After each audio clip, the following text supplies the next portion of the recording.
Fong. I'm the Executive Director of CITA. Thank you for being here today.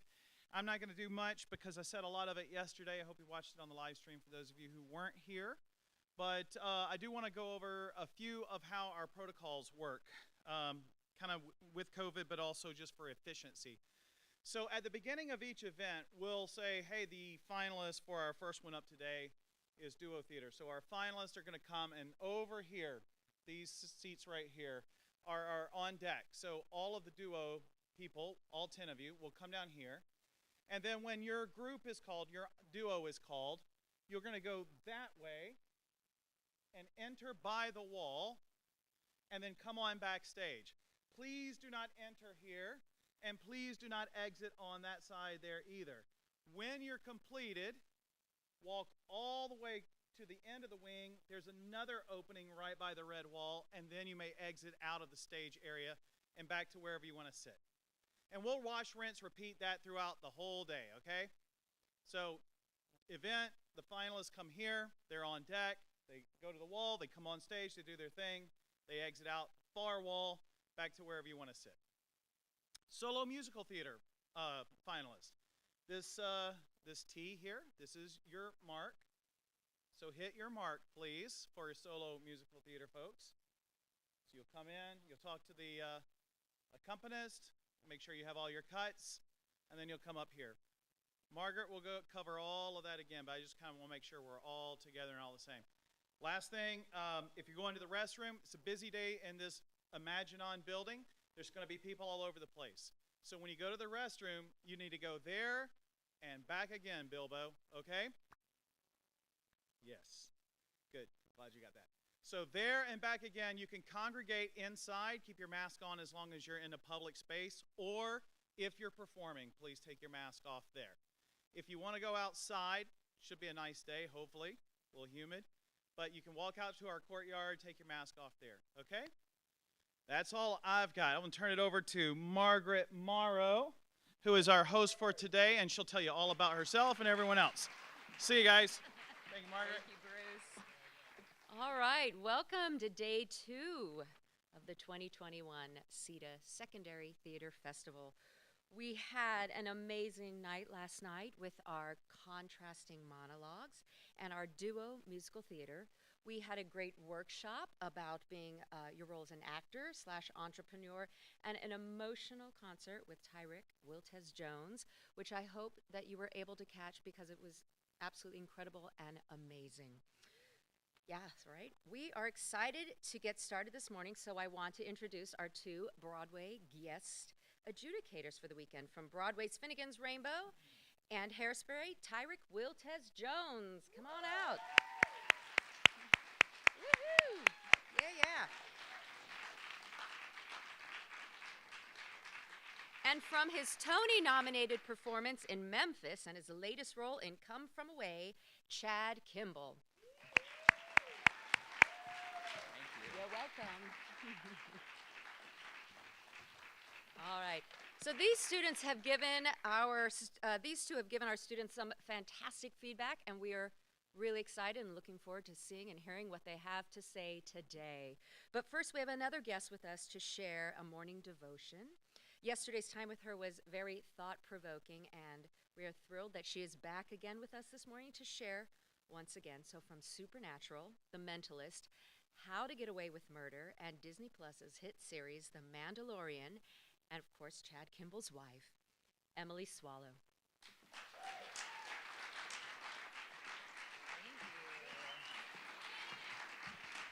Hello. Oh my.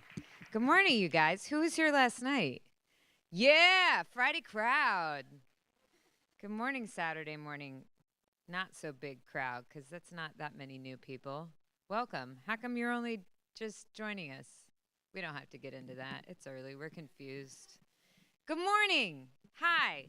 So, yes, I'm Emily Swallow, Emily Kimball. It's so confusing when you get married and you're an actor and you have multiple names, and my husband has lots to say about that because now I have to tell the story. So we got married, and we've been married for 3 years, and I fully intend to take his name legally. I truly do. But because professionally I have, I'm keeping the same name, I still haven't gotten around to it. And it's just because I'm lazy. So he gives me that look every time. But I still I get Amazon packages addressed to Emily Kimball. And so I feel like that's my gesture. I'm like, see, I took your name. Amazon knows that we're married. So that counts, right? It's Amazon. So I have a couple of verses for us today. One of them is, again, from Philippians. I really like Philippians. I feel like if I did a 23andMe that could tell you things about what church you might have attended in the Bible, it would tell me that I was part of the church at Philippi, because I get a lot out of Paul's letter to the Philippians. This is Philippians 4:8-9. Finally, brothers, whatever is true, whatever is honorable, whatever is just, whatever is pure, whatever is lovely, whatever is commendable, if there's any excellence, if there's anything worthy of praise, think about these things. What you have learned and received and heard and seen in me, practice these things, and the God of peace will be with you. That sounds nice, doesn't it? So a little backstory. I loved, who got to see our wonderful concert last night? Who was inspired by that? I also related to some of that because I was one of those kids who loved performing, but also loved doing other things, and kind of got pulled in two directions, because I had an older brother who was he was really great at sports and super charismatic, and so I distinguished myself by studying really hard and doing really well in school. And so I was on this academic track, but I also loved performing, and so these were the two things that I was constantly pulled between. So it wasn't until I was a senior in college that I decided that I was gonna actually try to be a professional actor. I didn't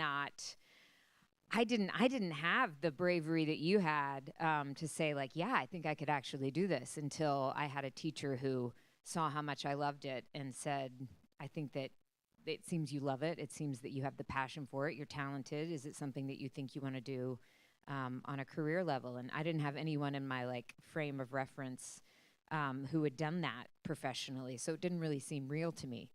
And so I was actually and I say this to encourage those of you who, are still you don't have to know right away. You can love it and you can put time into it, and you don't have to be certain, because also as actors, we are students of the world. So, you got to study everything.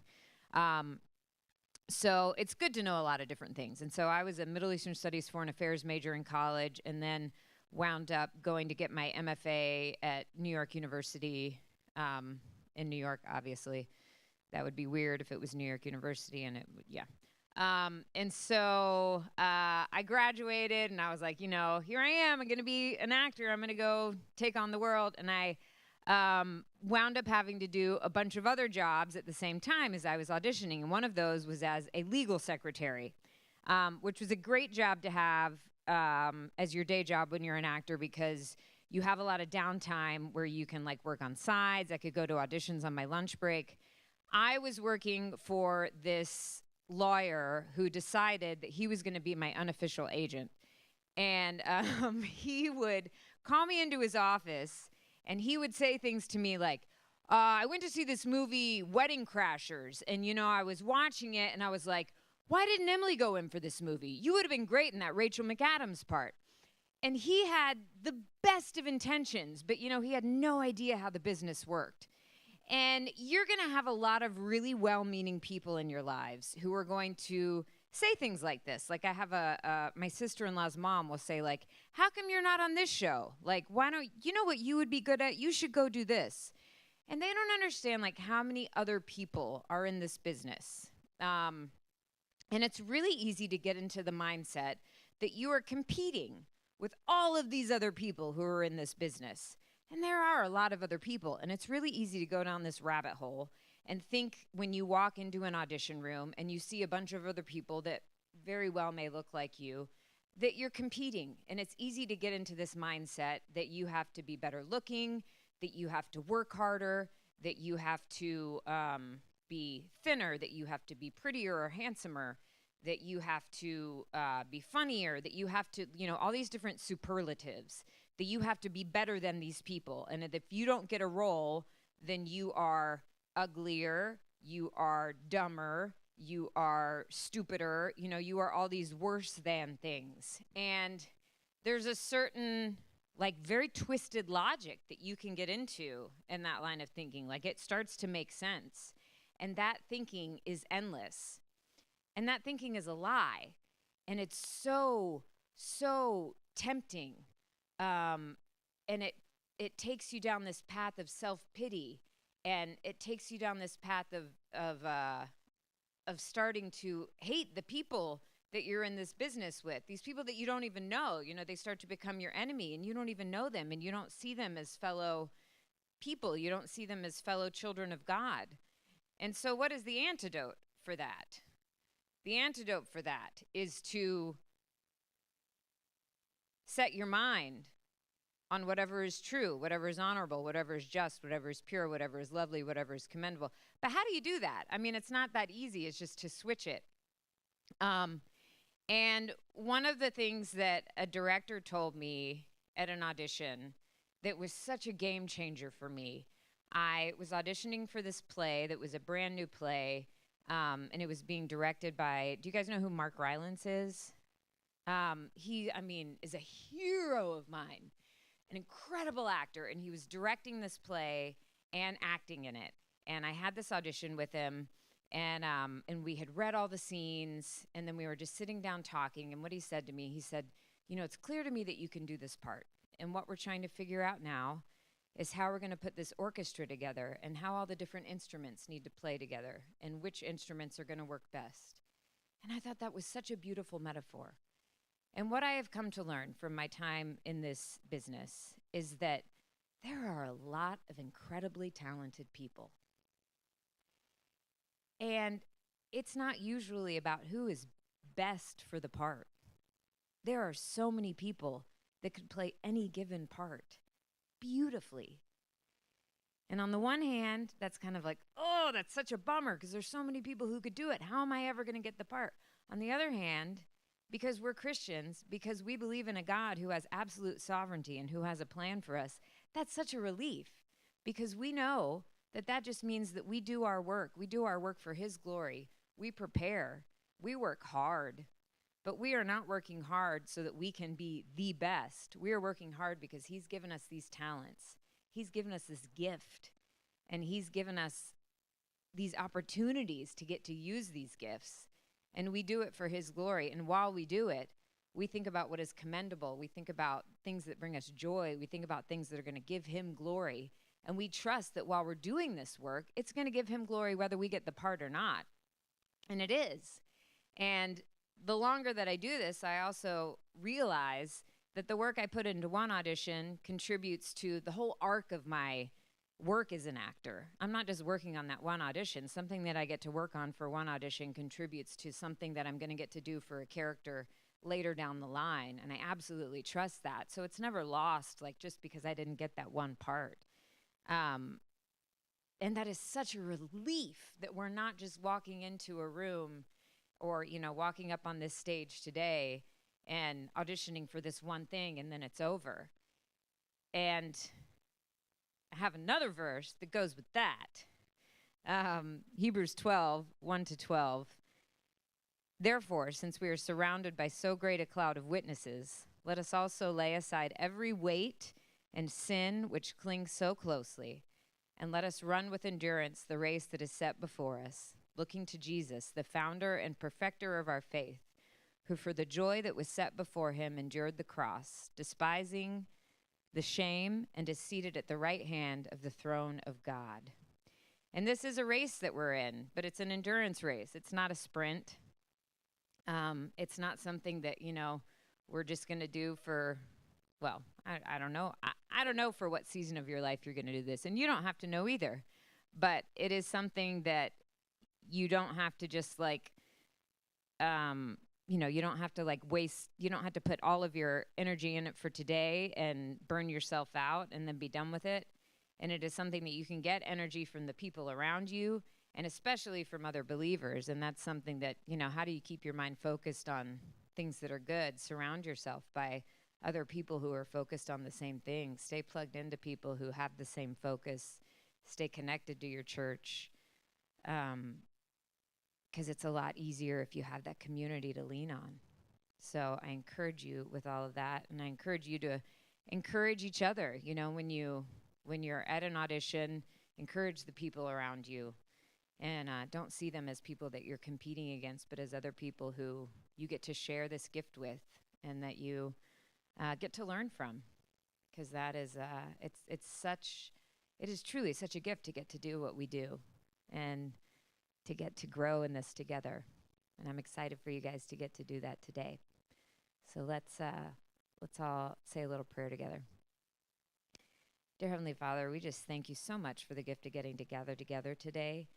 We thank you for the joy of getting to create using the gifts that you have given us. And we pray that you would keep our minds focused today on what is lovely, what is true, what is just. Lord, we pray that you would keep our minds out of worry, keep our minds out of fear, keep our minds out of anxiety. Help us to trust that you will keep our minds focused on peace and joy and on the beautiful creativity that you have given us. Help us to serve these characters. Help us to serve our scene partners, and help us to serve you as we bring these things onto the stage today. In your name we pray. Amen. All right, have fun today, guys.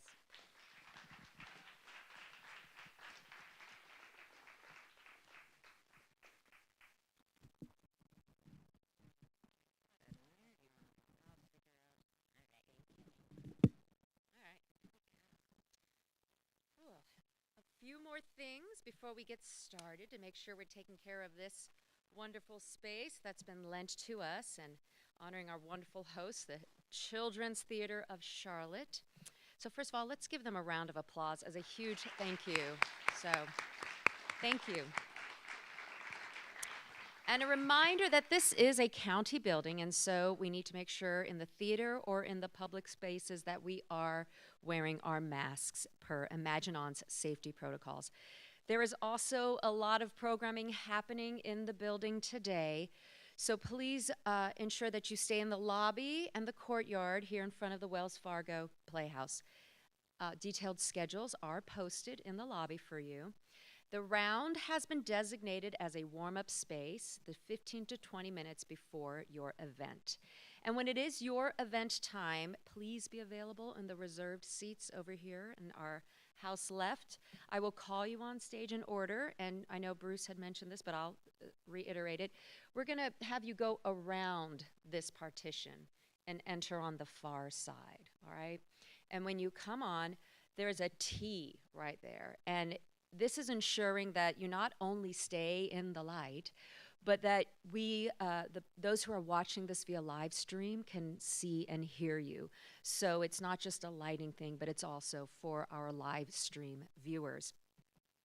You will then exit stage left to go back to your spots in the house. You may remove your mask when you're on stage. If you've rehearsed with your mask on and you're comfortable, feel free to keep your mask on. We do ask that when you get back out into the house that you put your mask back on.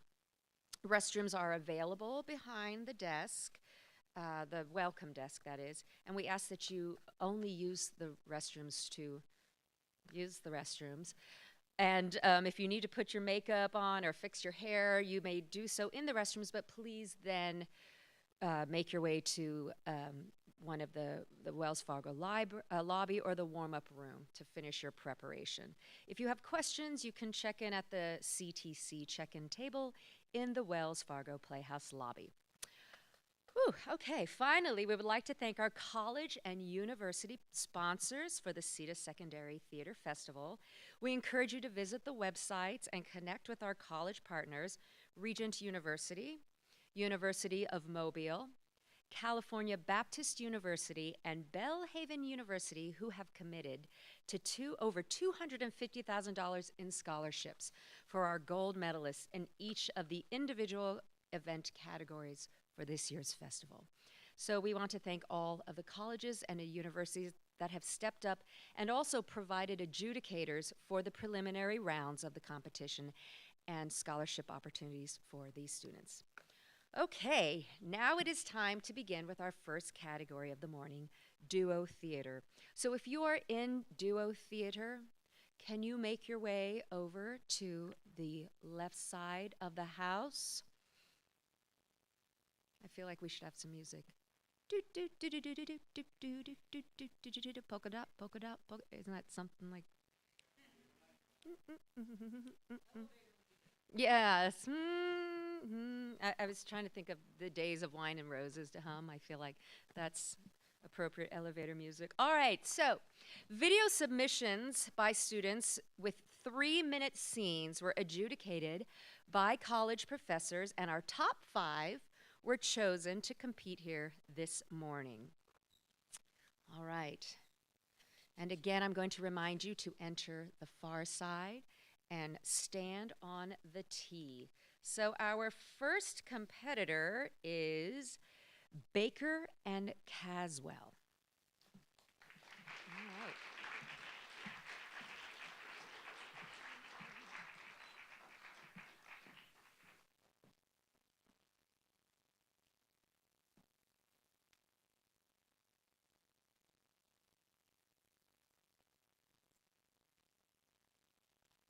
Need to use some chairs, so we're just gonna get them.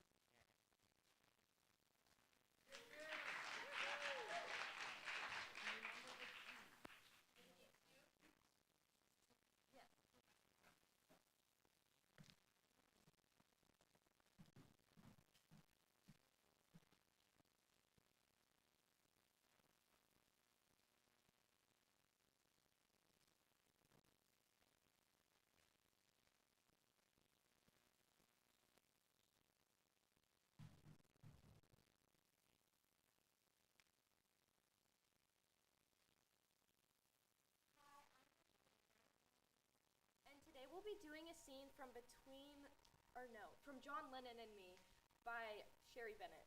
In this scene, me? Yes. Ruthie Caswell? Ruthie. Yes. In this scene, Star and Courtney find out secrets about each other.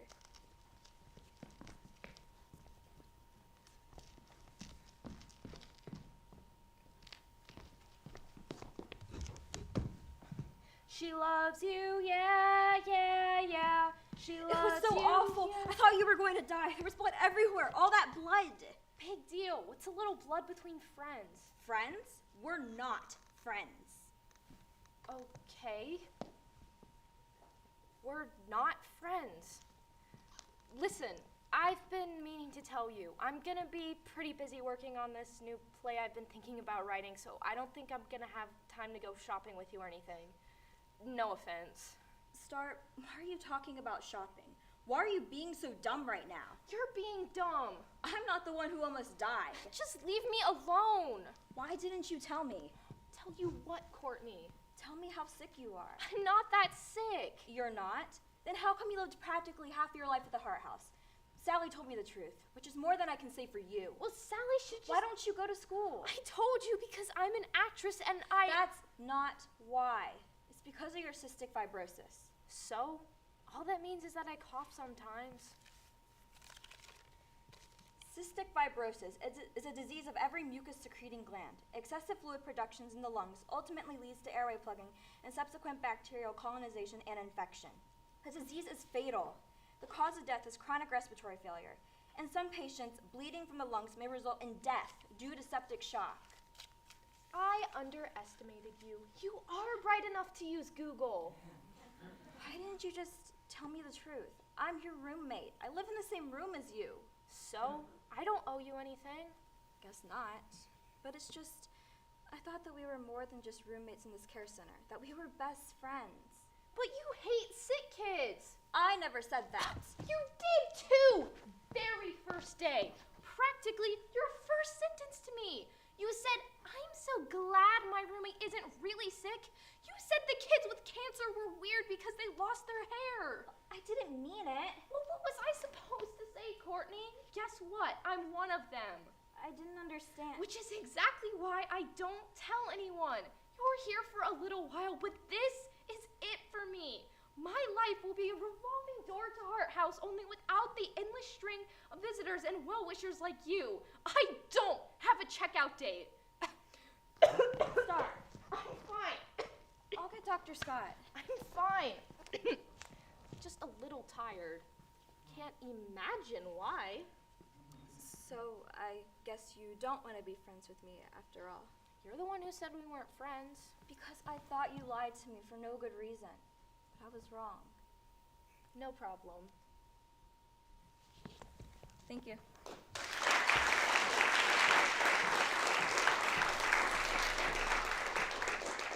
Thank you, ladies.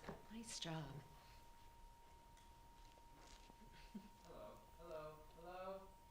I can't see. Hello? Oh, there we go. Okay, I'm on now. Great job. How did you guys feel about it? Good. Yeah? I loved the blocking. The blocking is really important because, you know, we want to see the characters physically kind of struggle with each other on different planes and different areas. In real life, we put ourselves next to people, we get closer to people, it means something. So I really liked how you guys blocked this. Your name is Rachel. Rachel, you were away from her, she was coming towards you, she wanted something. We could tell that your turning away was going inward. It was really effective. I would say at the end, you could do even more with that blocking. Like I would like to see Rachel come down and kind of on the separate plane. We call it same plane in theater. It was like when we block each other, when we're blocked on the same plane, it's kind of boring.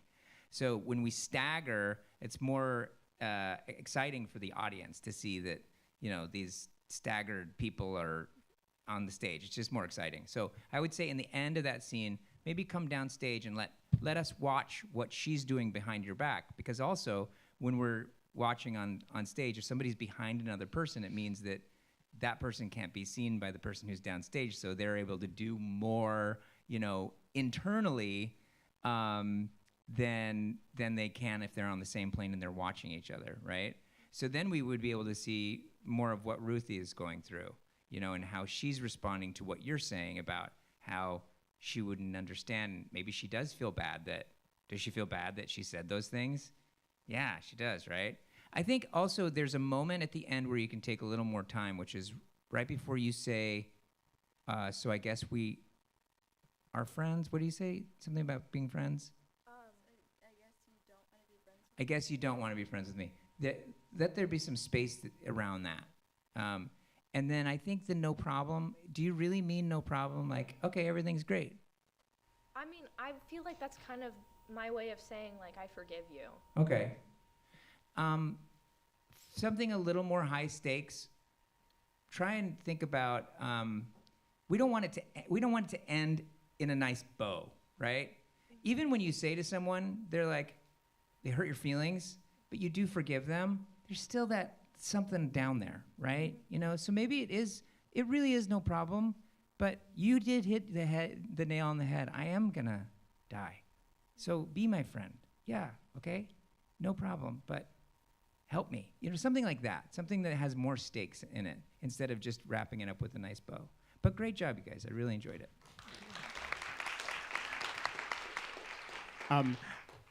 Good morning. Yay, being first, right? It's like, here we go.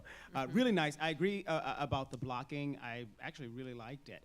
I thought it was versatile. You know, I got to see different levels and different things, and that's great. Keep that. What I'm going to talk about, again, is motivation. Why do you enter? What happened right before you enter? I feel like I'm trying to kind of escape my problems because I think we mentioned it before that I was bleeding a lot, and I'm just trying to escape and come be here alone. And then she follows me. And why do you enter, right? So just being exactly clear on what that emotion is, especially when you come in. question her. I would say with this scene, I would rough it up a bit. It's like sometimes when I talk to musicians, I say, let's funk it up, right? It seems well rehearsed. You know all of your lines. But sometimes when we're speaking, especially about something tough, we have to think about what we want to say. You know what I mean? Like it's not, like I'm speaking now, right? And it's not just sentence, sentence, sentence, sentence, sentence, right? So I would rough it up a little bit. I would think about Baker. I could call you by your last name. Like when you get up, are you frustrated with what has happened and all of like the things that she said when you first met her and all of those things? Like I really want to. I want to see it in your body and I want to hear it in your voice. Okay. It seemed almost too nice. Like you were like, yeah, you know, it was, you know, it wasn't great. But I mean, this is a lot, right? And as Chad said about upping the ante, you know me. Hey, if I don't get what I want, I'm gonna die. That's, you know what I mean. It's just stakes. Here, I think we have to just up the stakes so that I can really see the tension build and happen in the scene. Does that make sense? Awesome. Great work, though. Thank you. Thank you.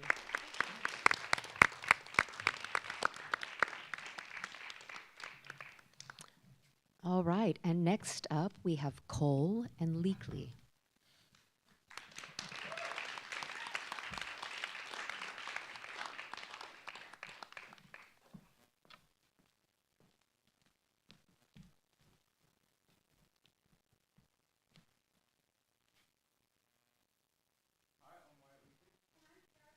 We're going to be doing a scene from Much Ado About Nothing by William Shakespeare.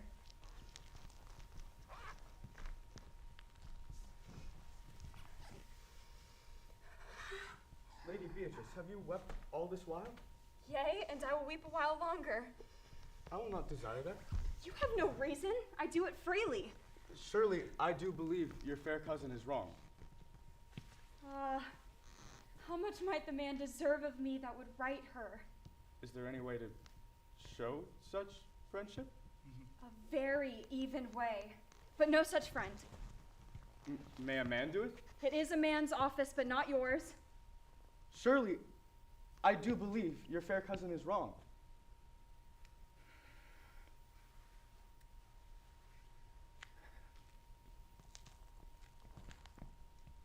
Beatrice, by this hand, I love thee. Why then, God forgive me. What offense, sweet Beatrice? You have stayed me in a happy hour. I was about to protest that I loved you. And do it with all thy heart. I love you with so much of my heart that none is left to protest. Come, bid me do anything for thee. Kill Claudio. Not for the wide world. You kill me to deny it. Farewell. Terry, good Beatrice. I am gone, though I am here. There is no love in you, nay, I pray you let me go. Beatrice, In faith, I will go. We'll be friends first? You dare! Easier be friends with me than fight with mine enemy. Is Claudio thine enemy? Is he not approved in the height of villain that hath slandered, scorned, dishonored my kinswoman? Oh, that I were a man. What? Bear her in hands until they come to take hands, and then with public accusation, uncovered slander, unmitigated rancor, oh God, that I were a man! I would eat his heart out in the marketplace. Beatrice, Talk with the man out a window, a proper saying. Good Beatrice. Sweet hero, she is slandered, she is wronged, she is undone. A princess in county, surely, a princely testimony, a goodly count, Count Confect, a sweet gallant, surely. Oh, that I were a man for his sake, or that I had any friend who would be a man for my sake. But manhood is melted into courtesies, valor into compliment, and men are turned into tongues and trim ones too. He is now as valiant as Hercules that only tells a lie and swears it. I cannot be a man with wishing, therefore I will die a woman with grieving. Terry, good Beatrice, by this hand I love thee. Use it for my love some other way than swearing by it. Think you in your soul the Count Claudio hath wronged hero? As sure as I have a thought or a soul. Enough. I am engaged. I will challenge him. By this hand Claudio shall render me a dear account. I will kiss your hand, and so I leave thee. As you hear of me, so think of me. Go. You must comfort your cousin. I must say that she is dead. And so, farewell.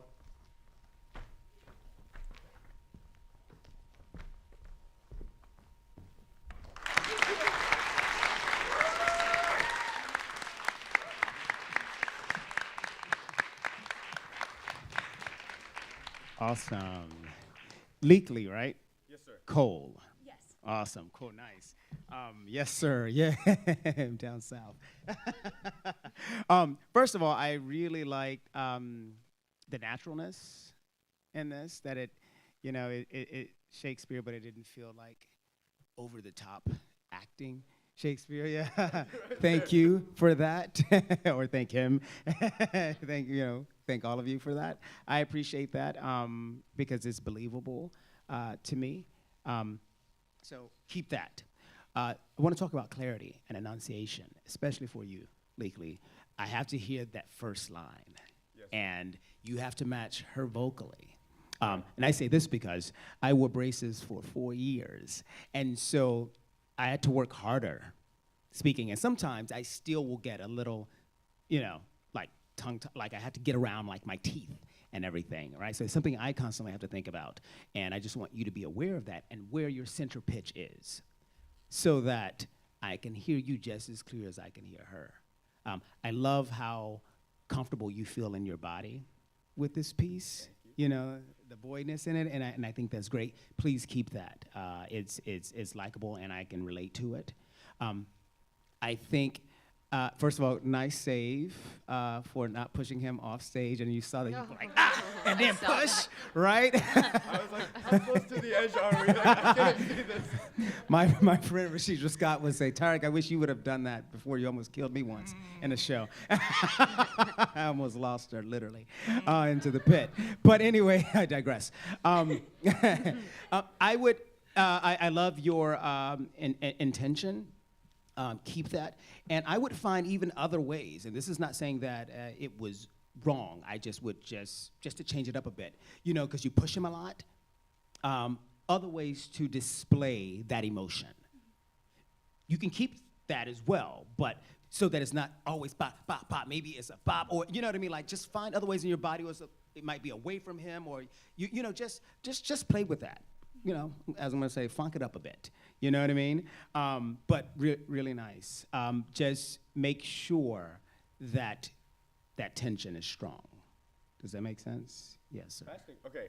When you were saying about the enunciation, you said something like central pitch. What is that? Your refer center to? pitch, Oh, right? Like right now, like if I'm speaking like here, this is not my center pitch. My center pitch is here. This is where I should always speak so that I'm not just down on my larynx and all that stuff like that, okay. which is what like everyone talks like, now your voice is changing and stuff, and you trying to sound like manly and all that stuff. You feel me? When you're on the phone late at night, you're like, hello, yeah, this me, this Leakley. Yeah, I want you to get up here, and it feels a little uncomfortable, which means we have to warm up for theater, just as much as we have to warm up for musical theater. We do all of our same warm-ups, or something different, but make sure you warm up vocally so that we can hear you, but also articulation. Nice. Yeah? Thank you. Of course. Yeah. I just had a few. That was great, you guys. I just had a few. The more specific you are, the better we'll understand what you guys are going through. So I think there's a temptation in this to kind of go towards the same.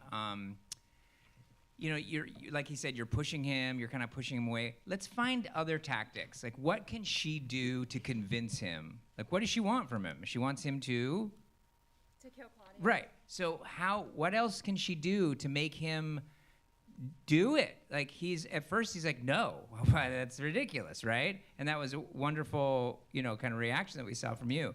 But what else can she do? What else can she exploit in him to get him to do it? Because he does ultimately leave and says that he's gonna basically do it, right? So find more tactics and write them down and try them out. What she can do and what she's doing in the text, like what Shakespeare is actually writing. He really does lay it out for us in the writing as to what what he wants the character to do, or what the character actually wants. So really kind of study it, come up with different tactics, so that we're not just seeing that kind of same kind of pushing around intimidation. When you do that stuff, I said it again. When you do that good stuff with the pushing and everything, make sure that it's safe, that you guys have rehearsed it and everything. Not because we don't want to see you fall off the stage. That would be funny. But but we just don't. We get worried when people, as an audience member, the more cohesive your fight is, the more safe it is, the more you've rehearsed it, the more we know that you've rehearsed it, but it looks spontaneous, the better we're gonna feel as an audience. So we always want to see that things are in control but out of control. Does that make sense? So really block those moments. Like if you're gonna do the pushing, do it in a circle. Put a boundary around it a little bit, but keep the spontaneity of it. But just clean all those things up and think about them and be more specific. But it was wonderful. Thanks, guys. Thank you so much. Great, thank you. Next up, we have Colson and Soul. And just another reminder, please remember your mark on the stage.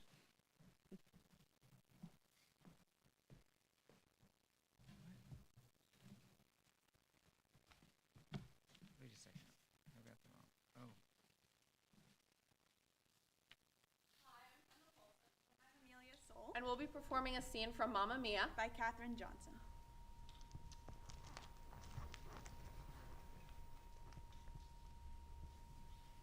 All right, let's see what you're wearing to the wedding. You're joking. What? Oh, as if. Well, you could have been making some sort of statement on the tyranny of wedlock. You know more about that than I would. Oh, darling, you'll find your Mr. I did, but all I wanted to do was settle down and have babies. No thanks. No, children can be such subversive little buggers. And who would have thought Donna, the icon of female independence, would have a daughter committing matrimony at 20? Why weddings are trendy?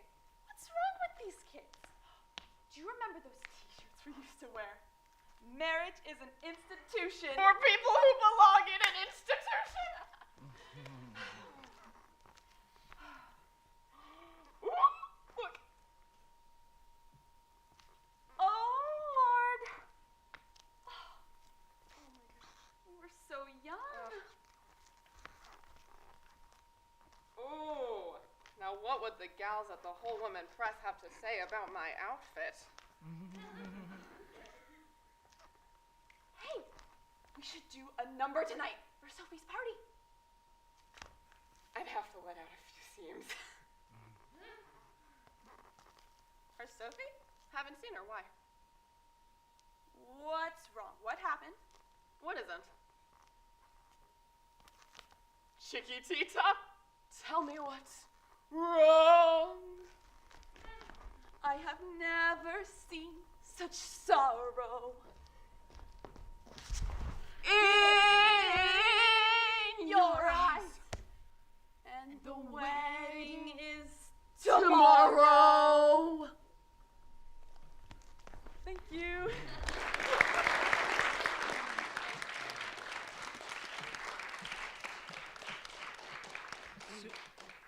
What are you, I didn't catch your first names. I'm Amelia. And Kendall. Okay, so Kendall Soul? Kendall Colson. Kendall Colson and Amelia. Okay. How did you guys feel about it? It was good. Pretty good. It was fun. Yeah? What's happening in the beginning? I want to know. Oh, we're unpacking our suitcases. You're unpacking your suitcases. Okay. That's right. And where did you just come from? We're coming in from our We got here on a homeland. boat. Yes, we're coming in for a wedding. Yeah. A So, wedding. yes. Okay. All right. And whose wedding is it? Sophie's wedding. Our friend's daughter. Okay, your friend's daughter. Okay. And so you guys are. What do you want from each other in the scene? What is it that the big kind of obstacle for both of you? Is it just that you're friends and you're coming back together? What is it? Tell me. I think we're just meeting up for a wedding and we're just deciding. We're just unpacking. We're looking through old memories. Looking through old memories. Okay. What can we say about that that's a little more high stakes? Because that's not I mean, that's great, but that's not high stakes. We're here because why? Like, let's come up with something a little more dangerous, a little more. They're talking about their past, right? They're talking about the things that they could have been, right? Is that right? They're talking about the times that they had together, right? What else can we say that put in there that's active, a little more active? Because I think it's great if we're doing that, we're playing the scene and everything, but we got to see kind of more of the obstacle, the objective in the scene, or what the scene is actually about. I didn't quite understand where the beginning, middle, and end were. So the more we concentrate on that, beginning, middle, and end, where we start, where we came from, where we start, where the middle is, and where the end. I think the middle is when you say, we should do a number, is that right? And then at the end of the scene, you actually do kind of do a little number, right? And when you're turning to Sophie, is that right? We're turning to Donna because Donna is asking us if we know where Sophie is. We I just don't see. have a Donna. Okay, all right. And so then you're doing like a little number kind of for her. Is that right? All right. I would just encourage you guys to, because we can hear you. You've got great voices. You got great presence with each other. You obviously have that friendship, that relationship. I would just ask you to look at the text and find where the beginning, middle, and end is, so that we can clearly see it as an audience, and also what your objective is and your obstacle is, and then up those stakes really high, like Tyreek likes to say, like, he's gonna die if he doesn't get what he wants. So that's so true. The more we heighten those stakes, the more interested we are as an audience. So even if it's crazy, like if you don't know what it is and you just pick something, like if I don't, do this number at the end of the scene, I'm gonna die. We're gonna die. It changes everything in the scene. It changes how you get there. It changes all the tactics you make. So just be a little more creative with that. But great job. Yeah. Don't leave. I want to talk to you. Can I talk to you? That's rude. I moved too fast. You know what I mean? I don't like you either. No, I'm just kidding. No, nice work. I agree with Chad. Let's dive more into the activity in the beginning. I like the relationship that you have. I like that you go for it at the end with that song. That's funny. I love that. I just want to invest more in the beginning part of that scene, the beginning half, when you are unpacking, and just the activity and what and why. Who are we? Where are we? What do we want? Why? Right? And just let's play with that some and just find, like as he said, everything for me is life or death. And I know that seems really dramatic. However, for an audience member, maybe even for you, you might be like, but it's going to push you to limits. You're going to find things. Now, and in that, you're gonna find the right fit. But always go for life or death. Even in the beginning of that, up the ante. Be careful, Amelia? That's Amelia. Okay, so then Kendall Colson. I'm going to call you by your last name. That's what I say. Colson, be careful of your eye level. Sometimes it drops, and I can't see your beautiful eyes. And that's the leeway to your soul, right? So I want to see that, okay? Thank you so much. Thank you. Nice. All right. And next we have Harkness and James.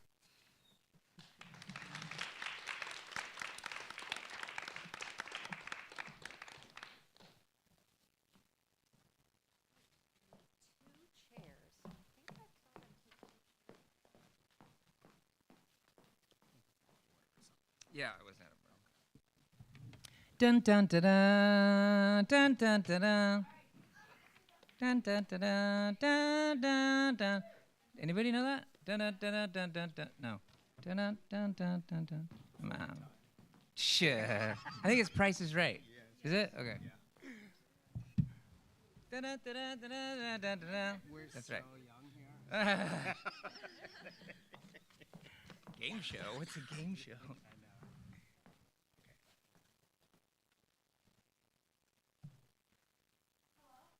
Caroline. Caroline Harkness. Hi, my name is Kendall James. And today we will be performing a scene from Lockers by Jeremy Cruz. And in this scene, two best friends, Nikki and Kristen, are having to navigate the fact that Kristen will be moving away soon.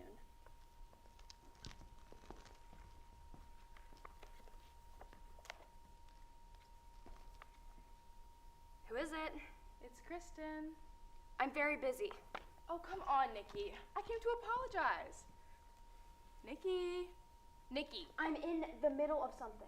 What? I'm writing a letter to my best friend in Virginia. So you're gonna have to wait. Wait, the girl you met at camp. Yes, that girl I met at camp. The one with the bug collection. The one with the bug collection. She's your best friend. She always has been. Look, I'm sorry I threw my pen at you. You acted like a child. You hit me in the eye. I didn't mean to. I have a mark. Will you forgive me? Why did you do that? I was mad at you. You could have just told me instead of chucking a Sharpie at my face.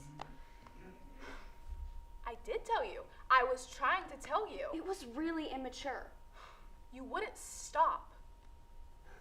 Stop what? What was I doing?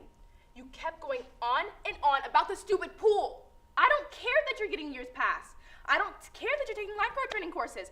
I don't care that you're getting a new swimsuit. Oh, I see. You're just jealous. You got jealous and you tried to blind me. It barely hit you. Stop making such a big deal out of it. You're jealous because my parents are renewing our pool passes and yours aren't. My parents aren't renewing my pass because we're moving. And their house we're moving to has a pool in the backyard. You're moving? Yeah. I found out last night. My dad got a job in Connecticut, about 3.5 hours away. You don't have to move. I have to. When? In a month. A month? Your dad can drive to work, commute. He can take the car. He has like 10 million cars. It's too far, Nikki. Who will I do homework with? What about me? I'll have to find a new tennis partner, withdraw from the junior tournament. I do too, you know. This is great, just great. I'm the one that has to move. I've lived here my whole life. I don't know how to start over. You can go then. Just go. Get it over with. I'll miss you, Kristen. You were a great friend. Maybe I'll see you again someday before I die. But maybe I won't. You won't. I'm finding new friends right now. And this time I'm gonna find friends that aren't so selfish and worried about their own social calendars.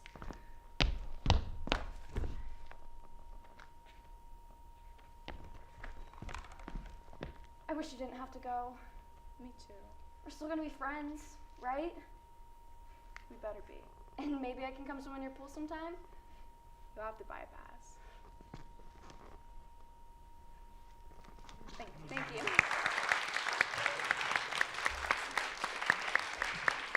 Nice. Harkness? Yes. James? Yes. Yes. You can just call me Jones, right?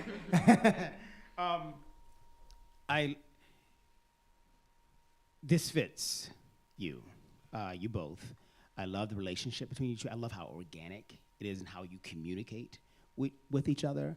Really nice. It just seems honest, right? It seems honest, and I love honest acting. All of that's good. I want to talk about some technique things. I think, and this is my opinion. It's an opinion. Just to make this work better for, like, let's say a setting like this, you start. You say, I'm very busy. You knock on the door, right? Yes. And then I say, I'm very busy. Okay. I would just take out the knock and just start, like, you sense her presence. You know what I mean? You sense her presence, and because you sense, and we use our peripheral, and that's what starts the scene for me. I'm very busy, not in the mood. You know what I mean? And the door opening, I was just, boom, get out. So we don't have this weird thing and figuring out where the doorknob is, and you just point and she walks through the doorway. Those are things I would change. I just think it works better for a setting like this, and then I'm not thinking about, wait a minute, where's that door? And I didn't hear a knock. ADD. how my brain works. Colors, right? You're performing for people like me. And also, in the beginning, I would shift, because what happens is you upstage yourself. I see your beautiful hair, but I miss your face the first half of the scene because you're looking up at her. And then I think you get close too fast. Like the first time you get up, I would actually get away from her. I wouldn't go, because I don't want to deal with this, but I'm gonna deal with it. You know what I mean? And maybe I just don't want to go straight up right into that moment so fast. Does that, and because we still have 2/3 of the scene to happen, right? So as far as the honesty and the relationship, all of that stuff I really liked. And can we go further? Yes, always. But just some of those technical things, I think that would just help make the scene work better, especially for settings like this. Yes? Good work. Your hair is great, though, on that side. Really nice. Just to piggyback on that, I think that the thing about the door is totally right on, and just like we get it, you don't need to, especially if you don't have a door, then leave the mime, like you said. The thing that I really wanted to see is if you guys, as an exercise, just sit down in chairs and talk and do this one together sometime. Take out the blocking, because I think that the words themselves are the most important part of it. And what got in the way a little bit was just I didn't feel like you guys were super specific about when you were going to move towards one another. And when we move toward a person on stage, it's a really powerful thing. We always feel like something's going to happen.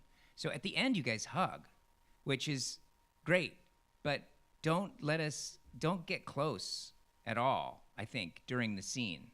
Or if you do, make it a specific moment. So when you're explaining to each other, you don't have to crowd into one another. Because, when we're mad at someone, we always put off this energy that's like, stay 5 feet away from me, right? And so we know not to go into that space, especially when we're trying to convince someone. We're not going to go into their space unless we've convinced them that it's safe, that they're safe. So just be a little more specific about your blocking and when you're coming towards one another and when you're not. And if we see that tension, then at the end when you guys hug, it's so much more powerful and so much more enjoyable for the audience to see, because that tension has finally been broken. So I think that would be a good goal for you guys to look at in the scene. But it was wonderful work. Thank you. Thank you.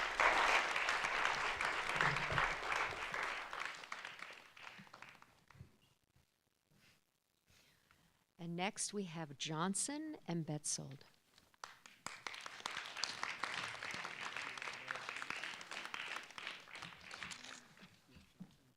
It's just messed up.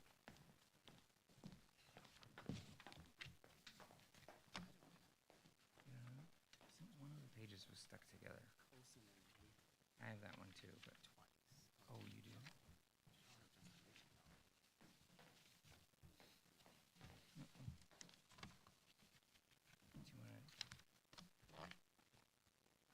Whitney Johnson. And I'm Carson Betzold. And today we will be performing a scene from Cyrano, adapted by Matthew Minicino. In this scene, Christian and Cyrano hatch a plan.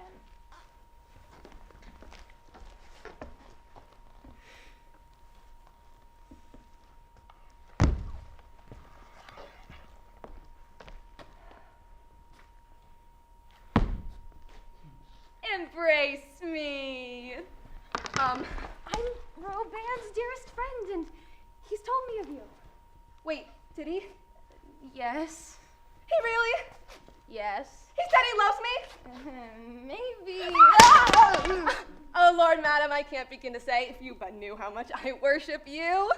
Where was this veneration, my new friend, when you were nosing me seconds ago? Oh, I recant all that, struck from the record. Boom! Consider me your pupil from now on. Roban awaits a missive from your hand.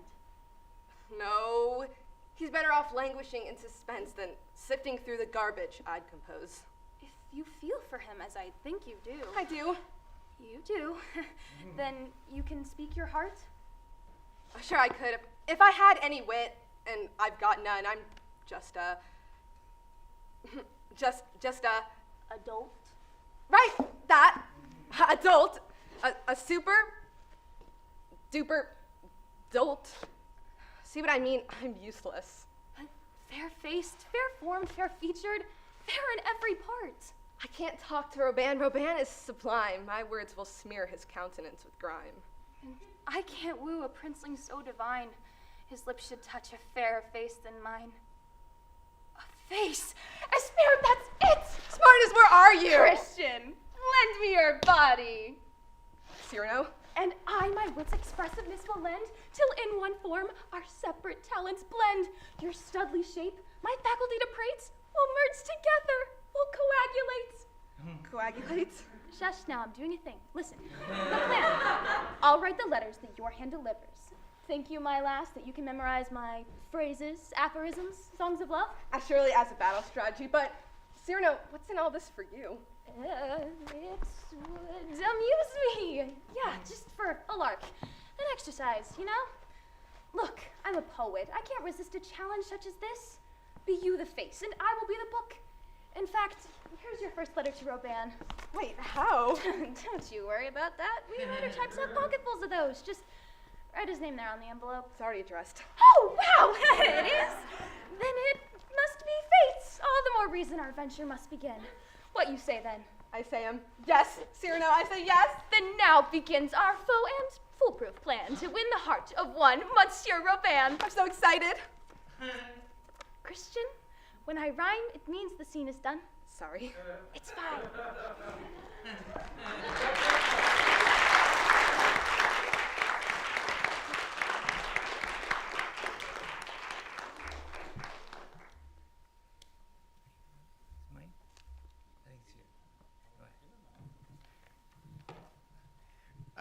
Okay, number one. Okay, costumes.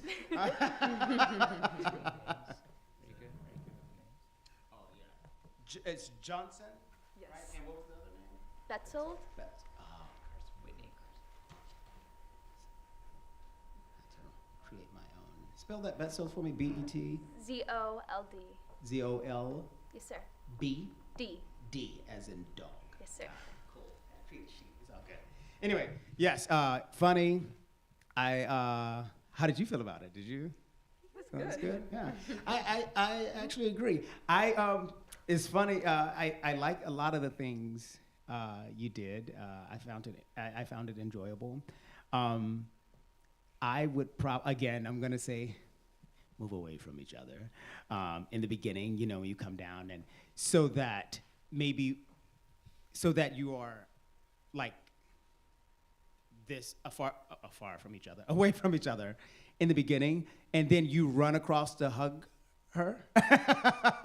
So I could just see that pattern go boom, and it's like, what's happening? Get off of me. Push her back, and then you're back apart. Because if we are here so close from the beginning, then we just have nowhere to go, right? You know what I mean? And then you come in, and then you sit, and you have that part of the scene, and then you get up. Does that make sense? All of that, what I'm saying? So when you come down at the top, so technical, right?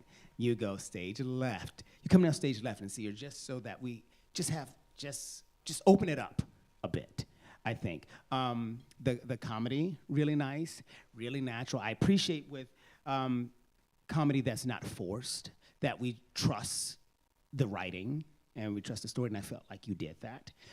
So keep going with that, and just have more fun. It's something Chad said earlier, I love, which is something you should always start with, which is, just sitting across from each other and line, just back and forth with no breath in between. Do that a couple of times with the scene and just see what you find. But really nice work.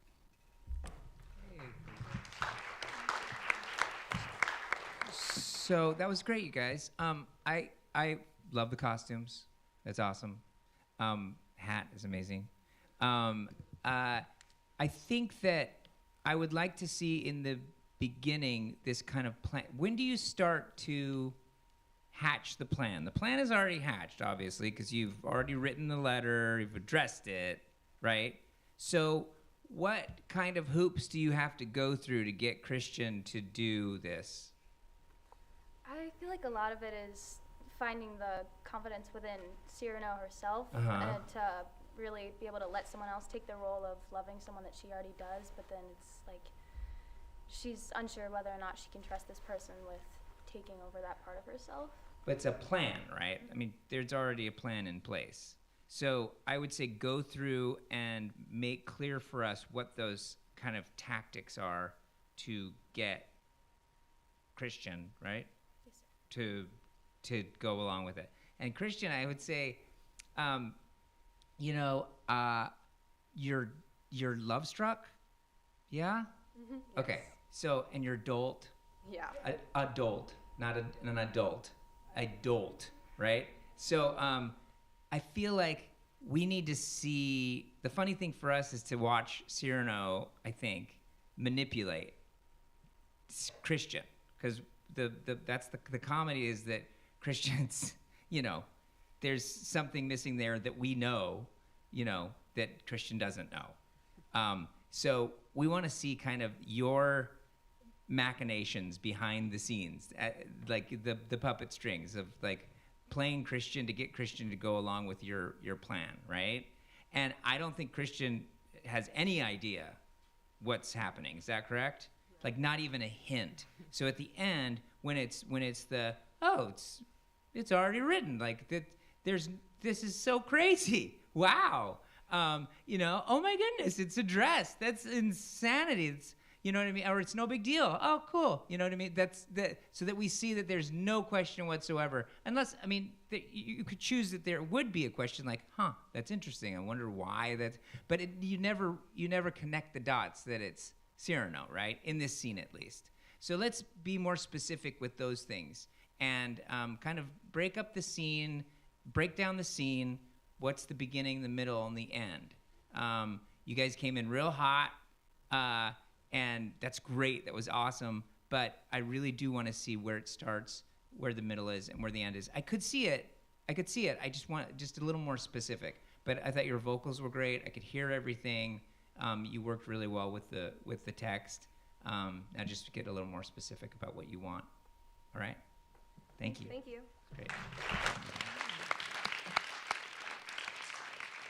All right, so thank you to all our wonderful performers this morning, as well as the great feedback from our adjudicators. Let's go ahead and give everybody another round of applause for a great start to our day. We're going to take a quick 5-ish minute break and come back at 11:15 to join CITA Board President Dr. Frank Mihelich in the Fundamentals Regimen, a physical theater workshop. This is a workshop that will get you on your feet and moving and is, of course, a critical part of the actor's work. So please take a quick 5 and come back and be ready to get moving.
on the playground, because theater is about play.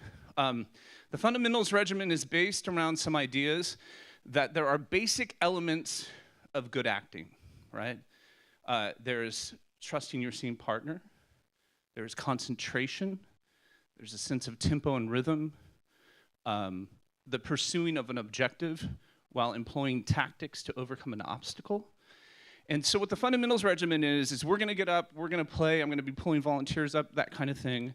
And the whole time you're gonna be thinking, what does this have to do with acting? I used to play these games in elementary school, and that means I'm doing my job right, because every single one of these exercises is connected to a basic element of good acting in a way that doesn't make it too serious. That keeps it play, right? How many people here have seen, or maybe now because of Cobra Kai, has recently seen The Karate Kid? Raise your hand. Yeah, a few. How many people have watched Cobra Kai on Netflix? A few more. Okay. So in The Karate Kid, the original Karate Kid, or maybe the remake that was made like 10 or 15 years ago, however long ago that was, a kid is getting bullied, and he comes to a karate master to learn karate. And Mr. Miyagi says, come back tomorrow and wax the cars, right? He has to wax this row of cars. And so Daniel comes back and he waxes the cars. And he thinks, okay, I guess this guy wants me to do some chores for him before he teaches me karate. Then the next day he comes back, he paints the fence. And he keeps doing this for a number of weeks, number of days, thinking, okay, eventually this guy's gonna teach me karate and I'm gonna stop doing the guy's chores. And there's a very dramatic scene where he goes to Mr. Miyagi and he says, look, I came to you to learn karate and I'm just doing your chores. And Mr. Miyagi attacks him. And he realizes the whole time he's been doing these chores, he's been learning the basic elements of karate. So that's what the exercises are about today. The whole time we're going to be up here playing, having a good time. And really what you're doing is you're learning the basic elements of good acting. And I'll point those elements out as we go. We have a really big group, so what I want right now is I need 15 volunteers, and the stage belongs to the bold. So 15 people up here right now. I'm not gonna pick you, you're just gonna come up. There you go. Good, let's make a big circle.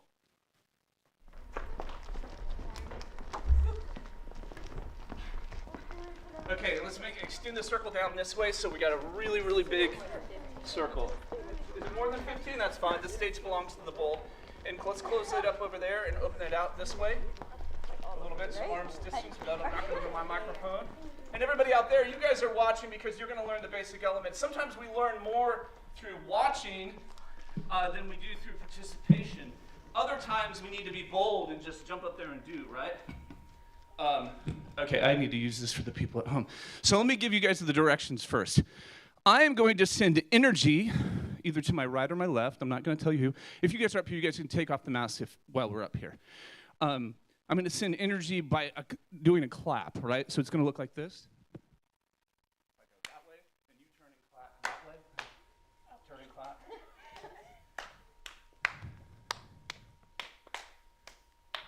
Good, and there's the energy ball right there. You guys all see it?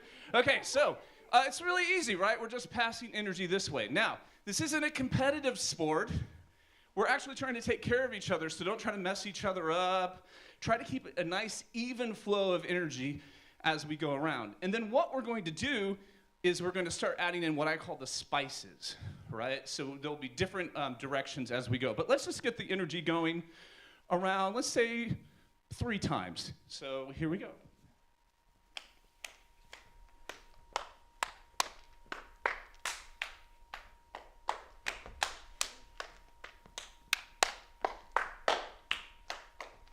One more time.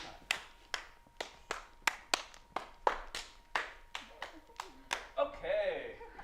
There it is. Okay, so there's already some basic elements of good acting at work here. Let me put the ball down here. There you go. Okay.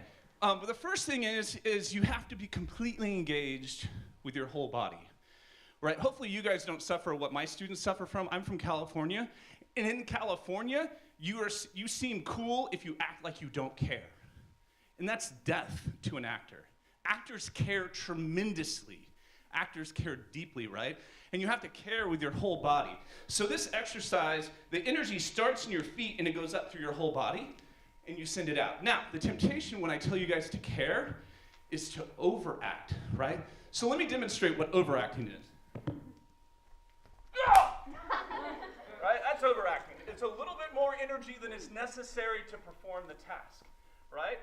Now, my students in Southern California, they suffer from the other thing, which is underacting, because they really want to be cool and they want to seem like they don't care. So this is underacting. Right? It is not cool, right? Caring is deeply cool. So the energy is going to come up through your feet, through your whole body, and it should be just the amount of energy necessary to perform the task. That is your new definition of relaxation. Just the amount of energy necessary to perform the task, and it should look like this. Right? Good. Yeah, get going. Good. Okay, now, what we're going to do is I'm going to send the energy around. It's going to go around 3 times. How many times is it going to go around? 3. Act like you care. How many times is it going to go around? 3. There you go. Okay, so it's going to go around 3 times before we add in the first spice. And I'm going to tell you what the first spice is in a minute. But somebody didn't listen to me just now, and they're going to be so excited about the spice, they're going to want to add it in before it's past me how many times? 3. Okay.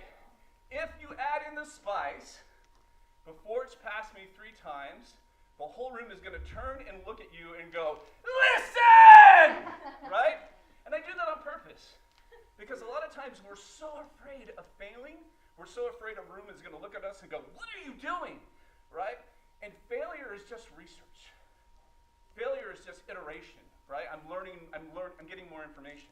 And so sometimes I just push my students into failure on purpose so we can just get it done with. And we can just get back on, right? So the spices, once it's passed me how many times? 3. Oh, there you go. Once it's passed me 3 times, you can add in the spice. And the spices, you can send it back the way that it came, right? So if you send it to me, go ahead, I can send it back and now it goes back the other way. But it has to pass me 3 times before we can add in that spice. Okay, are you ready? Yes. Are you ready? Yes! Okay, here we go.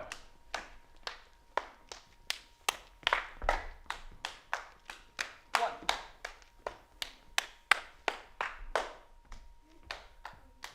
2.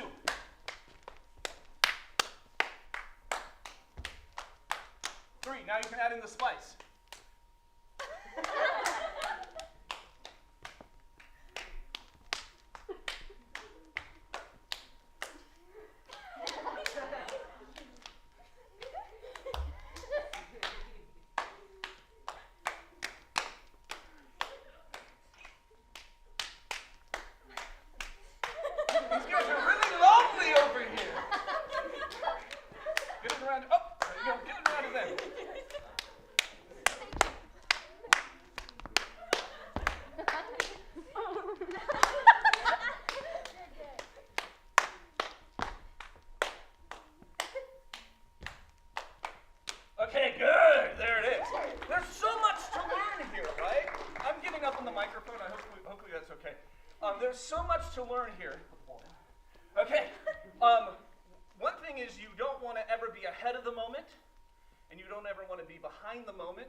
Are you ready? Yes.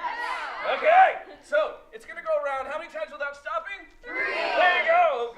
You're learning. Okay, good. It's gonna go around 3 times without stopping. Once it's passed me the 3rd time, you can send it back and forth, or you can duck. And a duck is it's not a bird. It's a full body duck, right? And it's like an Avengers duck, right? It's like boom, right? It's all the way down, right? You go all the way down, that's a duck. If you're sending it to me, and I duck, it now belongs to you. Right? There was one time when I did this exercise, I clapped, the whole room went down at the same time, and I said, our work here is done. And I backed up. You can send it back and forth, or you can duck, right? The one thing you cannot do yet is send it across the circle. We'll get there, right?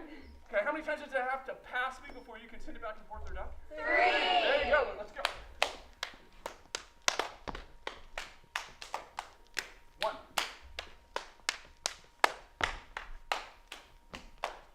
2. 3. Now you can add in the spice.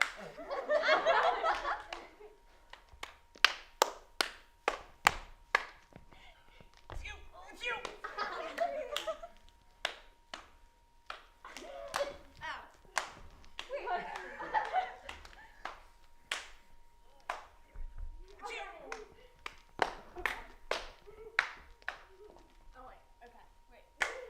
Okay, good. Okay, so there's a couple of things here. 1, don't overthink it. Your body knows more than you do. Right? Don't overthink it. If you think it's you, right? Those are some rules. Also, be honest, right? So clap at me. That's not honest, right? It hit me in the side of the head. Okay, one more time. We'll only have it go around 2 times this time just to save some time. Okay, 2 times, and then we can add in the spice. Here we go. Listen! 2 times, and then we can add in the spice. See, what's beautiful about that is we all yelled at you. No harm, no foul, right? Failure is not the end of the world. I was giving you practice to yell. There you go. Yes, it was a vocal exercise. Here we go. 2 times. I'm ready now. 1. 2.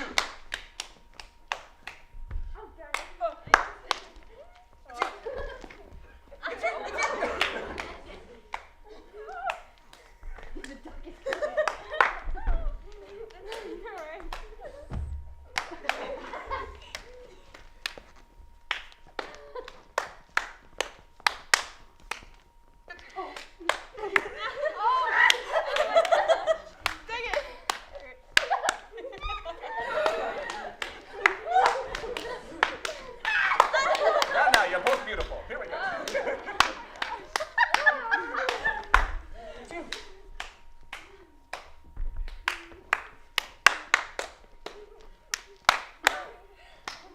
Okay,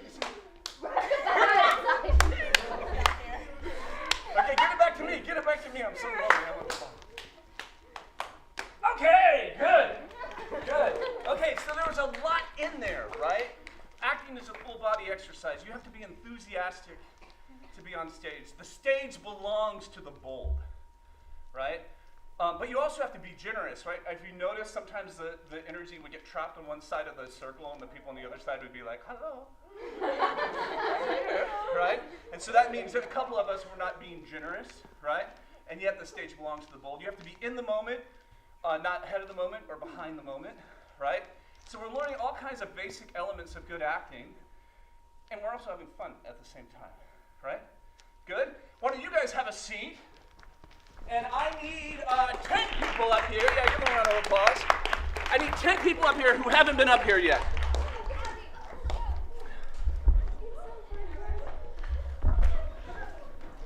Good. So let me create some, as you guys are coming up, let me create some borders to our stage. You can't go off into the wings over here. We're about to do an exercise that sends us around the stage. Be very mindful and protective of this equipment. I wouldn't get too close to it.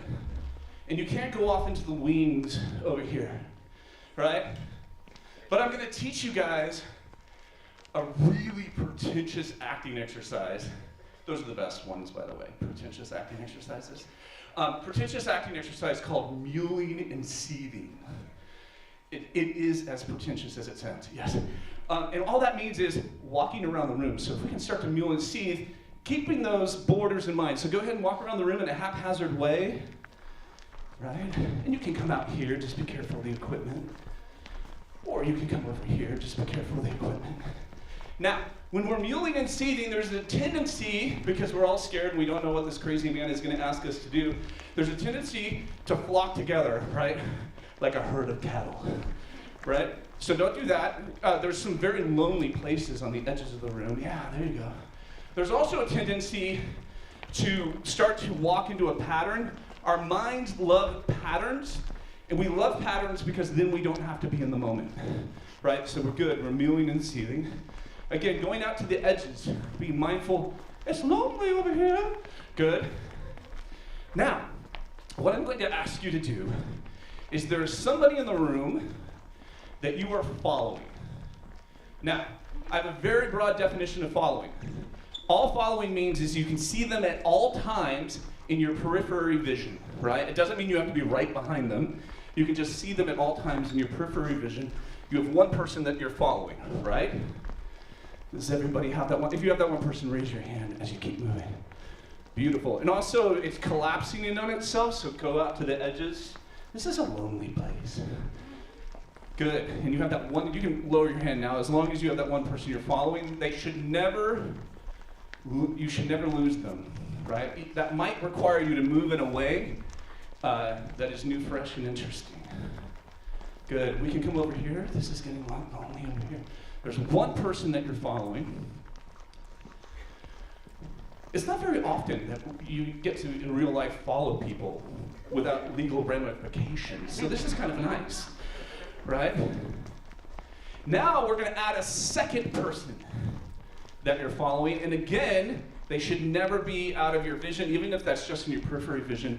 You have two people that you're following at all times. This is a lonely place down here. This needs some attention.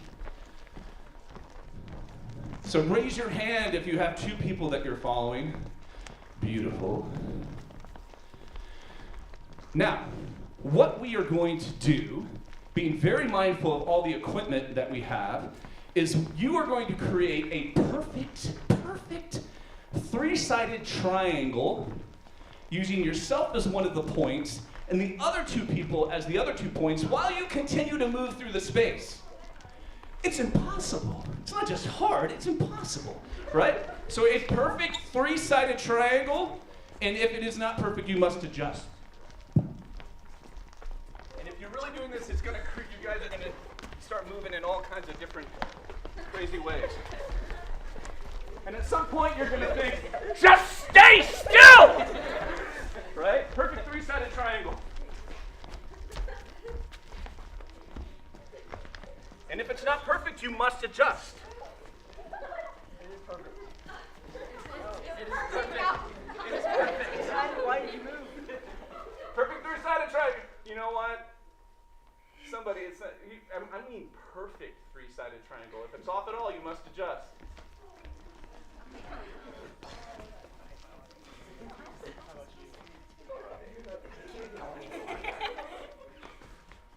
Okay, let it go, let it go, let it go. Nice. Real quick, let's create that circle that we had earlier. And I'll come down here so I can talk to the people in the audience. So, what's the point? What's the point of trying to create a perfect three-sided triangle? Or even the point of following people with your periphery vision? Anybody? Yes? Working together. And not only just working together, it's there's a real pretentious French word called complicité, right? And it's this idea that we're going to work together non-verbally, right? So we don't have to talk about it. I can just kind of sense your energy and adjust. So complicité. Yes, what else? Anybody? Yes? Be aware of the other people on stage. When you are on stage, you are responsible for 360 degrees around you. And that sounds crazy, that sounds mystical, because I can't see behind me, But when you are on stage, you are responsible for 360 degrees around you, right? You use your periphery vision. You're aware of the way people are breathing and moving. Good, maybe one more. Anybody? Yes? Improv. It is a play, right? And sometimes we take it way too seriously. We add all these pretentious words in and we take it way too seriously, right? It is a play. Here's another thing, and this goes back to a point that I made earlier. And again, hopefully you guys don't struggle with this like California students struggle with this. But I gave you an impossible task. And what I'm finding over my years of teaching is that if things are impossible, I won't even try. Because why would I try something that's impossible? And there are so many things on stage and in life that you do because it's the right thing to do, whether or not you will succeed. Right? Sometimes we are called into impossible things and success isn't guaranteed. And when I go to the theater, I love to watch actors pursuing an objective, using tactics to overcome an obstacle, and a lot of times in the given circumstances of that play, they fail. But I love to watch people strive to win, right? So it's an impossible task, and yet at the same time, you guys fought every second of the way, yeah? Good, you guys have a seat real quick. Give me a round of applause.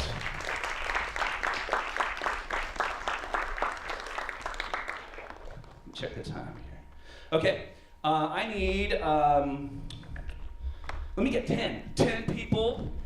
Now, again, the stage belongs to the bold, so you guys are going to be trying to be polite and be like, well, I've already been up once. That's great. That's generous of you. But at the same time, if I don't have a full 10 up here, come back up. The stage belongs to the bold. Yeah, that's probably more than 10 now, but that's good. No, yep. Did you go back? Never go back. Once you've committed, never go back. All of you guys. So there you go. Make a big circle.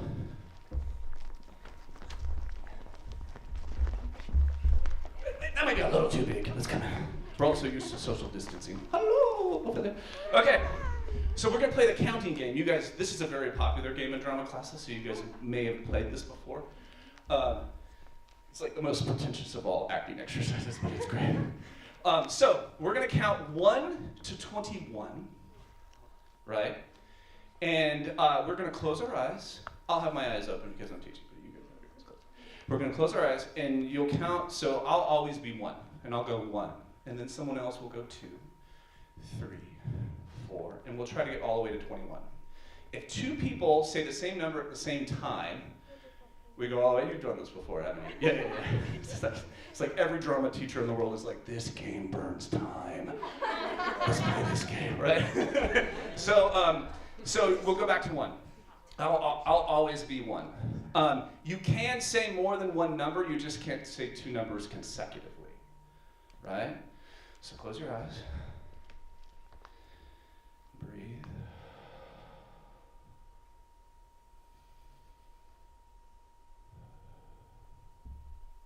One. 2, 3, 4, 5. Good. So see what's happening right now is the idea is like if we go really fast, we're gonna get to 21, right? And really, at its heart, this game is a listening exercise. And you're not just listening with your ears, you're listening with your whole body, right? Again, we're responsible for 360 degrees around us. So don't fall into the trap of thinking fast is the way. Sometimes fast is the way. Other times, taking your time is the way. So let's do it again.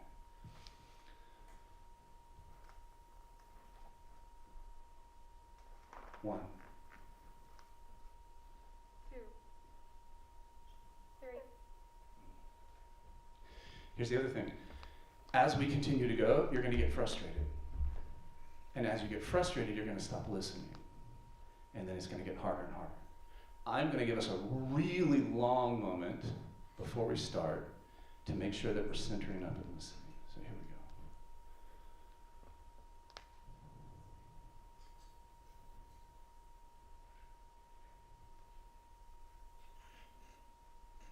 go. 1. 2, 3, 4, 5, 6, 7, 8. Good. We got farther though, right? We need to celebrate the victories. Okay, let's try it again. Breathe.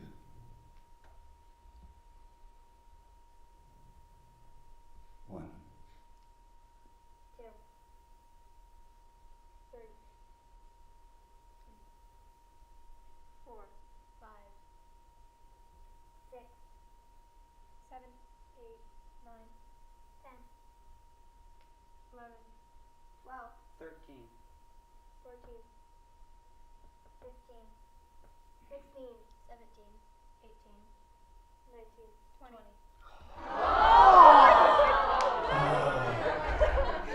But that's drama, right? Right? They didn't succeed, but you guys were like, as the numbers got higher out there, you guys were like engaged on the edge of your seats. Are they gonna get there, right? So it doesn't matter if we reach the objective, it just matters that we pursue the objective strongly, right? Okay, now I'm gonna get real kind of like mystical, right?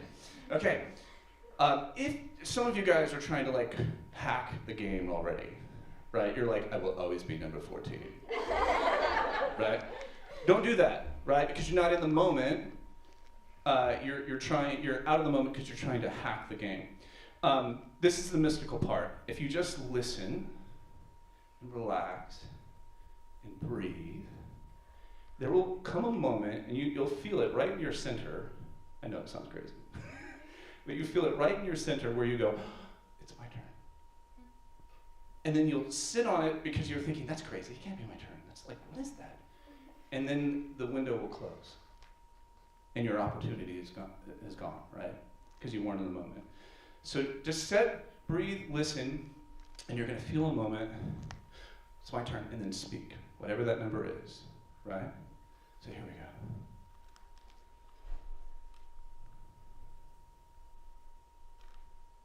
1. 2, 3,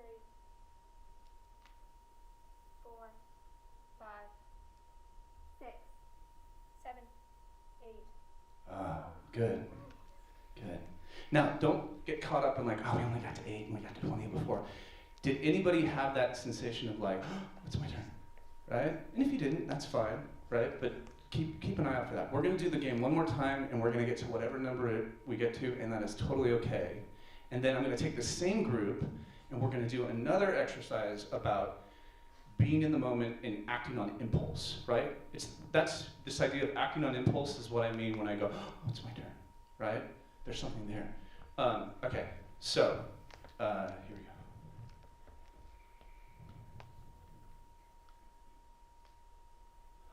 1.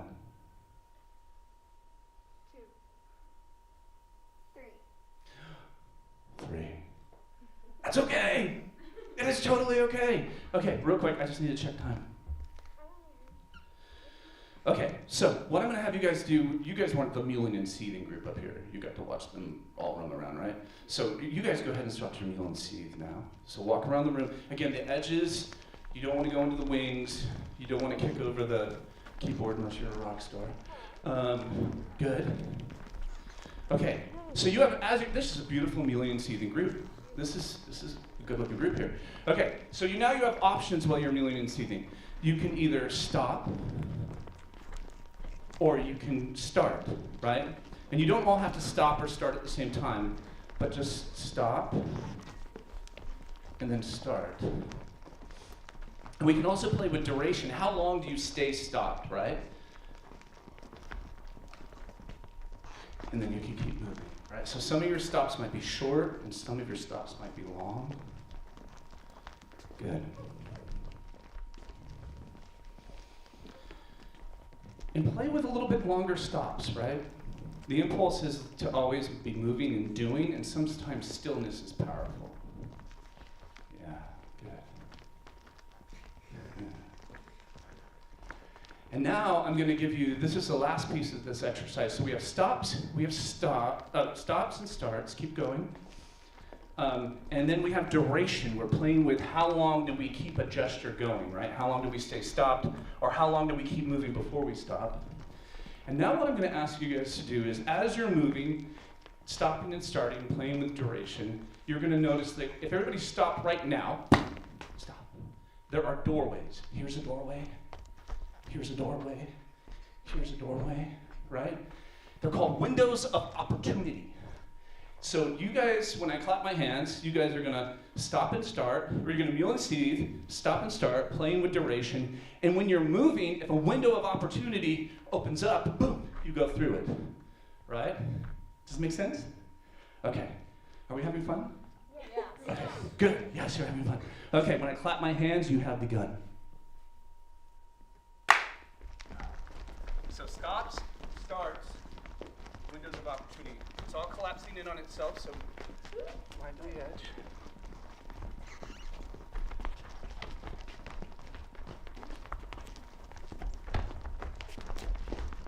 So there's a lot of people right now that want to go through windows and not enough people that are wanting to stop.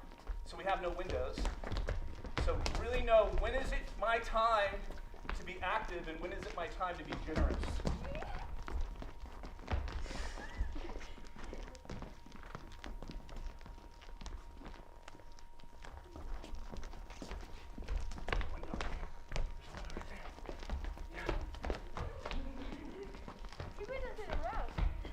Windows in a row. You got to slalom. There you go. Wow, this window has a statue.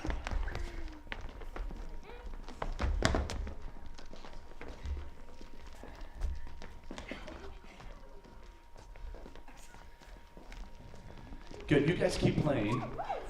I'm going to get very teaching with this group of people over here. Okay, so they keep playing. They have stops, they have starts. Sometimes they stop for longer periods of time. Sometimes the stops are very short, and it's creating these windows of opportunity. Every moment when you're on stage, right, there's a window of opportunity that opens up. It's called being in the moment, and you have to go through that window exactly at the right time. If you wait too long, that window will close, right? And this is what we call acting on impulse. Good. There's also this idea of, guys, continue to be generous, right? When is it my turn to create a doorway for somebody else? And when is it my turn to go through doorways?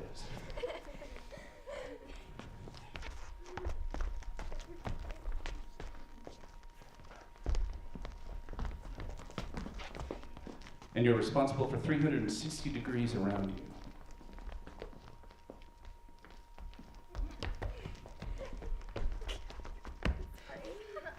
Good, good. Okay, let it go, guys, let it go. This group can have a seat. We'll do one more exercise. Yeah, give them a round of applause. We'll do one more exercise. This time I need, 10 sounds like a good number. If you've already been up here, that's okay. The stage belongs to the bull. 10 people.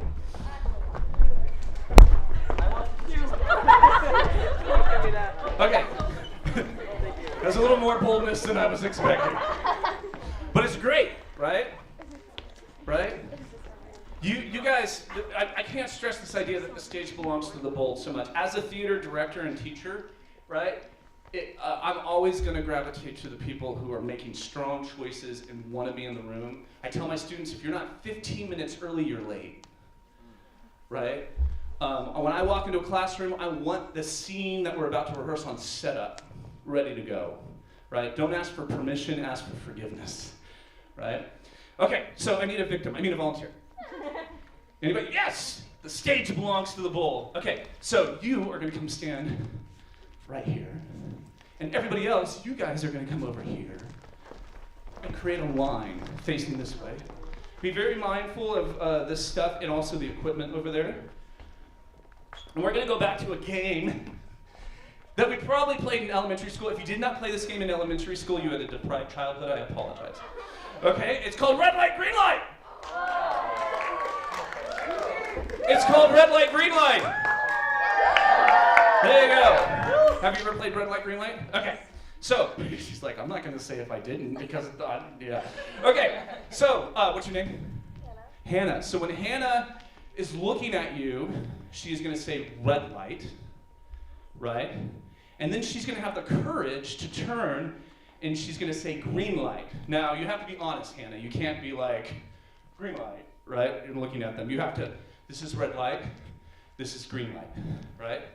What you guys are going to do is advance on her because the goal is to Tag her, not tackle her. Tag her, right?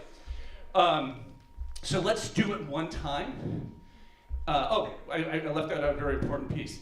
If she sees you moving, when she turns around, she sees the red light, people are still moving. Maybe she doesn't know all your names, but she's going to point at you, and that means you've got to go back to the starting spot and start all over again, right? And I'll keep her honest. Sometimes she'll point at people just because they're close, right? And I'll keep her honest. I'll be like, did you really see them? So, okay, we got the idea? Yeah, it's all coming back now? Okay, here we go. You want to use the mic, it'll give you power. Red light. Green light. Red light.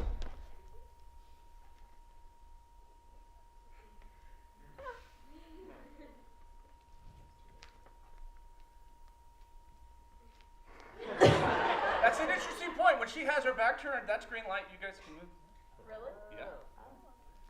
Red light. Go back. I'll go back. Yeah, go all the way back to the starting spot. Green light.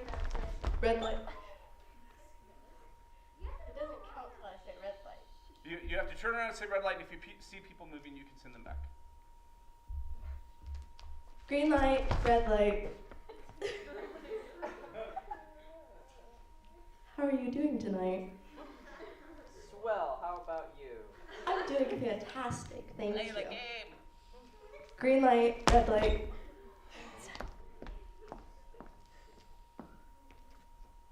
Green light, red light.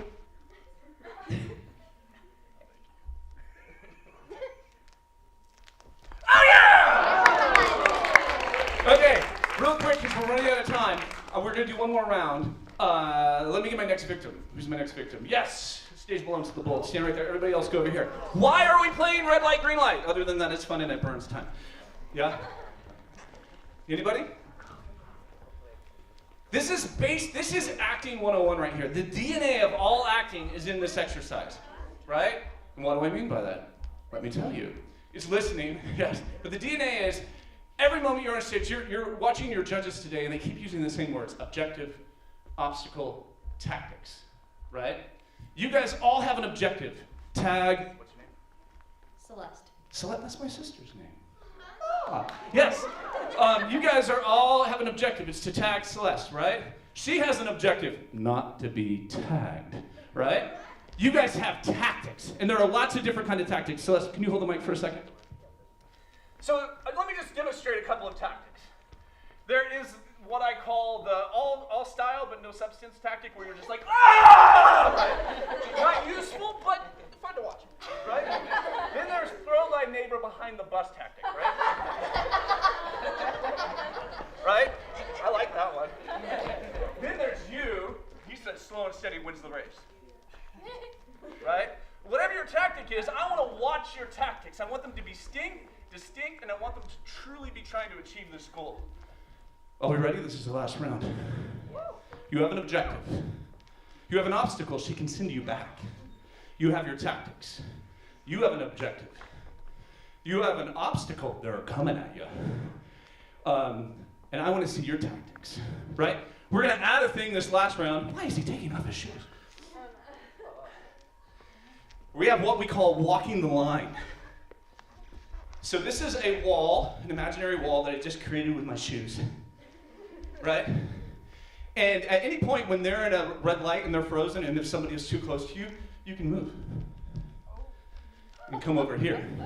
And what that's going to do is it's going to make you guys you guys are going to have to start working together to cut off her path. Because once somebody crosses the line over here, we can just fill up over here so she doesn't have as much space.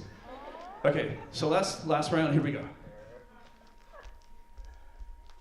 Green light. Red light.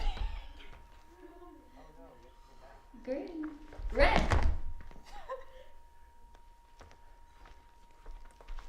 Red. Oh, that's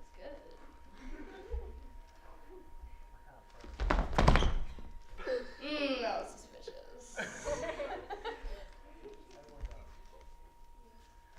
Red. I don't like that. We're gonna.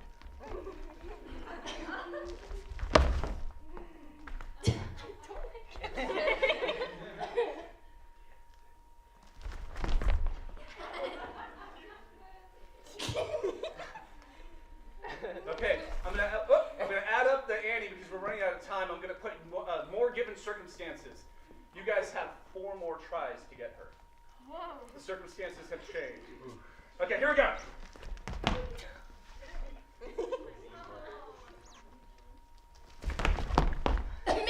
I love the style, though. I love the style. That's 1. That was 2. Someone's going to have to dive. Can't go anywhere. Dive, Levi, dive!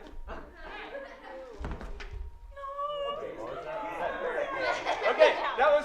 You get 2 more chances, and she's got to be brave and actually like give you a sec, right? That was just spin.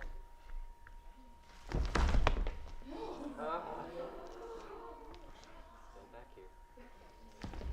Oh yes! Good. Let's go ahead and head back to the audience. Okay, really quick. My last thoughts. I'm over time.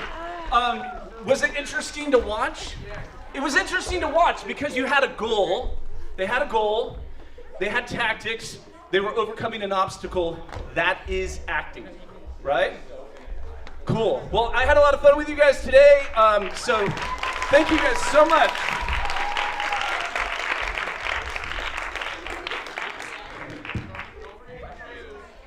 Don't worry, I won't.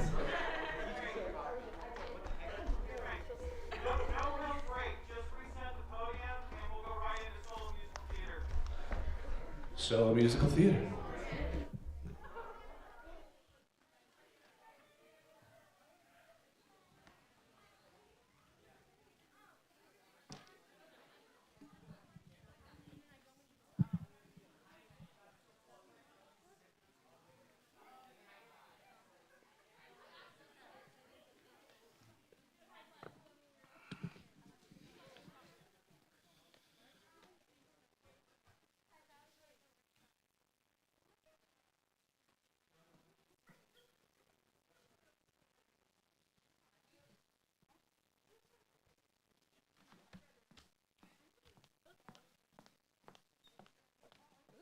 There were some great sounds. I was going to introduce you guys, but y'all can go. There were some like great sounds coming from here. I'm gonna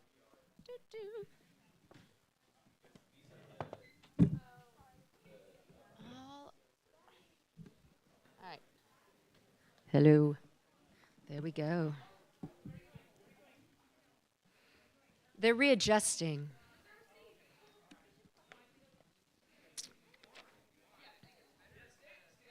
All right, I was looking for Roy, because I believe he's playing for these students, correct? All right. There were a lot of fun sounds coming from here. What? I don't have the. Oh. Okay.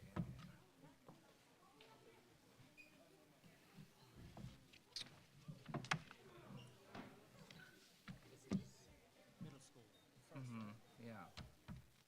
Oh, I'm nervous.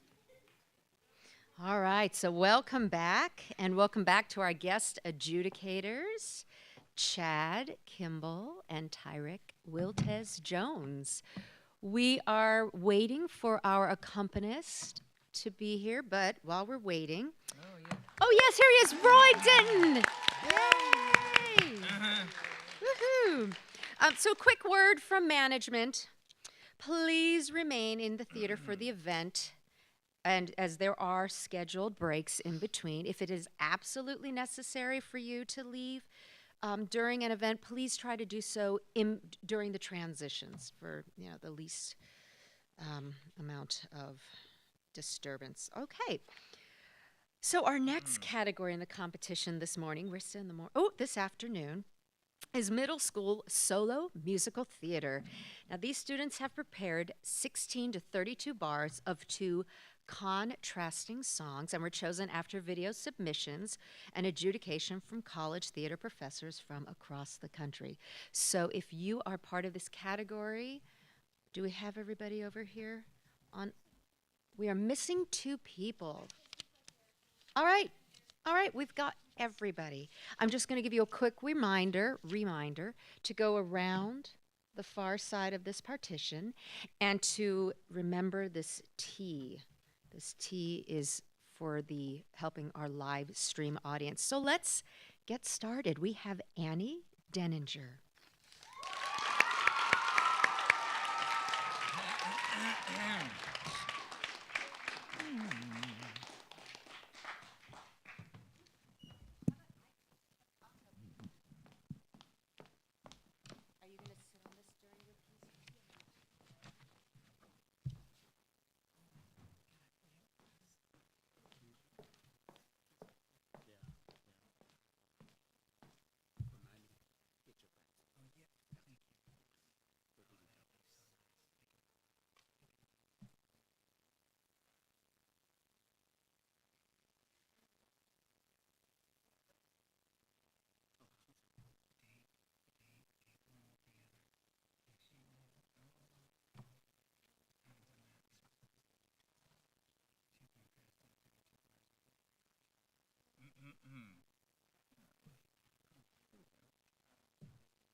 Wing Studio, and I will be singing How Lovely to Be a Woman from Bye Bye Birdie and Come to My Garden from A Secret Garden.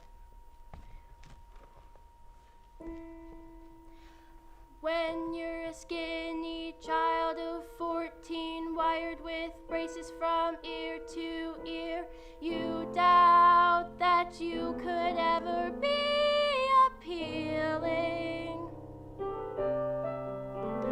Then, hallelujah, you are 15 and the braces disappear and your skin is smooth and clear and you have that happy grown-up female feeling.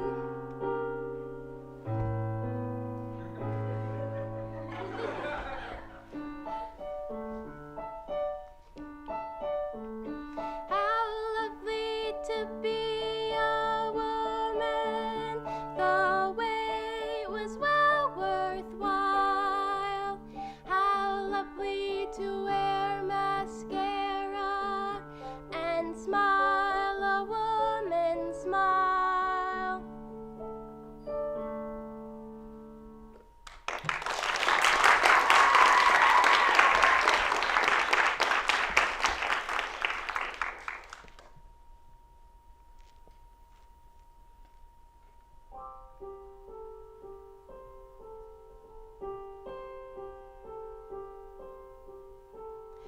Come to my garden, nestled in the hill.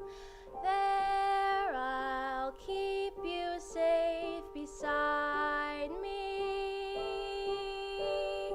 Come to my garden, rest here in my arms.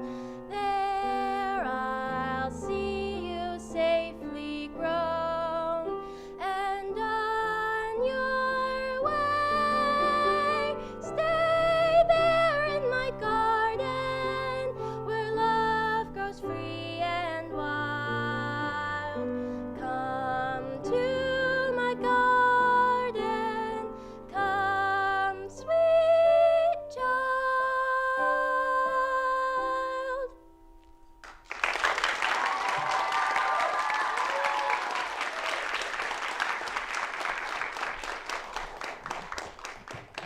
That was great. How did you feel?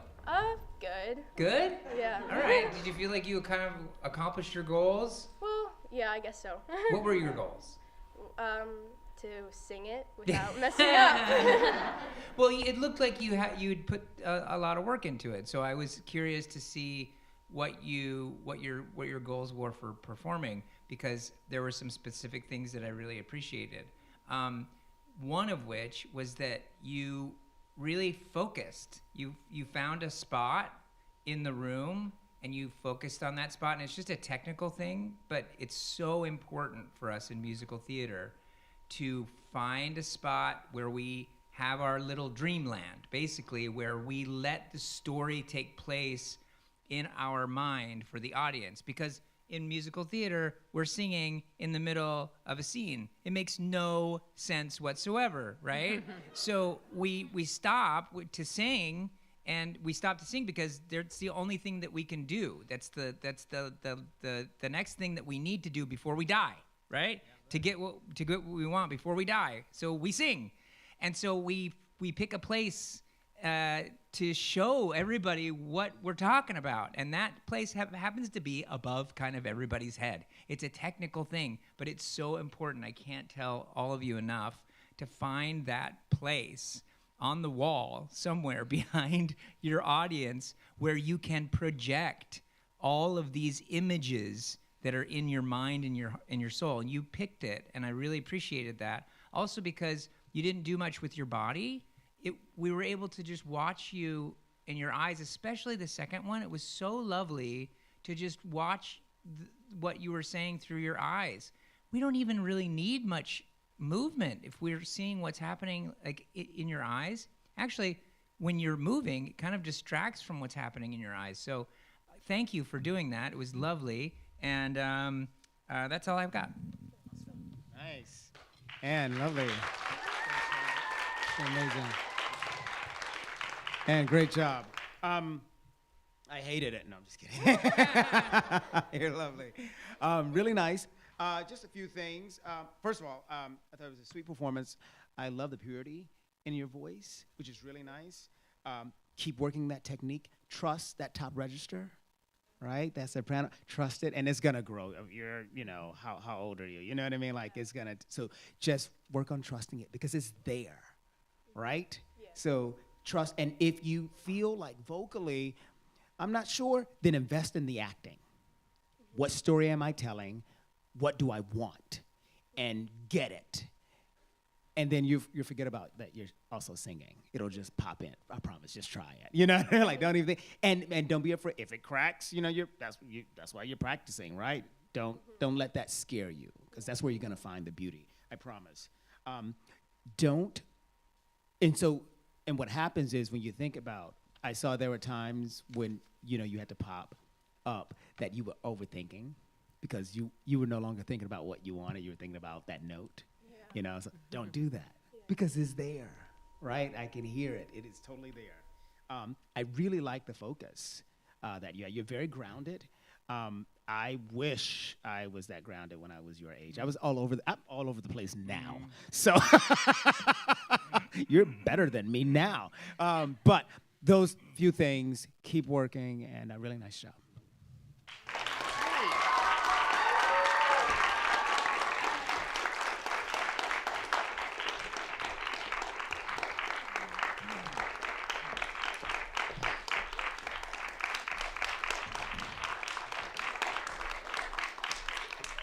So a quick note for those watching at home via live stream. Part of the experience today for our young performers is getting the opportunity to work with an accompanist in an audition situation where they have to enter a room, go up to the accompanist, and relay to them tempos and cuts in their music. So if you see our young performers going up and having this discussion, that's what's going on. So. All right, let's jump into our next performer, Avery Elliott.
Hi, my name is Avery Elliott, and I'm going to be singing I've Got Sun in the Morning from Annie Get Your Gun and Dangerous to Dream from Disney's Frozen the Musical.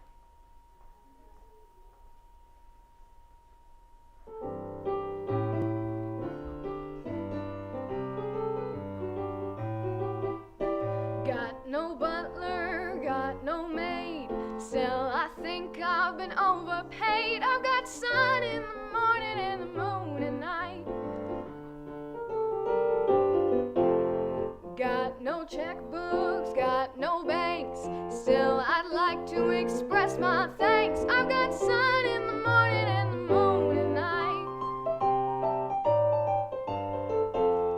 Sunshine gives me a lovely day. Moonlight gives me the Milky Way. Got no heirlooms for my kin, but still when I cash in, I'll leave sun in the morning and the moon at night. And with sun in the morning and the moon in the evening, I'm alright.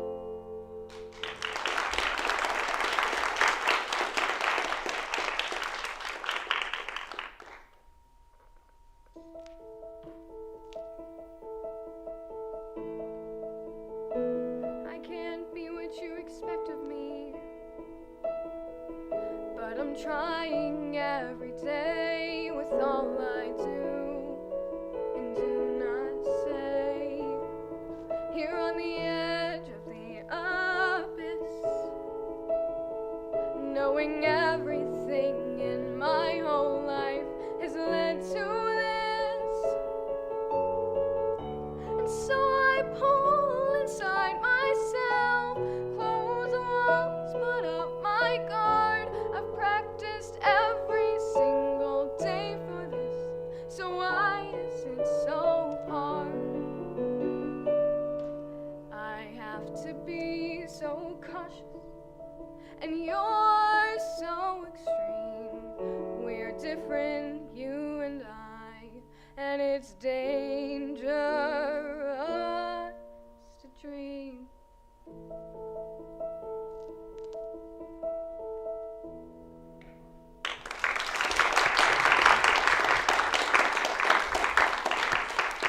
Nice. Congratulations. Thank you. How do you feel? Are you nervous? Yeah. I can tell. And I understand that. I get nervous. When I walked into this room today, I was nervous. I'm always nervous before I perform, and just being around people make me nervous, right? So I have to breathe. Take that nice deep breath as you're coming up, you know what I mean? And just really lock in into the now. Don't think about anything else, right? Because the great thing about it is, even though we talk about up in the ante, I always say, life or death is no one's going to die right now, today, because of you, okay? So that's not the stress you should have on your shoulders, all right? I love the warmth in your voice. It's something, you have this vibrato, and I can think of who it reminds me of, but it's like an old school sound, and I love it, and it's a singer that I love that I just can't think of right now. But I want you to think about what happens before you start each of these songs, and as soon as that music hits, you are there, right? The song starts before the music starts for you. Same thing with that ending, especially that second song. He was still playing. Stay in that moment. Whatever that moment is, stay in that moment until he plays that last note. Ding, stay there, and then relax, right? Because it's so beautiful, and I felt like you just robbed me a little bit. I was like, oh no, you have such this warm voice, right? This warm voice. So stay in that moment. Watch the tension in your arms, especially in that second song. It stays up here. And I want to see the vulnerability in your body. I want you to open yourself up more. And it's just nervous tension. That's all that is. We all have it. Trust me. That's how I know about it, okay? So just, again, what helps us with tension is focusing on what we want, What am I doing? What are my tactics? I always talk about the 5 W's, and I talk about the silent H. Then that H is how am I going to get what I want, right? You know. And oh, yeah. In that first song, I Got the Sun in the Morning, trust yourself. You have all of those notes. You have all of those notes. Trust it, okay? You gonna trust it for me next time? Okay, let's do it from the top. Go. No, I'm just kidding. Trust it. You have those notes. Trust it. Good job. That was great. Your voice is so unique and beautiful. I really am excited about you finding music that really, really suits it. What kind of music do you like to listen to? Disney. Disney? Okay. What kind of singers? What are your kind of like favorite singers? Poppy like singers. I guess Taylor Swift. Okay. Yeah. I mean, so here's the deal: is I would encourage you to just kind of mimic and imitate. Those, keep singing along with the radio. Radio. Ha! Sorry. Do you guys know what? Okay. All right. So just sing along with Spotify, whatever, whatever your streaming service is. Sing along with those people, mimic them, because your voice is malleable and is moldable at this age, all of you. And I would just encourage you to sing the stuff that you want, because you've got such a really unique and cool voice. And the vibrato, I can't place it either, but it is beautiful and is something to develop. I would, the same thing that Tyrick was saying about the storytelling. Make sure that, just a technical thing that you're holding all the way to the end of the music. And that's just an uncomfortable land, because you've got to fill it with what, right? Like, it's music. I would say one of my notes was make sure that there's music, and I've got the sun in the morning and the moon, and then there's music.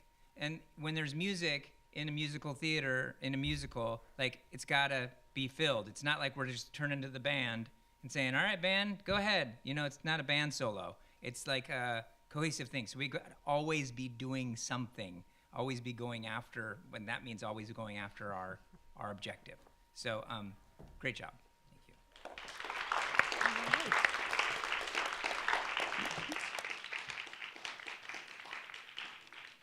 All right, and next up we have Avery Greer.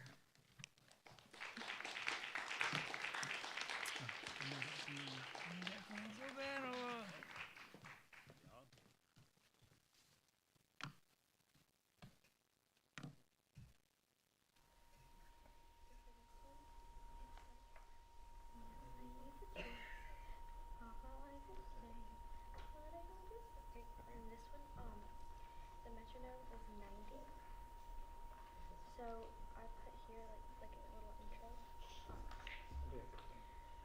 Which one is first? This one. And then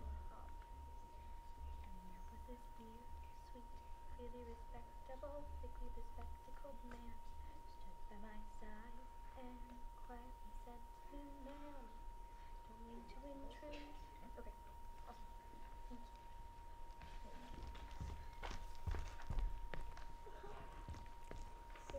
Hi, my name is Avery Greer. I'll be performing Home from Beauty and the Beast and Trip to the Library from She Loves Me.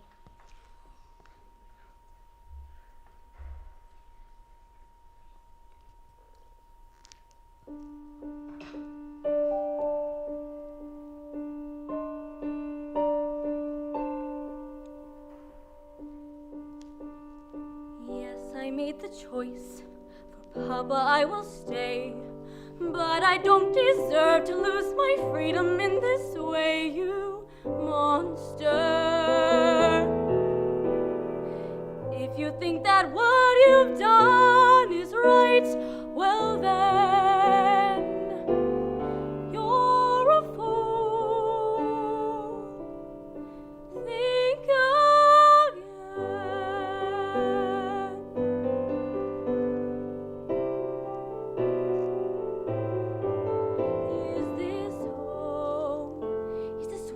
I must learn to be happy.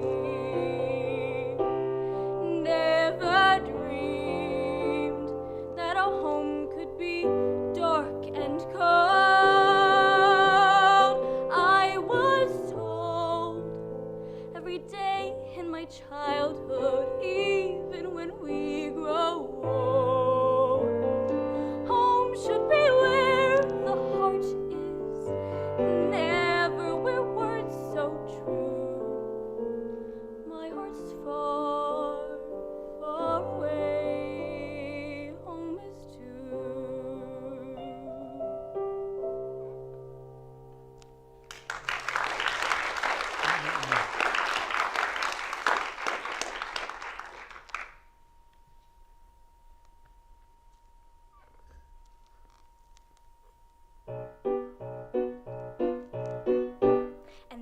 was this dear, sweet, clearly respectable, thickly bespectacled man who stood by my side and quietly said to me, "Ma'am, don't mean to intrude, but I was just wondering, are you in need of some help?" I said, "No." "Yes, I am." The next thing I know, I'm sipping hot chocolate and telling my troubles to Paul, whose tender brown eyes kept sending compassionate looks. A trip to the library has made a new girl of me, for suddenly I can see the magic of books.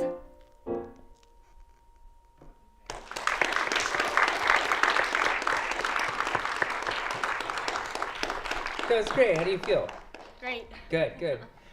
One quick technical thing, physically.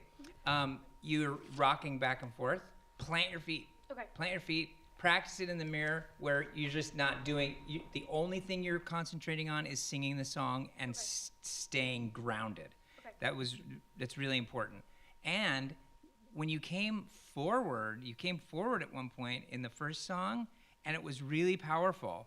So when you come down stage, you're coming towards us. It means something.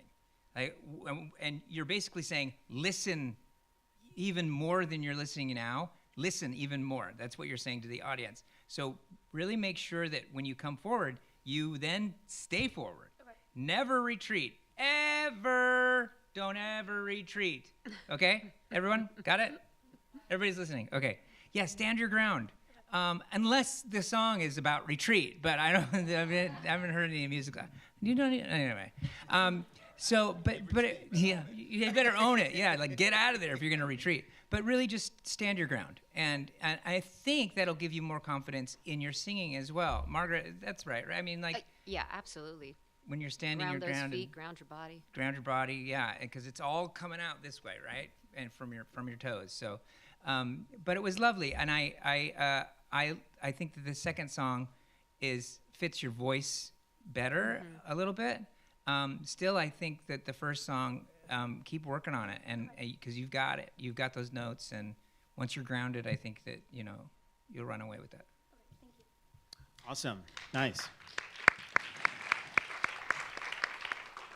You are all better than I was at your age. I'm just gonna keep saying that.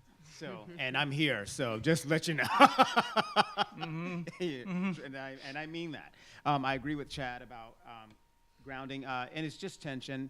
Once again, when we're not clear on our objective, our body does weird things because we're not clear, we're not specific, and we just have to find that specificity there. Watch directing yourself when you sing. Okay. I know this because I do it to myself. I do it, you know what I mean? So just be careful of that. Again, objective. What I loved about it is when that first song began, and the music, I saw you go to a place. You're listening to what we've been saying, and that was really nice. Your alto range, you have some beautiful colors at the bottom part of your register, which is really nice, and it's gonna only get better. So it has this mature sound, and now you're gonna start working like your mix and building up your mix into your head voice, which is gonna really be nice. And so don't be afraid of that, right? It's gonna be scary at first because that bridge, you're gonna be like, oh, what is happening? But yeah, it's gonna, and I can't wait to hear you 4 years from now, and what happens to your voice, and then 4 years from there. So keep working on that, and just don't be afraid of it. And that is it. Yes, great job.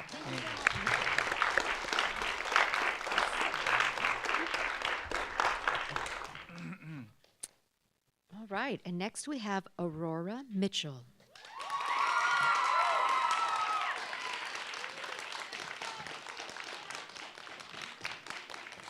I think that they know Aurora.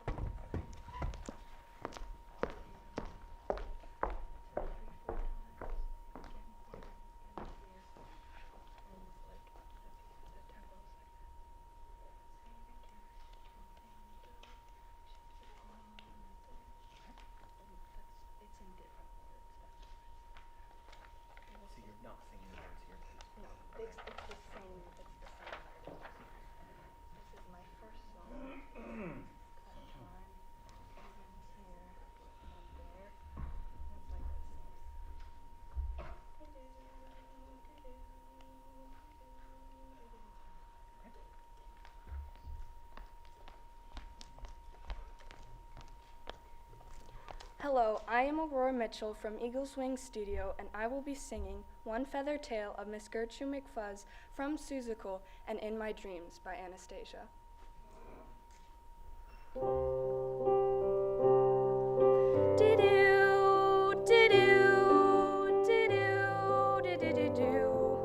There once was a girl bird named Gertrude McFuzz, and she had the smallest plain tail ever was. One droopy feather was all that she had, and oh, that one feather made Gertrude so sad. She curled it, she dyed it, she gave it a puff. She decked it with flowers, but it wasn't enough.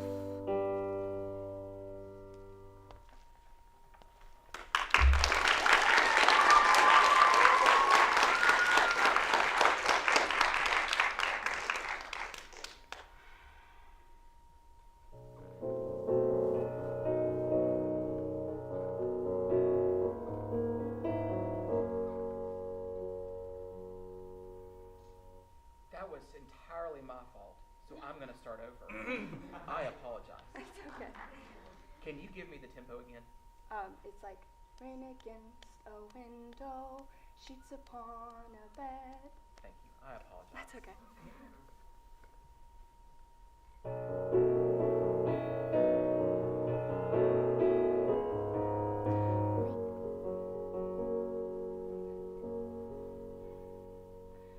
Rain against a window, sheets upon a bed, terrifying nurses whispering overhead. Call the child, Anya, get the child a hat. I don't know a thing before that. In my dreams, shadows fall. There's a light at the end of the hall. Then my dreams fade away, but I know it all will come back one day.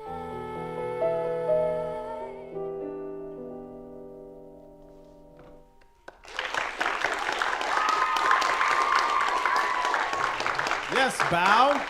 Yes, I love that. So I'll start by saying, Roy, you're fired. Great. Hey, it happens, and kudos to you for not letting it affect you or your performance, right? We're human. All of us are, so stuff like, and things like that can happen on stage. Trust me, yeah, it can happen. So, great job, right? The first song, Gertrude, right? You can go further with that. I love how grounded and subtle you are, but she's ridiculous. You know what I mean? She is. You know what I mean? I mean, it's Seussical, And so, but just, I think you can have more fun with that, even though she's sad, right? But she's this tale, it's just bigger. Go further. The doo-doos in the beginning, what are you saying there? I knew you were going to do that. I'm just minding my own business and singing my songs. Create a dialogue for yourself. What those mean. They're not just doo-doos to her. Does that make sense? Yeah. Okay. Awesome. Nice. And that second song, which is in a different part of your voice, right? How do you feel comfortable there? Yes. Yeah? Good. I love that. Stay comfortable and just build that confidence, and it's going to get stronger. Keep working. I would actually suggest you working with your voice teacher more in that register just to develop the strength more, because I think it's going to be really nice. Let me say the same thing I said to the girl before you. It's going to be really nice in about 4 or 5 years, and it's just going to really pop. So don't be afraid of that. I love that you feel comfortable, and just continue to just keep that confidence there, okay? Really good work.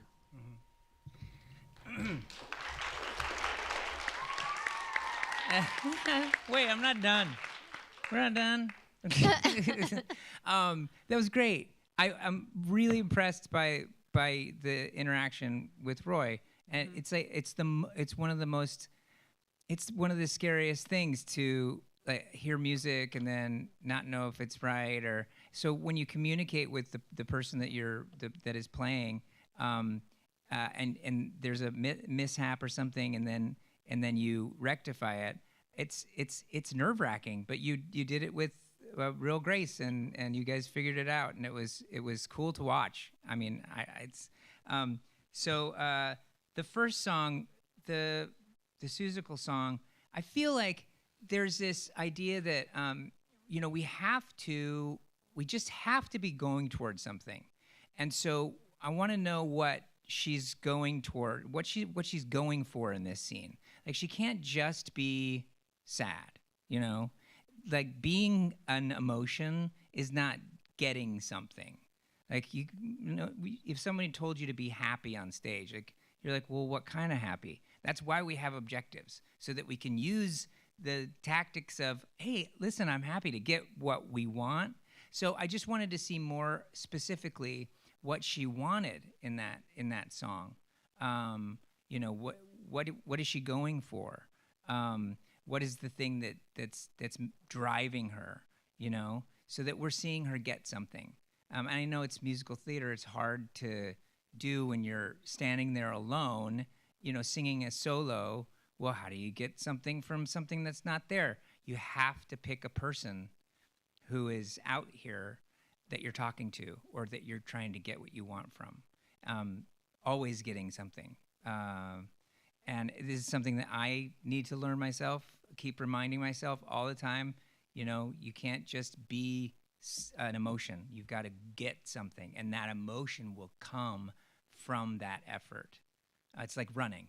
Like, we run towards something, and then we sweat. That's the same thing as acting. It's like we're going towards something we want, and the sweat becomes the emotional content. So it just comes out of our getting our objective. Cool? Okay, Great job. Thank you.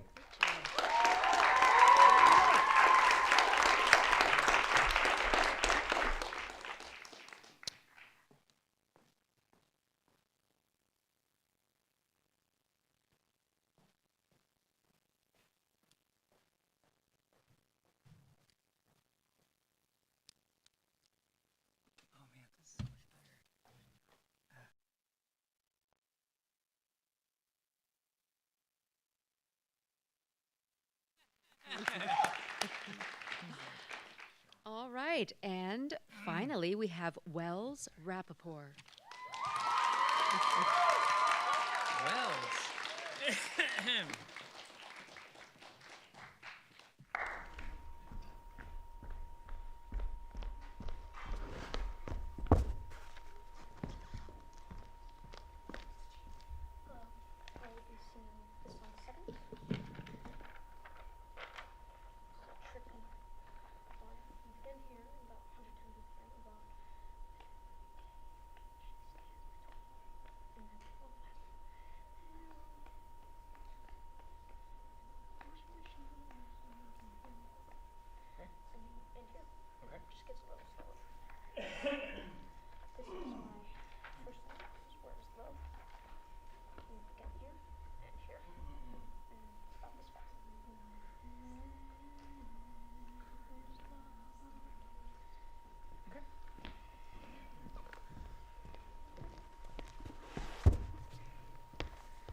Hello, I am Wells Rappaport.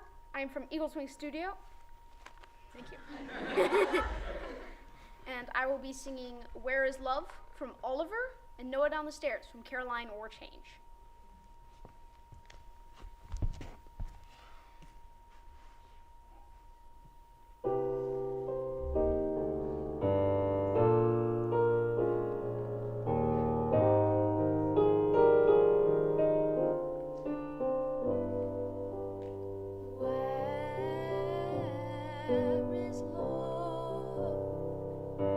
Does it fall from skies above?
day long. I've been gone at school. When I get home, they're on. Washing machine and radio, down the basement steps I go. Caroline, our maid, Caroline, our maid, Caroline, Caroline, Caroline, the President of the United States. Caroline, who's always mad, Caroline, who runs everything, Caroline, who's stronger than my dad.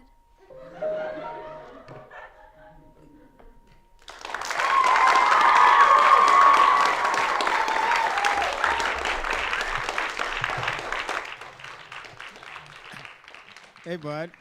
How you doing? Great, how are You you? good? You look so familiar to me. I feel like we've met before. Did we used to hang out like back in the 80s or something like that, maybe? I feel like I know you from somewhere.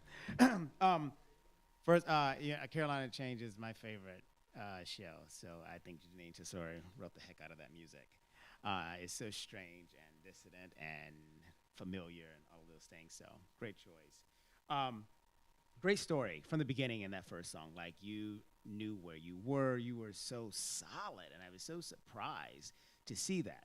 I don't know why, because I've been talking about how great you all are, but it's just like, wow.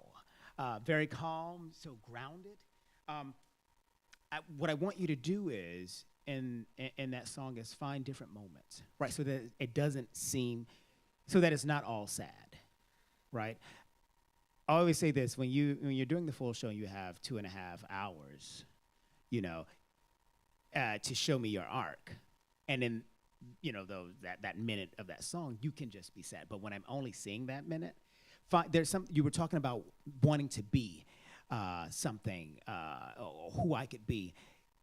There's hope there. So let's find, you know what I mean? So that gives me a different color. Now I'm asking you to do something that's way advanced. And I can do that because you're already so good, okay? But just finding those different colors so that I can see that arc in that 60 seconds. Does that make sense when I say that? Awesome. That Carolina Change, you start that, it was so confident. Don't lose your confidence just because you have to go into your high register, right? And you're gonna get to that age where that voice is gonna start changing, right? Focus on that objective.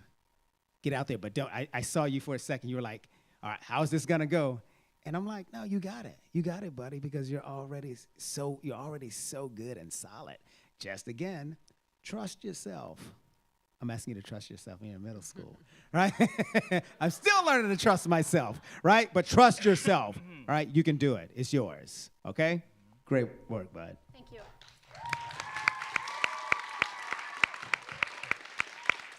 Wells, that was great.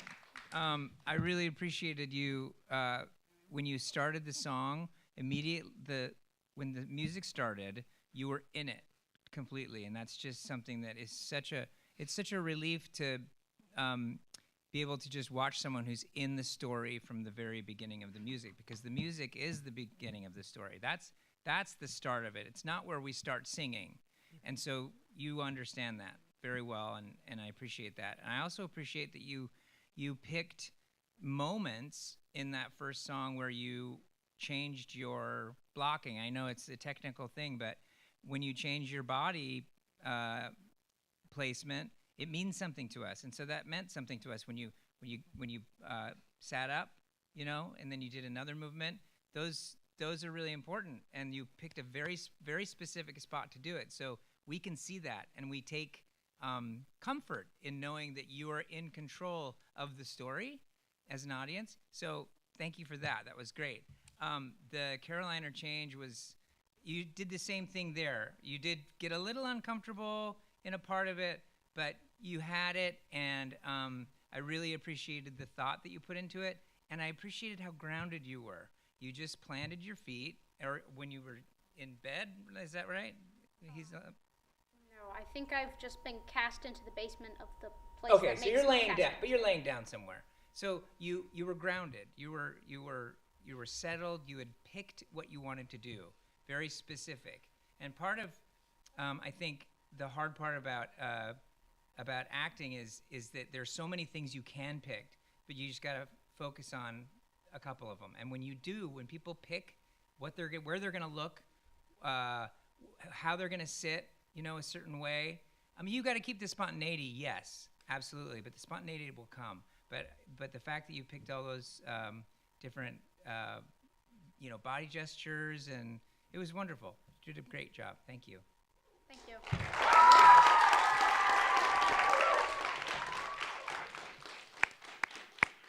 Great work to all our middle school performers. Very well done. And thank you, Roy, as well, over there on keyboards. I think that's it. Yeah, Roy. So we're going to take our lunch break, and we will be back here at 2 for the high school solo musical theater. And just a quick reminder that the warm-ups will happen about from 1:45 to 2 o'clock. So if you are performing and you want to warm up, it is 1:45 to 2 o'clock. All right? So have a great lunch, and we will see you back at 2.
until I see your face.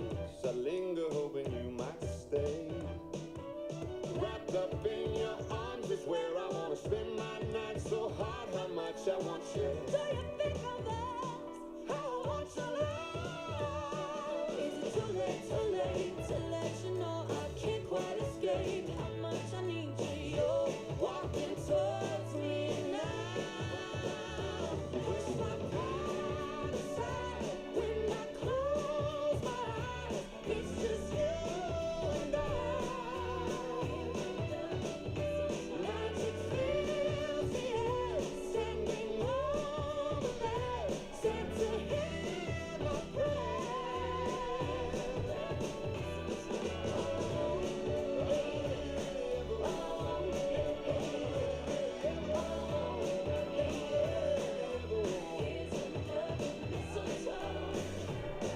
You're walking towards me now. Won't you read my mind somehow? Meet me in the middle underneath the little bit of mistletoe and indecision. Can put this out. Push my heart aside when I close my eyes. It's just you and I. Here under the mistletoe. Magic fills the air, standing over there. Sent to hear my prayer.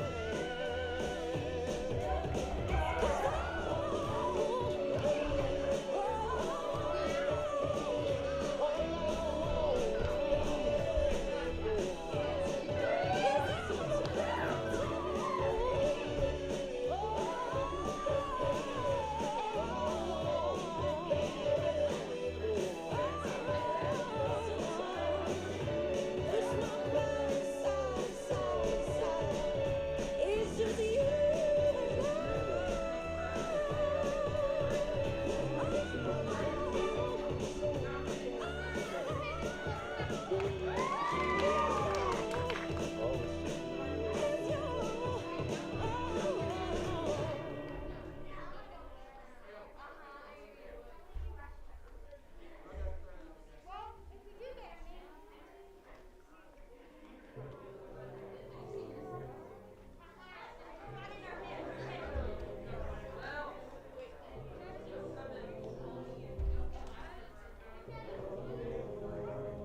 build yourself a boat, make yourself a sail, float into the ocean, nowhere.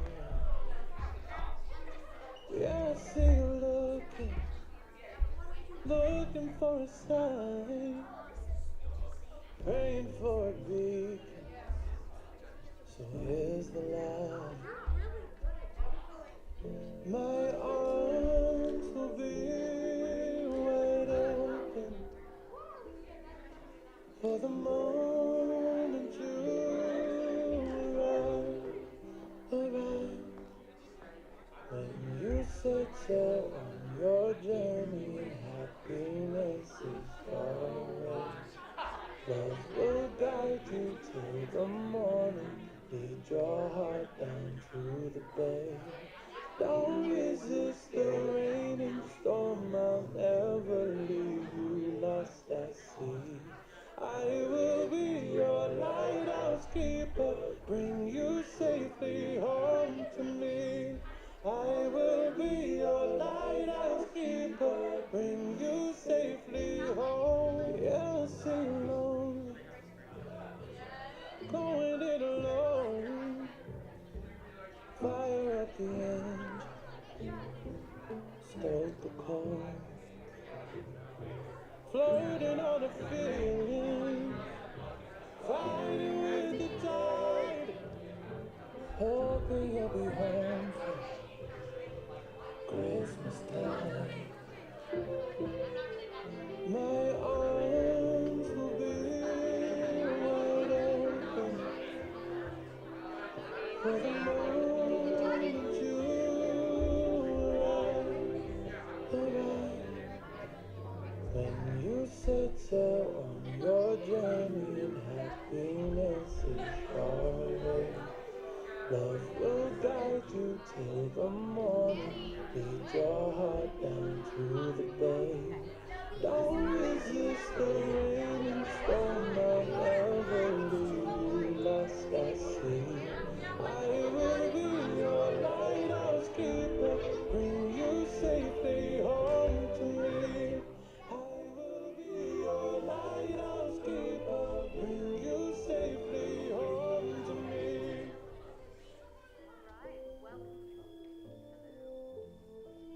Hello. Oh, there we are. Oh, there's some knocking on a door. And we are back. Sorry.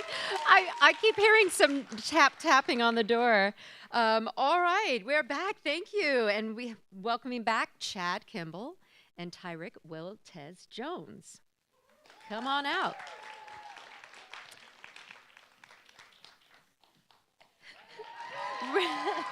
Were y'all tapping on that door? Oh my goodness.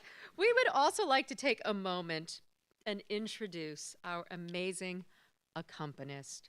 So Roy Denton attended the University of Georgia, and he studied music education and theater production and design. He also received his master's in conducting from the University of Tennessee. And he has been playing the piano for a long time. He's currently the band director at Strong Rock Christian School in Atlanta. He has been a worship pastor, the artistic director of a theater in Chattanooga for 5 years. He has been a recording studio accompanist and has done pretty much everything in theater, from directing to music directing to lighting design and scenic design. So he's done it all and worn every hat. And we are very lucky to have him with us this weekend. So thank you, Roy.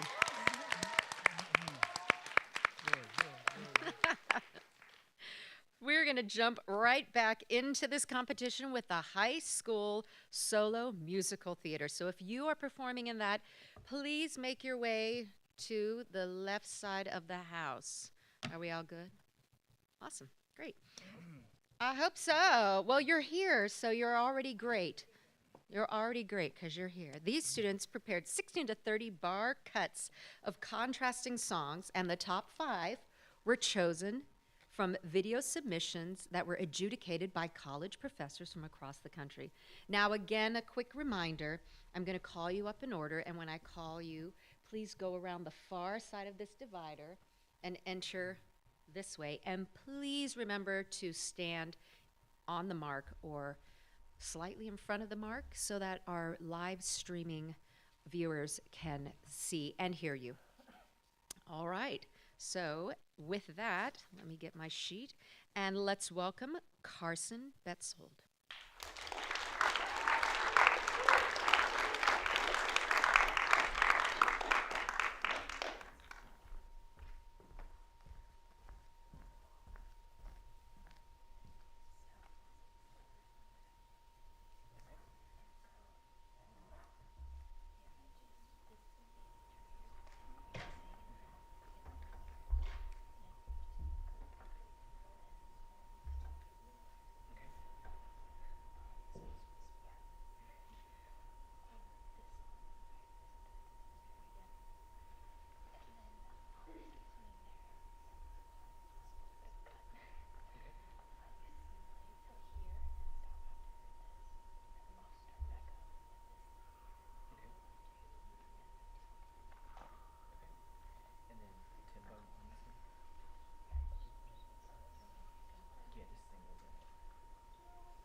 Hi, my name is Carson Betzold, and I will be performing If the World Should End from Spider-Man Turn Off the Dark.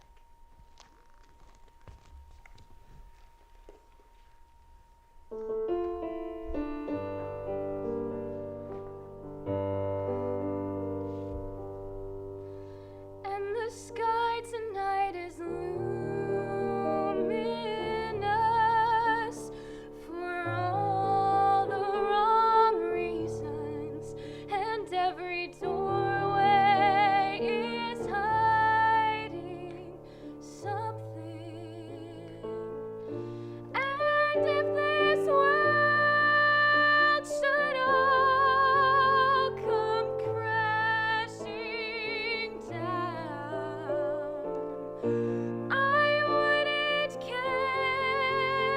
at all. 'Cause if there's no tomorrow, I'll have today again. There's no time for sorrow when there's no such thing as time. And if the darkness will descend, don't need a savior or a friend. I can say I've really loved if the world should end.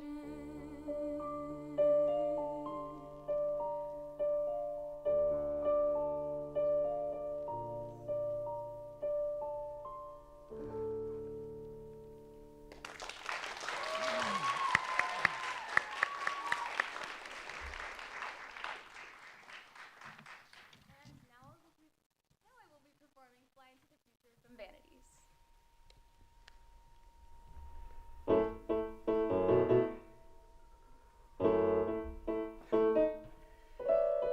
Growing up was stifling 'cause I was never free.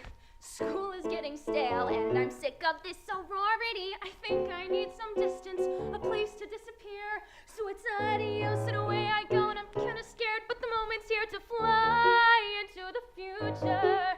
Gonna roll, gonna ride so that no one can find me. I'm flying into the future, moving on with my life and leaving all this behind me. Free from textbooks, free from Texas, free from folks who gave me flack. I'm gonna fly into the future. Time to fly. Watch Mary fly into the future. Time to fly. See her fly. And we'll see where she lands. And we'll see where she lands. And we'll see where she lands.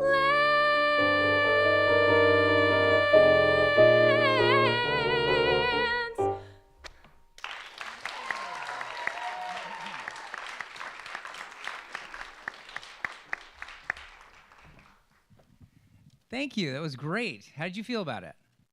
Pretty good. Pretty good. Yeah, you seemed like you were relaxed in your voice, and what I loved about it was that you were really grounded in the beginning, and you really had a focus. You brought me in immediately when you were looking off into the distance, curious about something. You were fishing for something out there.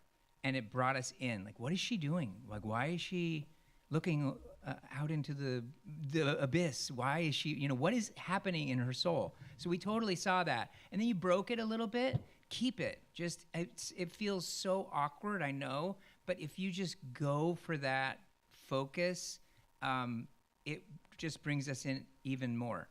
You gave up your ground a little bit. You retreated just a little bit. And I think that happened in places where you were a little unsure of the music, not the music, but your voice with the music. Hold your ground, hold it. And the spot you picked to come forward, I think is good. There might be another spot in the first song. There might be another spot as well. Second song, it felt a little too busy physically. Like I wanted you to kind of stay in one place, jam in one place. That would have been nice.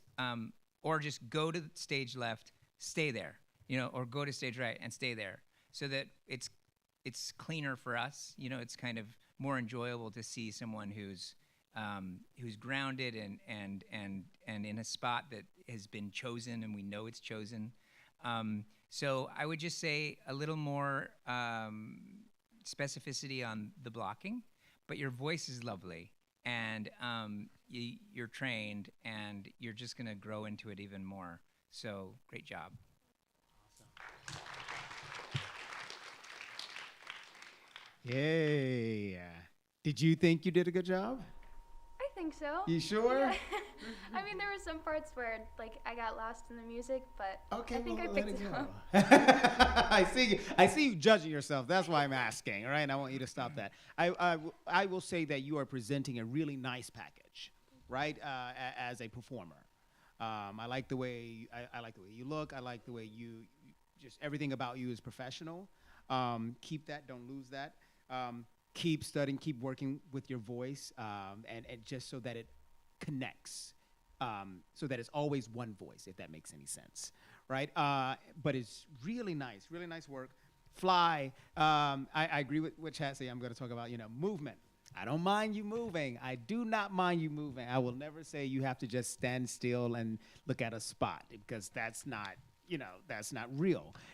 But make sure that it's motivated. Know why. Don't just move just because. And sometimes directors will have us move, and they might not always tell us the why.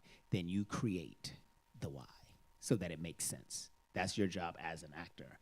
Make that dance your favorite dance in the world. When you do that, you're flying into the future, right? That's kind of exciting. Yeah, it's like going to space. A lot of people are doing, well, some people are doing that now. It's top 1%, right?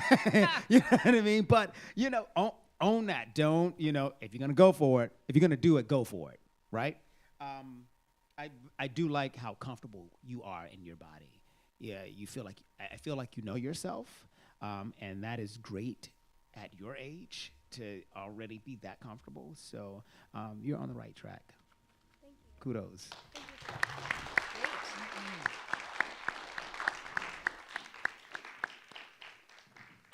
All right, and next up we have Brennan Brusso. He is not here, so we're going to move ahead to, oh, it's right on the crease in my paper. Sorry.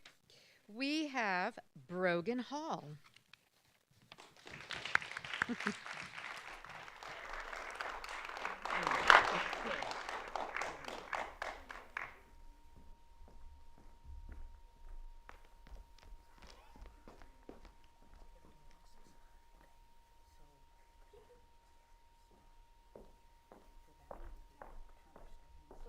Take a moment in case you were not here for the last session with the middle schoolers, or if you're joining us now live stream for the high schoolers. But part of the event is giving our performers the opportunity to work with an accompanist in an audition situation, in a situation where they walk into the room and have to explain to the accompanist their cuts, their tempos, et cetera, et cetera. So that is what you see happening right now.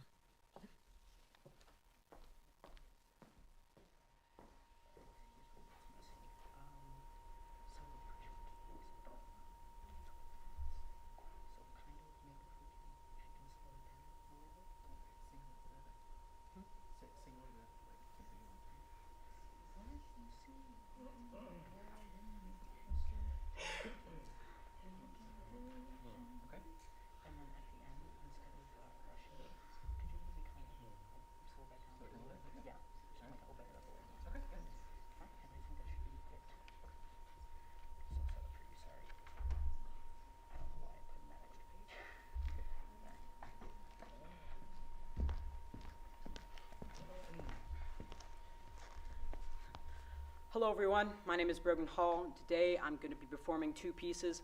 My first is What You Call a Dream from Diamonds, and my second is Call of the Sea from No No Nanette.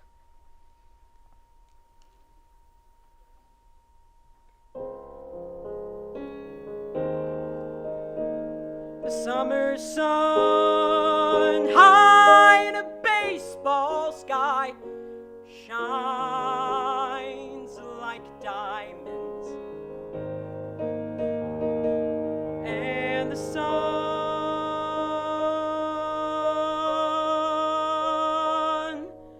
shines like diamonds.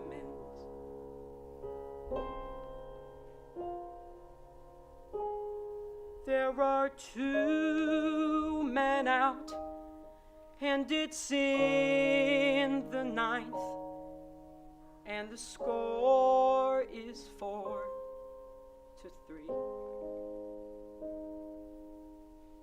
There's a man on first and a man at bat, and the man at bat is me. And it's what you'd call a dream.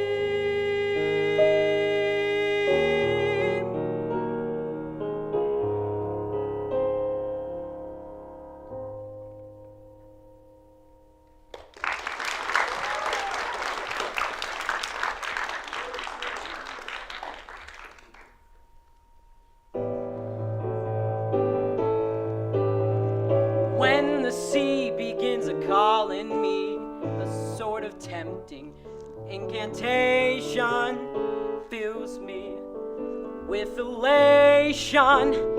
It seems to say, come out and play, come along and learn that old song of love, sweet fascination.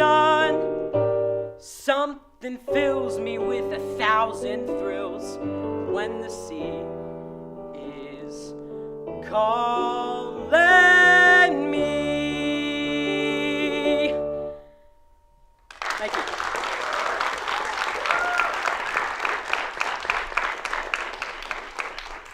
Brogan.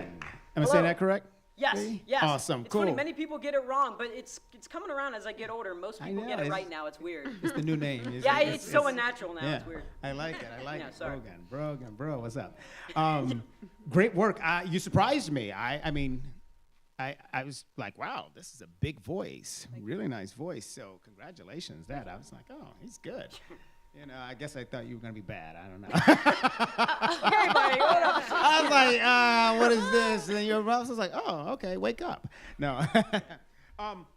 Really good work. Really nice acting, especially in that first song. So keep that work up. Watch the tension in that right heel that lifts up. Yeah, right? Because you're doing such good work, I don't want focus to take away from the good work you're doing just because you have that tension, you know? So just find that placement, trust it, as I say all the time, own your space, because it's there, you know? Yes, When sir. you say, at the end of that song, the first song, you say, what you call a dream. Right. Yes. What does that mean to you? What are you saying there? Oh, well, I guess to me, it's just like the perfect day. You know, everything's working right. My dad's there. The field is beautiful. It's sunny out. It's the perfect day for a baseball game. And I guess to me, that's just like the perfect dream. My only wish that I truly want. I agree. And how does that make you feel? It makes me feel happy inside because There's hope. I'm in my happy place. I yeah. agree. I didn't see that. I felt that it was sad. That's how it was conveyed to me. And I was like, there should be, you just said, what you call a dream?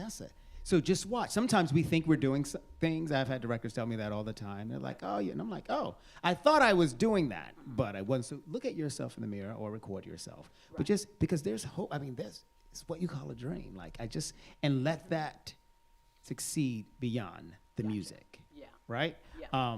And other than that, man, great work. Thank you. Keep it Thank up. you. Thank you.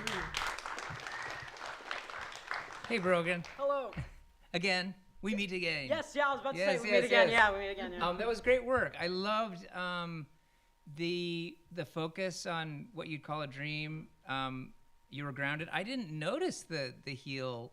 I actually do the same thing. My toes lift.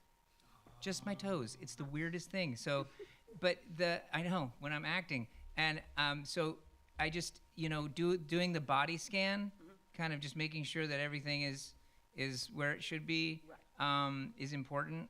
That's a good way to get that heel down or those toes down on the floor, because they're reaching up to curl in to ourselves. Right. Like we want to do this. We want to close off. Yeah. That's just our natural. That's our natural instinct when we're in front of people like this. Where our like amygdala brain, is that right? Yeah. Is our lizard brain? Can I say that? is thinking we're in danger, and we're not in danger, obviously, but our bodies are thinking that we are. So that's what's happening with your heel, or when anybody's trying to tighten up. I do the same thing, and it's just making sure that your body's relaxed, doing the body scan.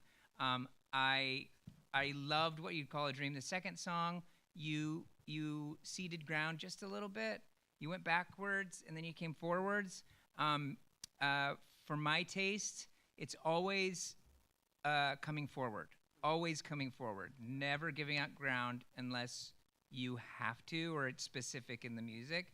And you have such a strong presence. We want to see you come forward in hope. And you've got such a bright face. Like, that's what we want to see coming forward, and giving us hope. When you have hope, we have hope, because we're mirroring you. So, but it was great work. Thank you. Thank you.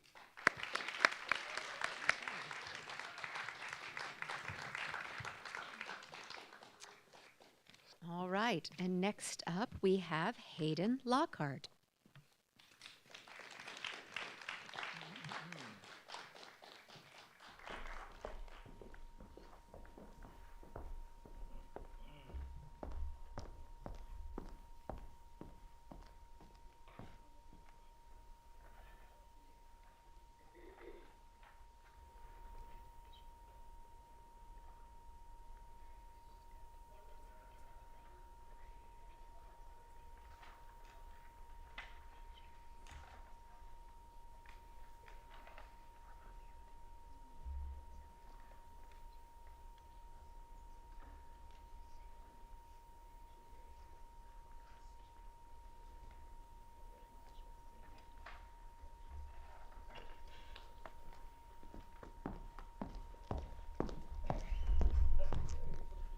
Hi, my name is Hayden Lockhart, and I'll be singing Shopping Around from Wish You Were Here, and I Don't Need a Roof from Big Fish.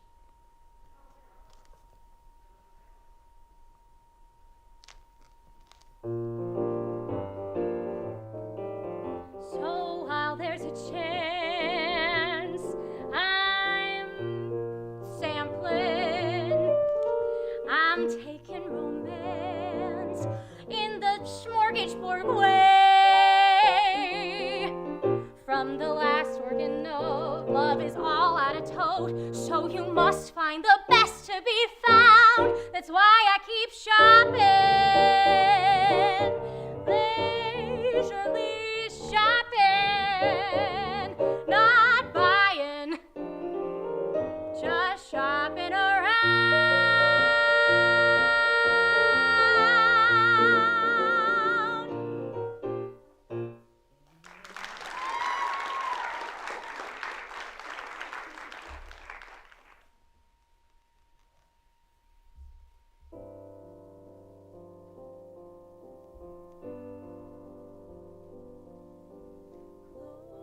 Close your eyes,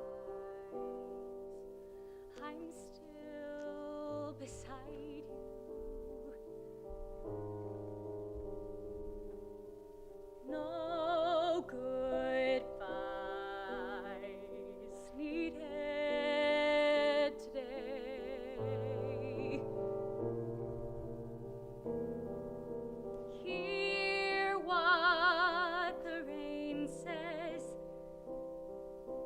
Know what it knows.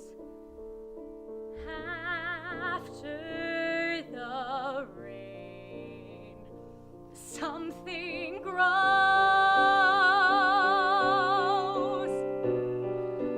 I don't need a roof to say I love you.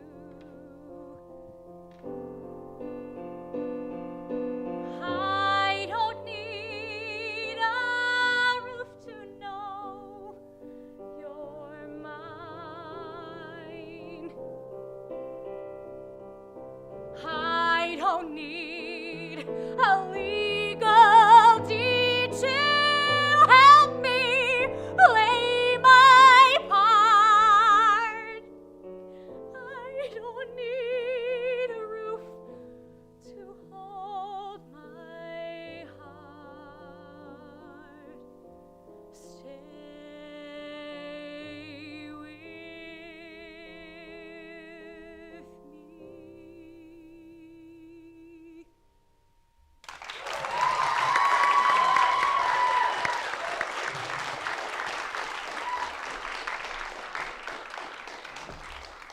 Hayden, I'm going to do it to Chad. How did you feel? Oh, come on. You're hard on yourself, and I like that. Hey, that's how we get better, right? I'm never a 10 in my book. You know, I always have something I can work on that can be better. So I think that's awesome. But you did a great job. Your voice, you know how, or someone knows how to pick music for your voice, yes. Which is great. You're clear. It's only going to get better from here, which is great.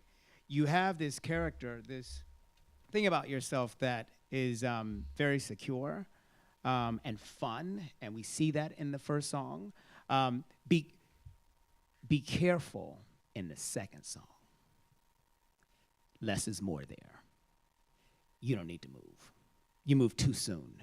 It's so, you know, what, I don't need a roof. What do you want in that song? I want for everything to stay the same. I want to hold on to what I currently have.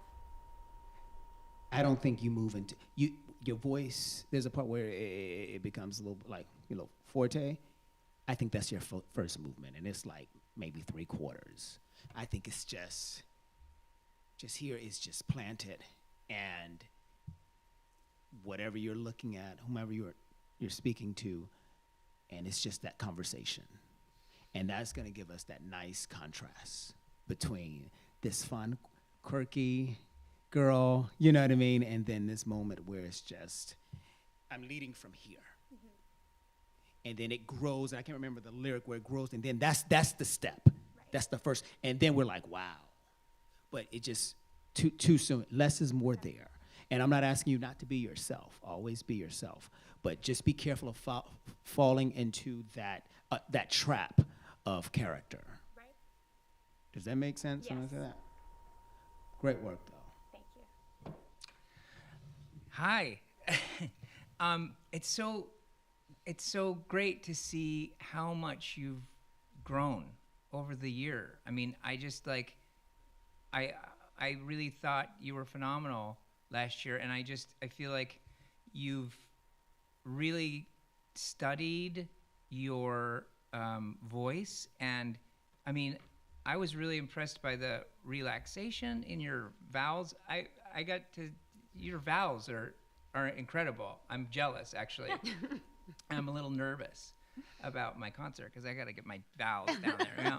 But seriously, that vowel is hard to sing on that. You know, the where your jaw is just completely dropped, and it was relaxed, and it was wonderful to see. I was so impressed by your through line in the second song. Your through line was just, it was on. She never for a second dropped her story. And you know, we can pick apart what the story is, you know, and I really do agree with Tyrick about the movement at the end. Like, you're so strong anyway that when that moment comes, like, it's going to blow us away. So hold on to it. Don't give it up yet. But your through line was wonderful. And the thing that I loved about it is that it didn't end until the very last strands of the music went out. And it's just so satisfying as an audience to to see that someone is staying with the music all the way, because the music is you. That's what you were doing at the time. So your voice is wonderful. Keep working on it. Yeah, great job. It's great to see you again.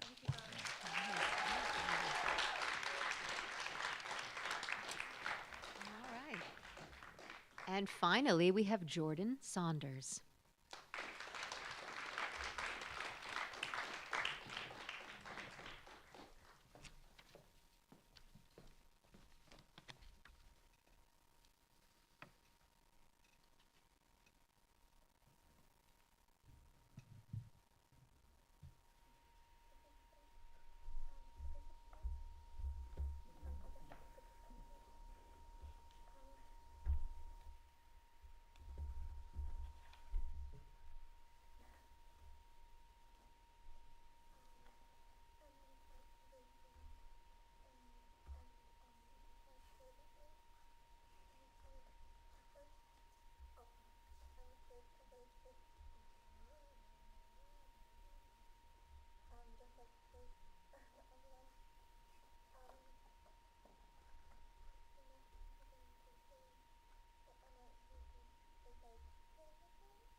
Hello, my name is Jordan Saunders, and I will be singing I Know It's Today from Shrek the Musical, and If the World Should End from Spider-Man Turn Off the Dark.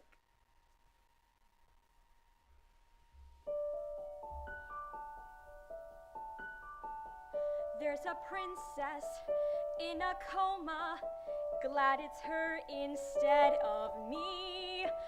Pretty maiden in a glass box, how I wonder, does she pee? Blah, blah, blah, poison apple, boring, boring, evil queen. Filler, filler, been there, read that, 7 shorties on the scene. Skip ahead, skip ahead.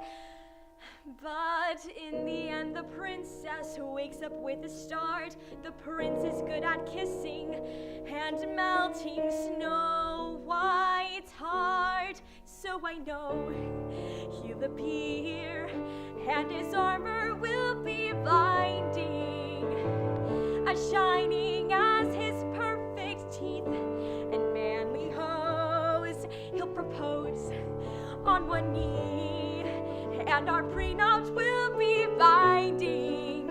About time we set the wedding date. Day number 958.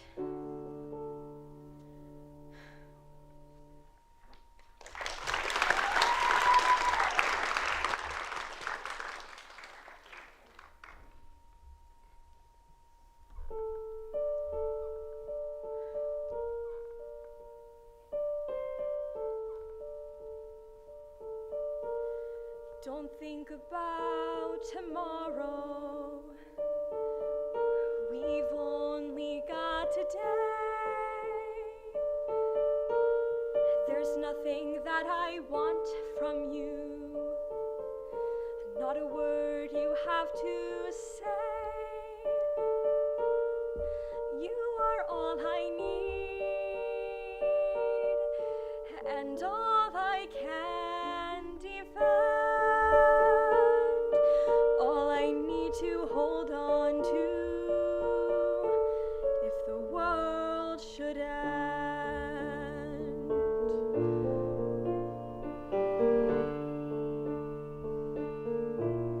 In my imagination,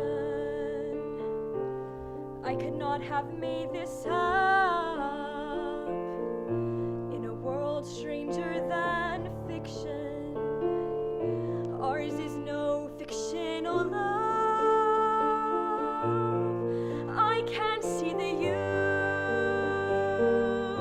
under your second skin. I can feel your heartbeat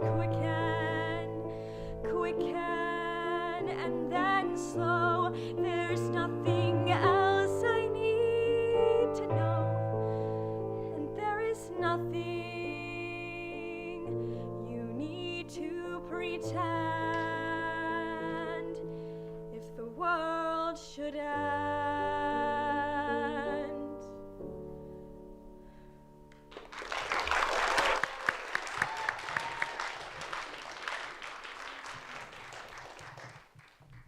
How did you feel about that?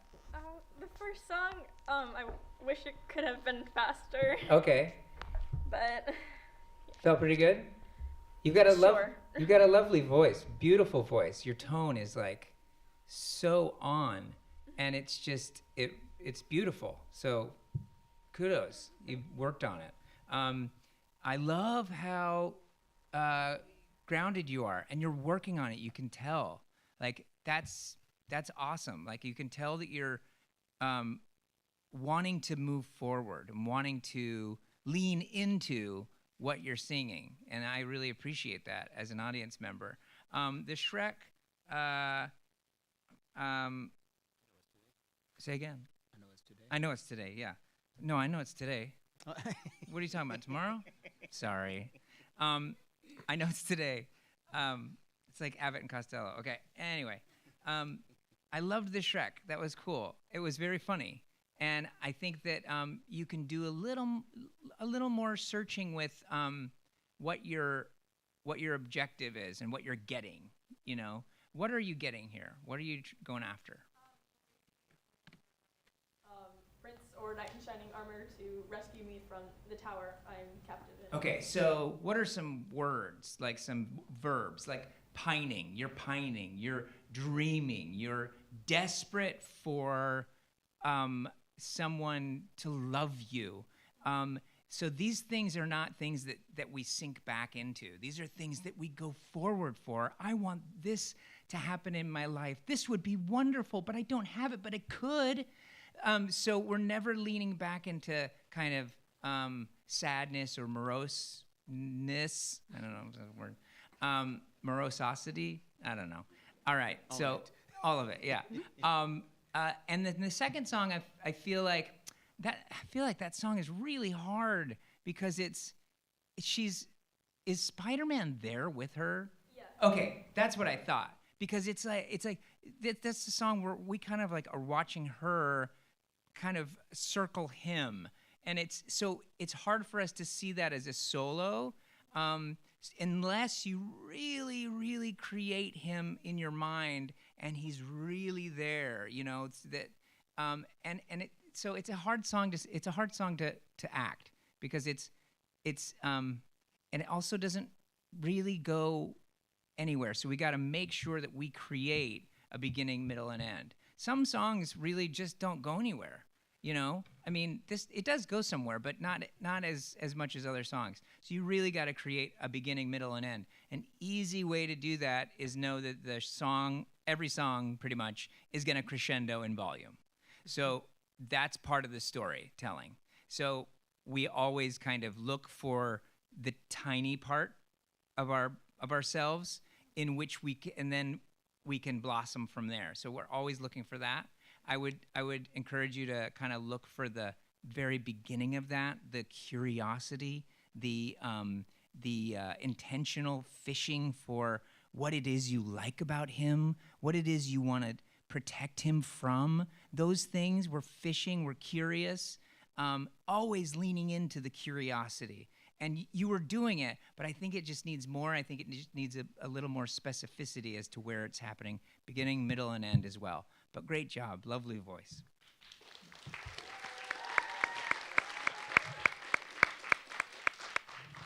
Jordan, I wrote, sweet voice. Your voice, I don't know how you felt about your performance. I think you should be proud of yourself. But your voice, it reminds me of a Krispy Kreme donut. I just want to bite into it. It's so sweet. No, and I say that honestly. I'm not going to lie to you all. I mean, it didn't benefit me to do that. It didn't benefit you, actually. So, but it's so sweet. So you're already starting in a great place, which is so nice. The second song, I'm going to say the same thing to you. I said to Hayden, less is more. I think you just have to strip all of that extra hand move, all the gestures, you know what I mean? Just trust it and just be. Just be. We have to allow ourselves to just be, and I think, because of what that song does, I remember it visually, and doing it in an environment like this, you just be. And then you find that moment where it makes sense, where you be something else.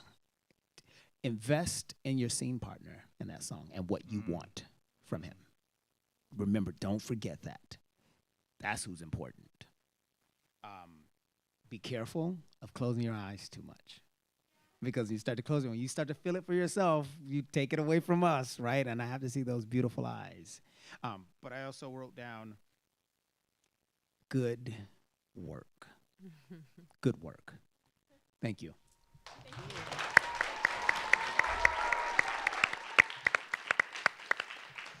So we would like to take a moment to give a shout out to Brennan Brusso. If you're watching via live stream, Brennan was supposed to be here today, was chosen as one of the 5 to perform, but due to an illness was not able to come. So Brennan, we pray for you and we hope that you're doing well. So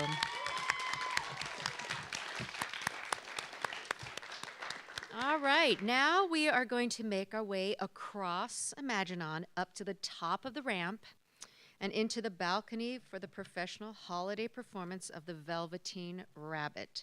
So the Velveteen Rabbit starts at 3, correct? Do we want to do that now? So.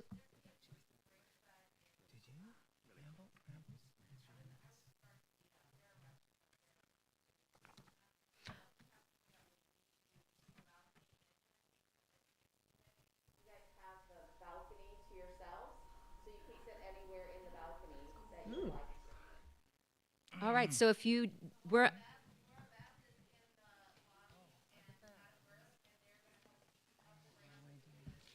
So the balcony is reserved for you all. You have a few minutes to get yourself situated and use the restroom.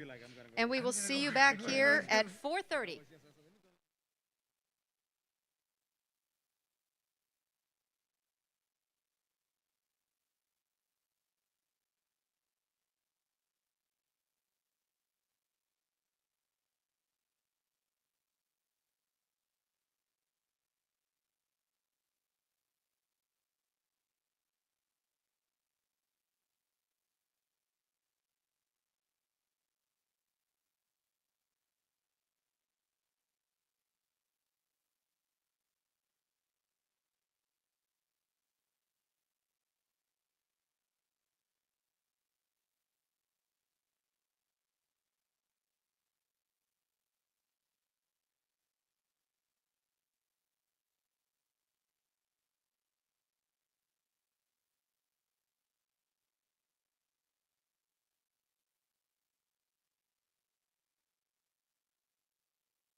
It's beginning to look a lot like Christmas everywhere you go.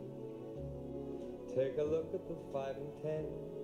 It's glistening once again with candy canes and silver lanes that glow. It's beginning to look a lot like Christmas. Toys in every store, but the prettiest sight to see is the holly that will be on your own front door.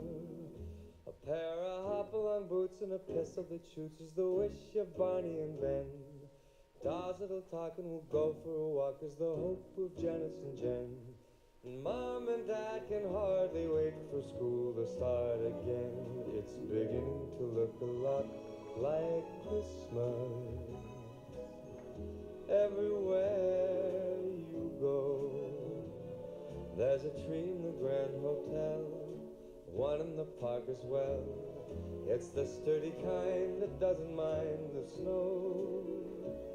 It's beginning to look a lot like Christmas. Soon the bells will start, and the thing that'll make them ring is the carol that you sing right within your heart.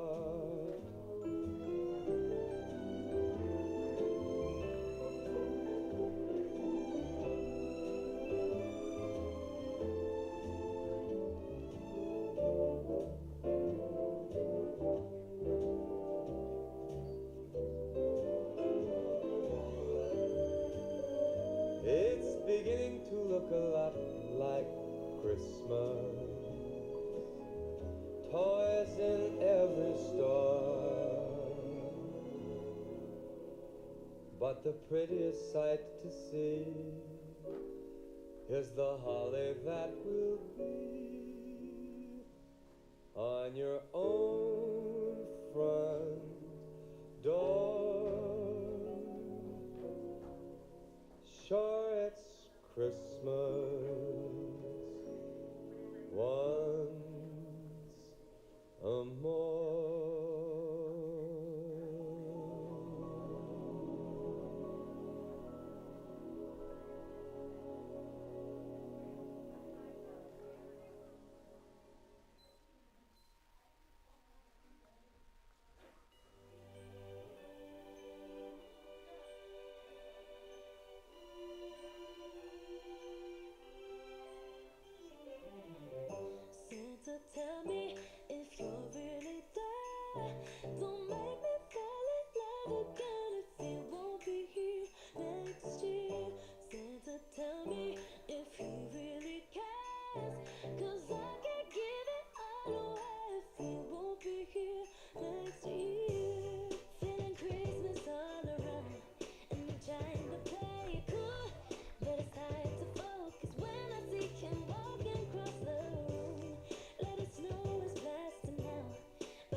most beautiful time of the year.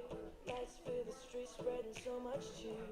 I should be playing in the winter snow, but I'ma be under the mistletoe. I don't wanna miss out on the holiday, but I can't stop staring at your face. I should be playing in the winter snow, but I'ma be under the mistletoe. Shawty,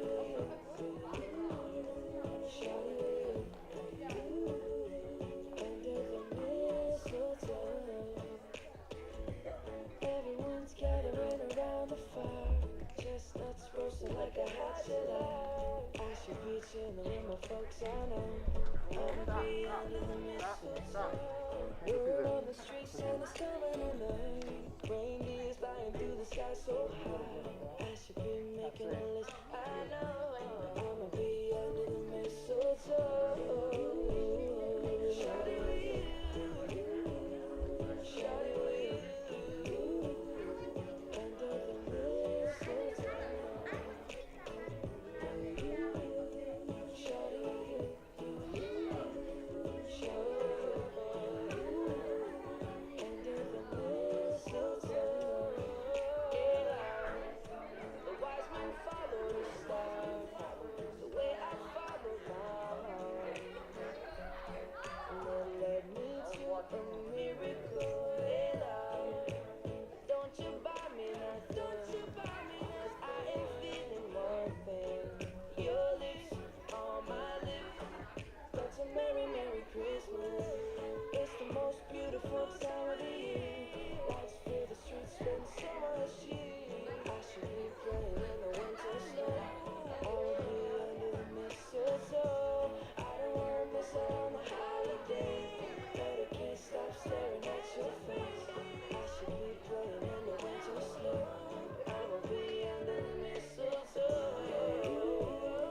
Shawty with you, shawty with you, under the mistletoe. Shawty with you, oh yeah, under the mistletoe, under the mistletoe. Kiss me underneath the mistletoe. That's a lot of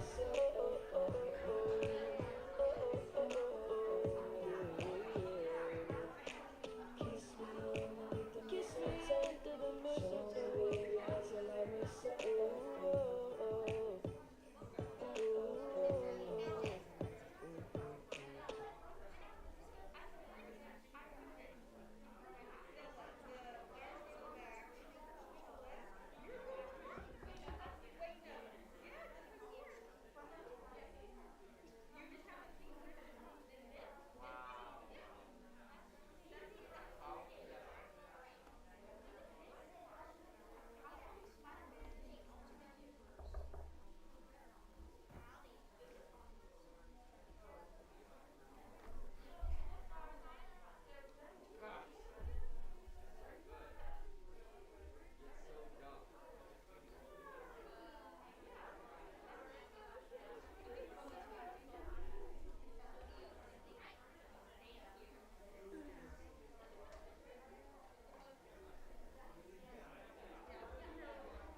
All right, and welcome back. All right, thank you, Tyrick and Chad. All right, I do have a quick announcement that I have to make, trying to find it. It has to do with parking. Yes. So if you have parked under Imagine On, please move your car as the parking area will close at 5 o'clock, and we do not want your cars to be locked in. So just a quick note to move that before 5. All right. So here we are. We're in the final stretch of the day. Y'all look great. Oh my goodness. Y'all look great. Woohoo! to everyone participating here at the 2021 CITA Secondary Theater Festival. We've had to pivot quite a bit over the last 2 years in order to keep the festival running in the midst of a pandemic, and we are so thrilled that you have stayed with us and that CITA is able to bring you such wonderful programming. And we want to welcome back our adjudicators, Tyrek and Chad. All right, let's get rolling. We're going to jump into the competition with our Shakespeare monologue. So these students submitted 15 lines from one of Shakespeare's plays via video to be adjudicated by college professors from across the country. And the top 5 finalists are here with us performing today. So let us begin. And we have Nathan Alley. I guess I should say, as Nathan is making his way over, if you are performing in this Shakespeare section, can you make your way over to audience left? Yes, great. And when I announce you, can you come up and just, as Nathan did, work your way around the partition and enter? And fantastic. And then you'll go to the T on the stage. Great, thank you. Hello, my name is Nathan Alley. Today, I'll be doing a scene from Twelfth Night, Act 1, Scene 3.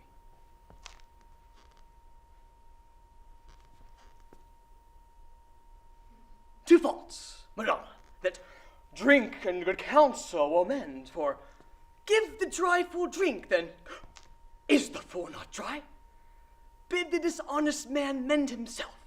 If he mend, he is no longer dishonest. If not, let the botcher mend him. Anything that mends is but patched. Virtue that transgresses is but patched with sin. Sin that amends is but patched with virtue. If, so that the simple syllogism will serve so. If not, what's remedy? As there's no true cuckold but calamity, so beauty's a flower. The lady bade, take away the fool. Therefore I say again, take her away. Thank you.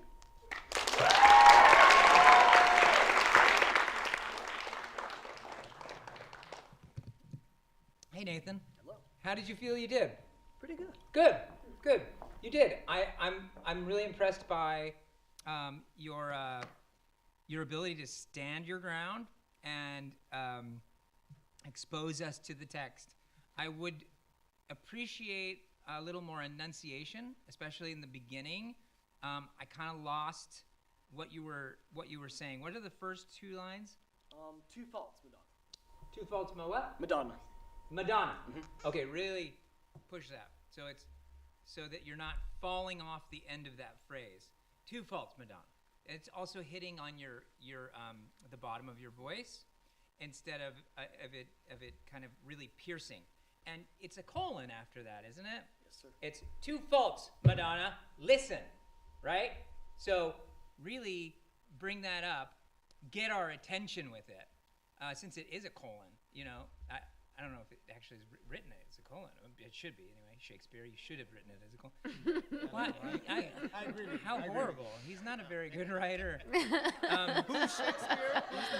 I'll take Oh, notes okay. for I'm him. just joking. I'm just kidding. So anyway, yeah, just really point that up. And when you catch us in the beginning, we're more prone to sit forward and listen. I thought that the monologue was great. I just want a little more enunciation. It's obvious that you know what you're talking about. Maybe take a little bit of time to look at the beats and going from beat to beat. And you don't want to anticipate. I saw you anticipate just a little bit. But other than that, great. Thank you.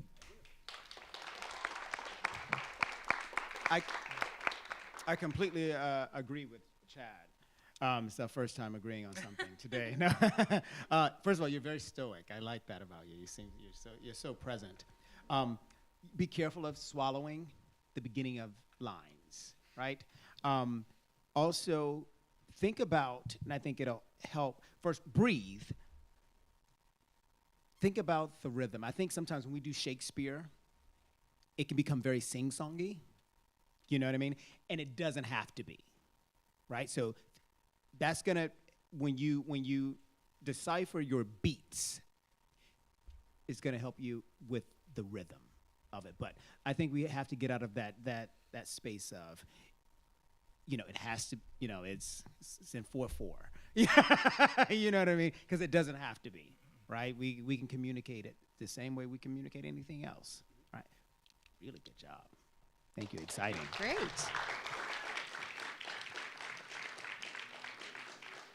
All right. And up next, we have Sarah Kearns.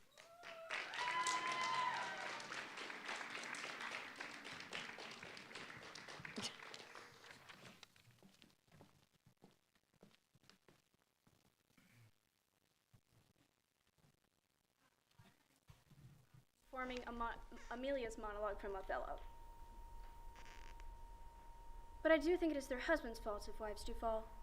Say that they slack their duties, or pour our treasures into foreign laps, or else break out in peevish jealousies, throwing restraint upon us. Or say they strike us, or scant our former having in despite. Why, we have galls, and though we have some grace, yet have we some revenge. Let husbands know their wives have sense like them. They see and smell and have their palates for both sweet and sour as husbands have. What is it that they do when they change us for others? Is it sport? I think it is. And doth affection breed it? I think it doth. Is frailty that thus errs? It is so too, and have we not affections, desires for sport and frailty as men have? Then let them use us well, else let them know the ills we do, their ills instruct us so.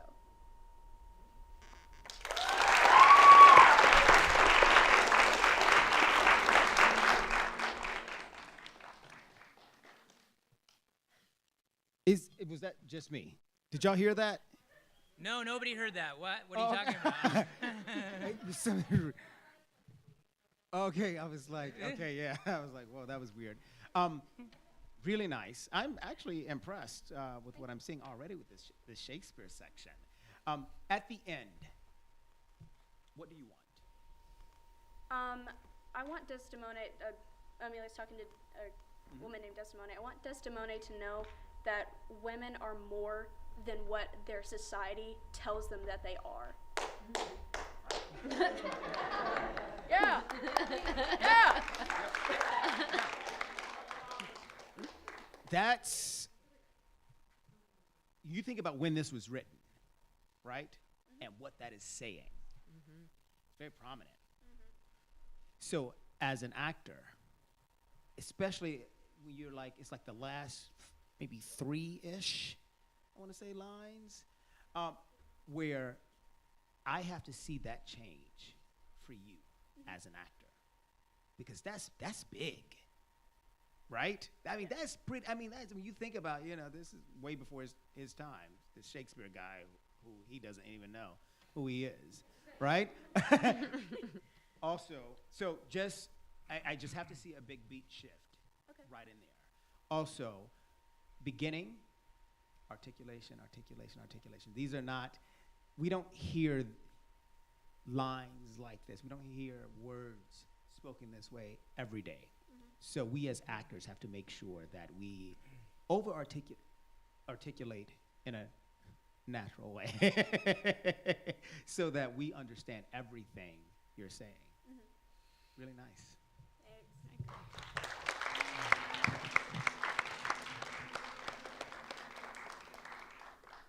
What is that? It's just my spirit. It's my spirit. Oh, it's everyone.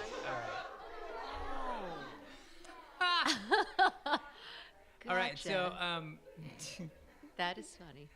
So just to piggyback on the articulation thing, it's so important, especially, quiet please, especially when we're doing Shakespeare, and he's really laid it out for us. I actually do like Shakespeare, and I know who he is. He's laid it out all in the text for us, and all we have to do is really just find it and investigate it. In the very beginning, what's the first 2 lines? I know. It's gone, oh God. It's okay. It'll come back to you. I do think. Let's skip this part. Okay. So I don't remember the script here. yeah, but what I want you to work on is to elongate those first two lines, and see what happens. Like, kind of just put a lot of enunciation into them, so that we understand what you're saying. I'm not saying do that in front of people, but as an exercise, just over enunciate all of these words. I doth tell you, dear sir, you must come to my aid, whatever, or not come to my aid because I'm a woman and very strong. You know what I mean? So do that as an exercise. It's going to help you. And also, don't fall off your sentences. Keep us really excited. Everything is leading to something else. Shakespeare is leading us to something else in the text. It's always like he's fishing for the next line. So just work on that. But I think it was very solid. Thank you.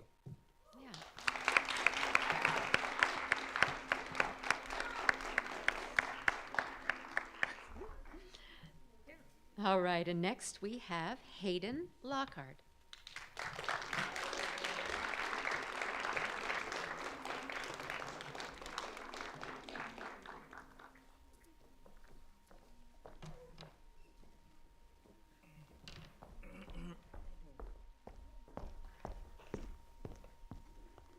Hi, I'm Hayden Lockhart, and I'll be doing a monologue from Shakespeare's All's Well That Ends Well.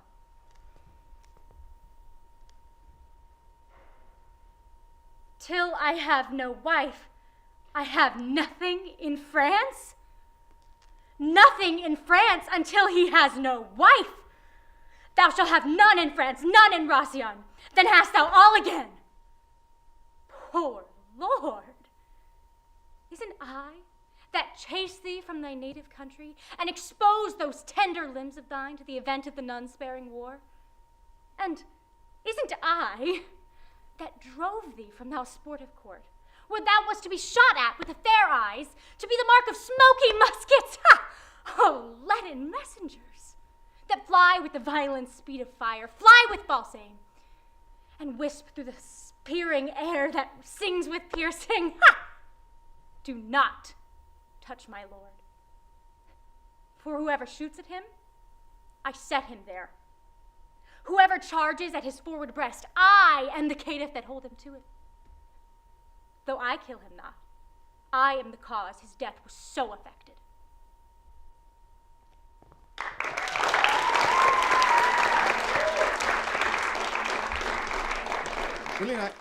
Really nice, Hayden. I just have a few things. I can understand everything that you said, and that's what I mean about with Shakespeare. We have to really just what to do to die today at a quarter. I mean, we just have to really get our mouth around those words.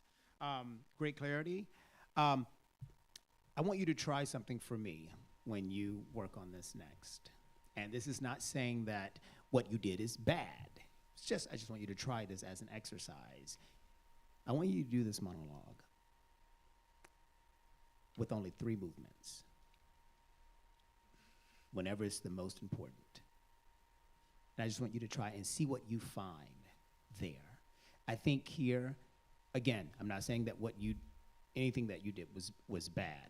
I just want to lessen it a little bit more, and so that we find the heartbeat more in this piece, because I think it's very comfortable for you to, like, that's natural for you. It's natural for me as well, but just so that we can find just right that center. And I just want a little bit more of that here for you, and I think then it will be fantastic. Great job.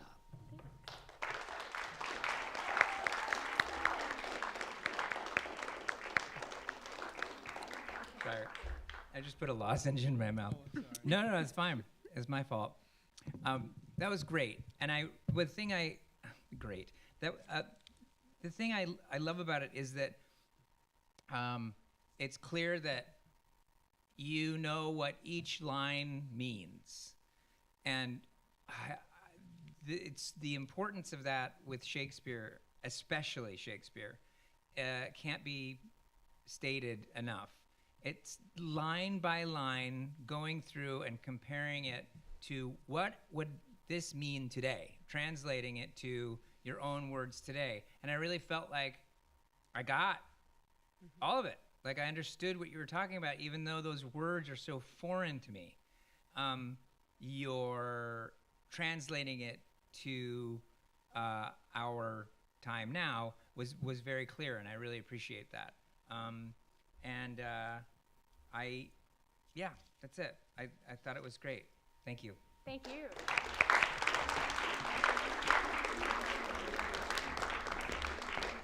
There it is. All right. Next up, we have Darian Piscicano.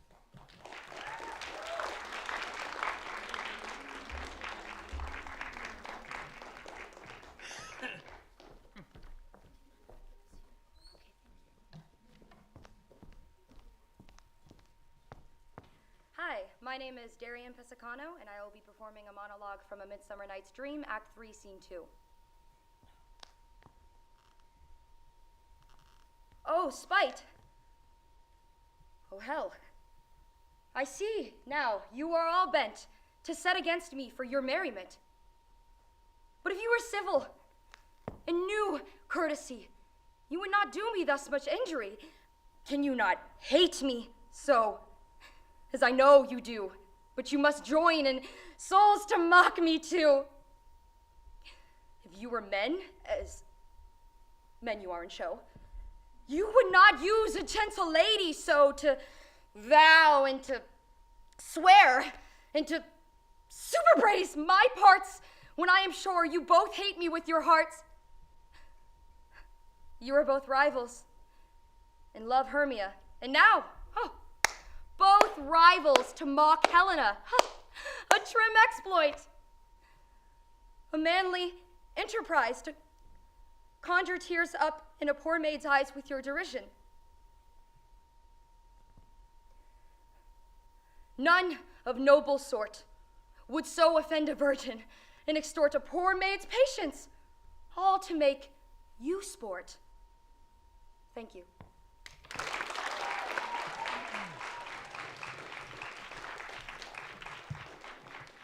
Sure. That's good. That was great. That was. How did you feel about it? I feel good. Okay, good. Because it was great. Oh, You're very strong. You're grounded. It's obvious that you know what you're talking about in the text, and your voice is so rich. Yeah, I wanted to. One thing that I want you to work on in the Shakespeare text, and this is kind of a thing that I do. I know other people who do it. It is kind of we pause a little bit in the text a little bit and try and modernize it in that way. But Shakespeare really gives us he gives us what we need in those words, like those spaces that we think we need for thinking or for getting it across. He's already he's genius. I love him. You're contradicting yourself here. Pick a lane. Is he here? Just let the words there do the thinking. Okay. So that the little beats I'm talking about, where you're kind of like thinking in between. Long, yeah. It's not that it's too long. It's also that the words will speak for it. The words will do it. And then the other thing is the clown part. You guys are clowns. You don't have to show us that because it's already in the text. So a little more subtlety there. But other than that, I thought it was really wonderful. Great job. Thank you.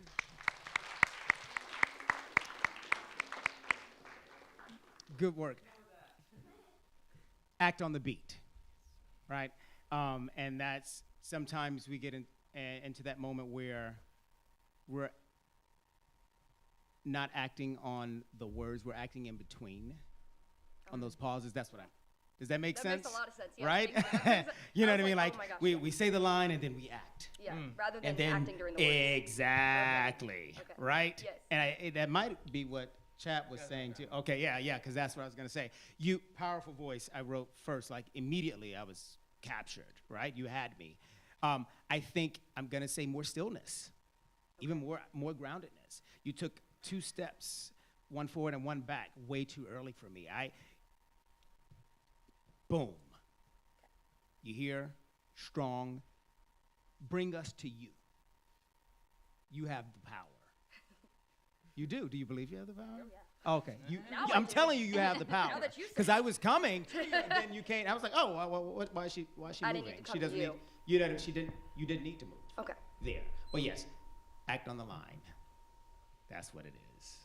Really nice. Thank you.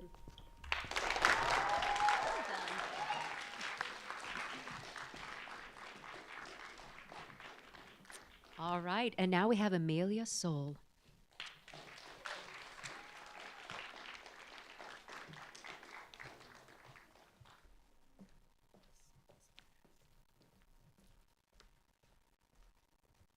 Hello, my name is Amelia Soul, and I'll be performing a monologue from Act 3, Scene 5 of As You Like It.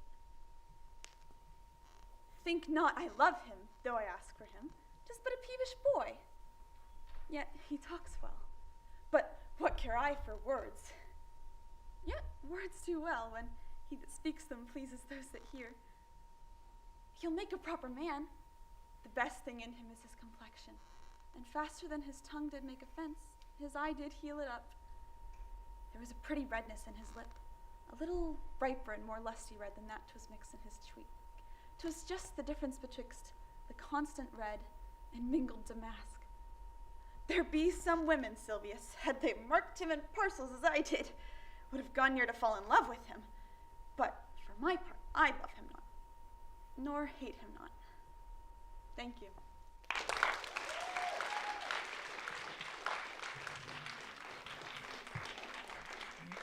Y'all are killing it today. Yeah, that's what I'm talking about. Who are you? Amelia? Oh, the character? I'm Phoebe in this monologue. Yes, but who are you? Meaning, who are you as this character? Who is she? She's like not a milkmaid, but she works like with the animals in the fields, and like she's more of a servant type character, who's fallen in love with someone who is presenting as a male. And what do you want? I'm trying to convince myself and Silvius that I am not in love, but I'm really just showing that I am. Do you think you convinced that you're not in love? Do you think that happened? I'm asking. I think that ultimately I convinced myself and Silvius that I am in love, even though that was the opposite of my goal. I think you have to be careful not to play the ending too soon. I want to see a little bit more, maybe like better words, but a little bit more struggle with that convincing. Does that make sense, what I'm saying? Yeah. I want to see, I feel like it was too easy. And you have the acting chops for it not to be that easy. Watch your volume again. Really solid, though. And this is like, I mean, because you're so good, I can give a heart note like that, but I just want to see more of that play in between.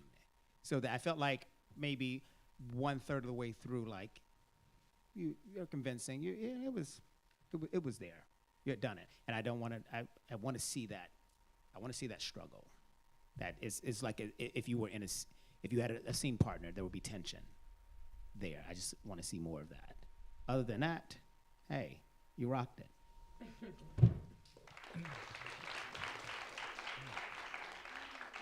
I can't remember, who is she speaking to right now? She's speaking to Silvius. She's speaking to Silvius in this scene.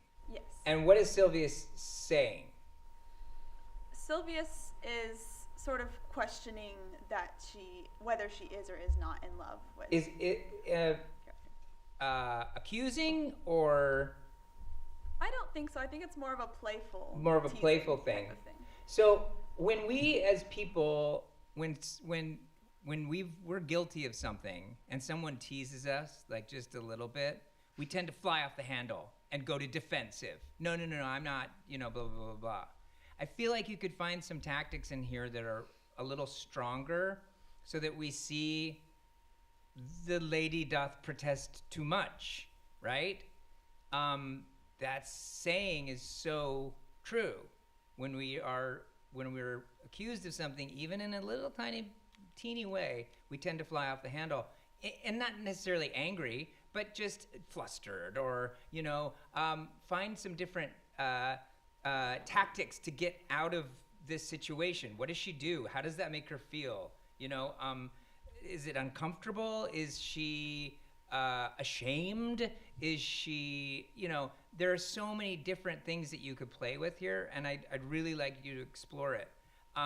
I'd also love for you to stand in a place that is empty and just say the words and hear yourself saying the words all the way through the monologue. A lot of times, if we can hear the words in Shakespeare, we're 75% there. So definitely just want you to work on enunciating, articulating, and hearing those words, because they're really important. And I think that you are a great vehicle for those words. So keep on working on it. It's really good. Thank you. Yeah.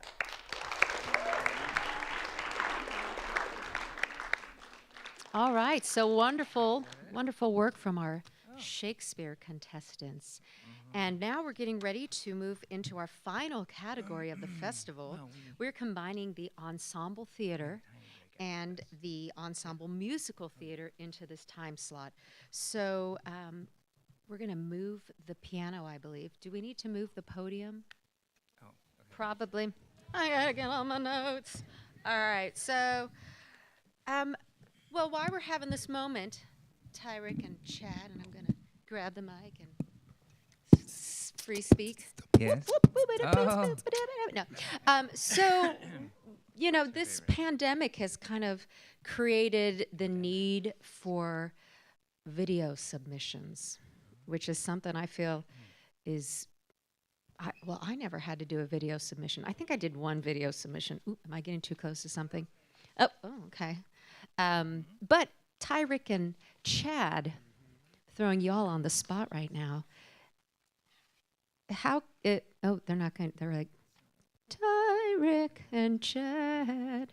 All right, well, they're talking. Well, I wanted them to, I wanted y'all to speak for a few minutes to how you have found the evolution of video submissions, and not just for, because you speak film and television. Ooh, my alarm's going off. I have a 5 o'clock alarm set to feed my dog, because if I don't set an alarm, he doesn't get fed. So, I'm hoping somebody at home, but that's a good idea. I'm going to have to run off stage and call home, feed the dog. So how have you found that video submissions have evolved in theater specifically? Well, I'll speak to what I know. It's similar to just the film and TV stuff. Mm-hmm. Emily, my wife, has done, so many auditions at home during the pandemic, and I've done a few theater auditions, and they're pretty much the same, unless they come with specific instructions. The thing that people want to see is a blank background, totally blank background, and usually it's 3/4 of the body, not a full body shot. For theater? For theater, yeah. Unless they ask for something else. And usually in TV, it's a chest right above the head, about an inch above the head, and a blank background. I don't know if I mentioned that. So how many of y'all have a setup at home where you've got the ring light and the tripod and the... Wow, y'all are pros. Mm-hmm. Next time I need to do a video, I'll have to call one of y'all for my setup. Tyrick. I'm right here, my love. Anything you want to... No, I agree with everything he just said. Ditto. Because it's just, that's the world we live in now. And I think we all have equipment, the lighting. And sometimes, you can even get the lapel mic as well, which is really nice. Make sure you get a good one so that the sound is nice and clear. Yeah. But that's what it is. It's taught me to be like a sound guy and an editor. Lighting guy. I'm the best boy. I'm the best boy. The best boy in films, The Grip. Really I am the best boy. Okay. Mhm. I got you. I'm there. Yeah, we have You're a wild. directional microphone that sits on top of the rig there, the light with the camera, and that pretty much eliminates all the sound, and then we don't have to deal with the wire. But That's cool. yeah. Okay. Anyway. No, all good. I was noticing that everything's cleared and all right, so we're jumping into ensemble musical theater. Middle school. Goodness, I hope I'm getting all this right. I'm trying to read all this stuff. I feel like I'm decoding. Eagles Wings Middle School Ensemble Musical Theater 2. Do y'all know who you are? Are y'all ready? Yes? You want to hum as you come up? Yeah. Thank you.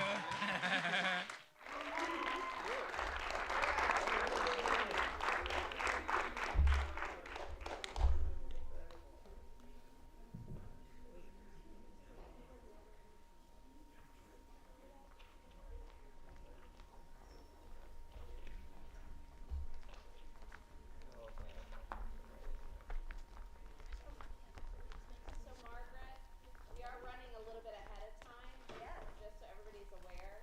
So if there are people in the audience that have groups that need to change for ensemble theater, we want to make sure that you have an opportunity to do that.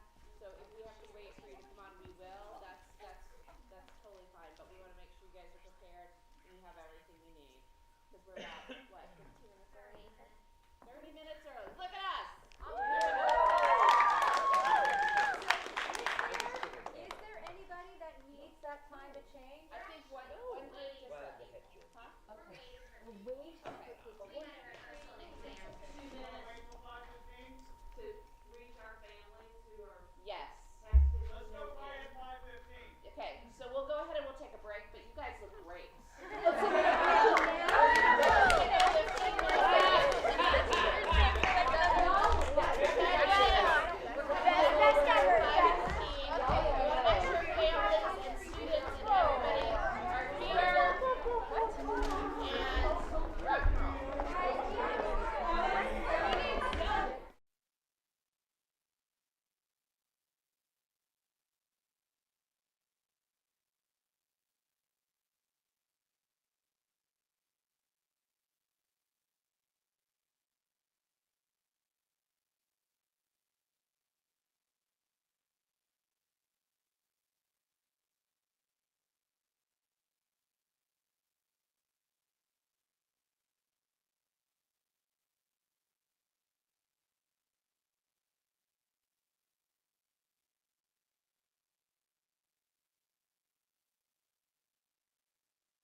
going to welcome back up Eagle Wings Middle School Ensemble Musical Theater.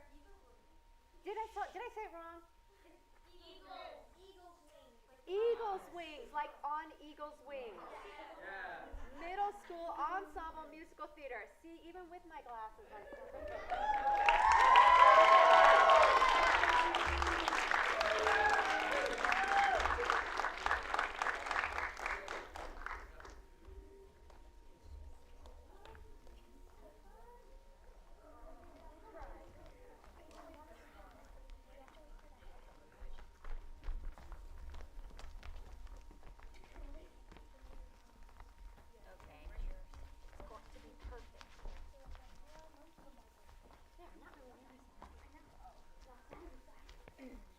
Hello, I am Faith Cobe, and we are Eagles Wing Studio, and we will be performing Oh the Things You Can Think from Seussical the Musical.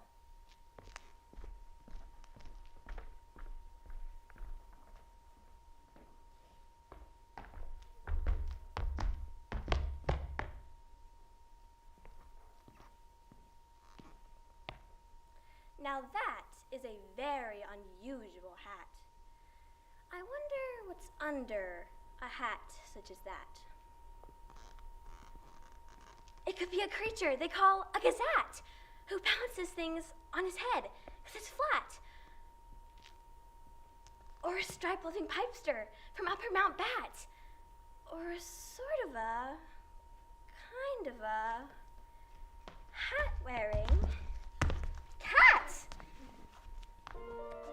I can see you've got quite a mind for your age. Why, just one think, and you've dragged me on stage. Now I'm here. There's no telling what may ensue. With a cat such as me and a thinker like you. Oh, the things you can think. Oh, the things you can think. If you're willing to try. Think invisible ink, or gink with a stink, or stare to the sky. If you open your mind, oh, the things you will find lining up to get loose. And oh, the things you can think when you think about Seuss. Seuss. Seuss. Seuss, Seuss, Seuss, Seuss, Seuss. Oh, the things you can think. Any thinker who thinks can come up with a few. Oh, the things you can think. Think a trip on a ship to the Vipera Pip or to Salisaloo. Think of beautiful slop with a cherry on top. You don't need an excuse. Think right over the brink when you think about Seuss, Seuss, Seuss, Seuss, Seuss.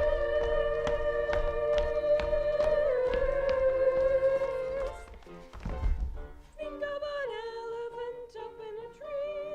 Think of a person too tiny to see. Think of a bird with a one-feathered tail, going on adventure down a dangerous trail. Ah! Think of a bird who flies off on a spring. Think of a kangaroo sour as can be. Think of some monkeys with trouble in store. Think of something horrible and hairy, something sinister and scary that you've never dared to think of before. Think of nobody here, and the feeling of fear, and the darkness of night. Ooh, all alone in your room, as you're facing your doom. Think a glimmer of light. Ah, but I hope you're prepared to be scareder than scared, 'cause it's a Mother Goose. Think right over the brink when you think about Seuss.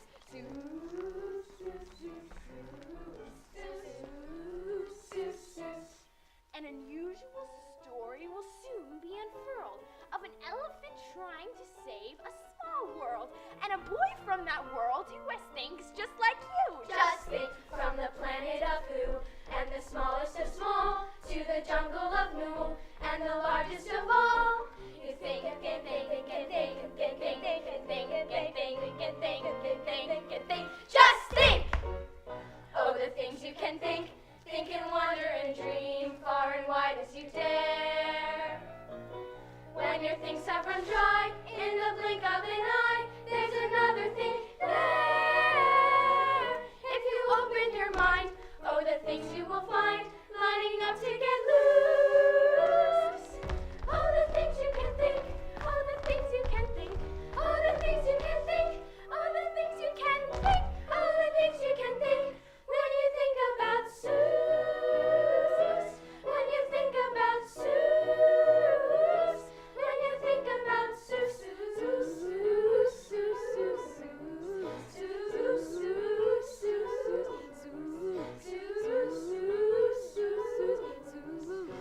Seuss.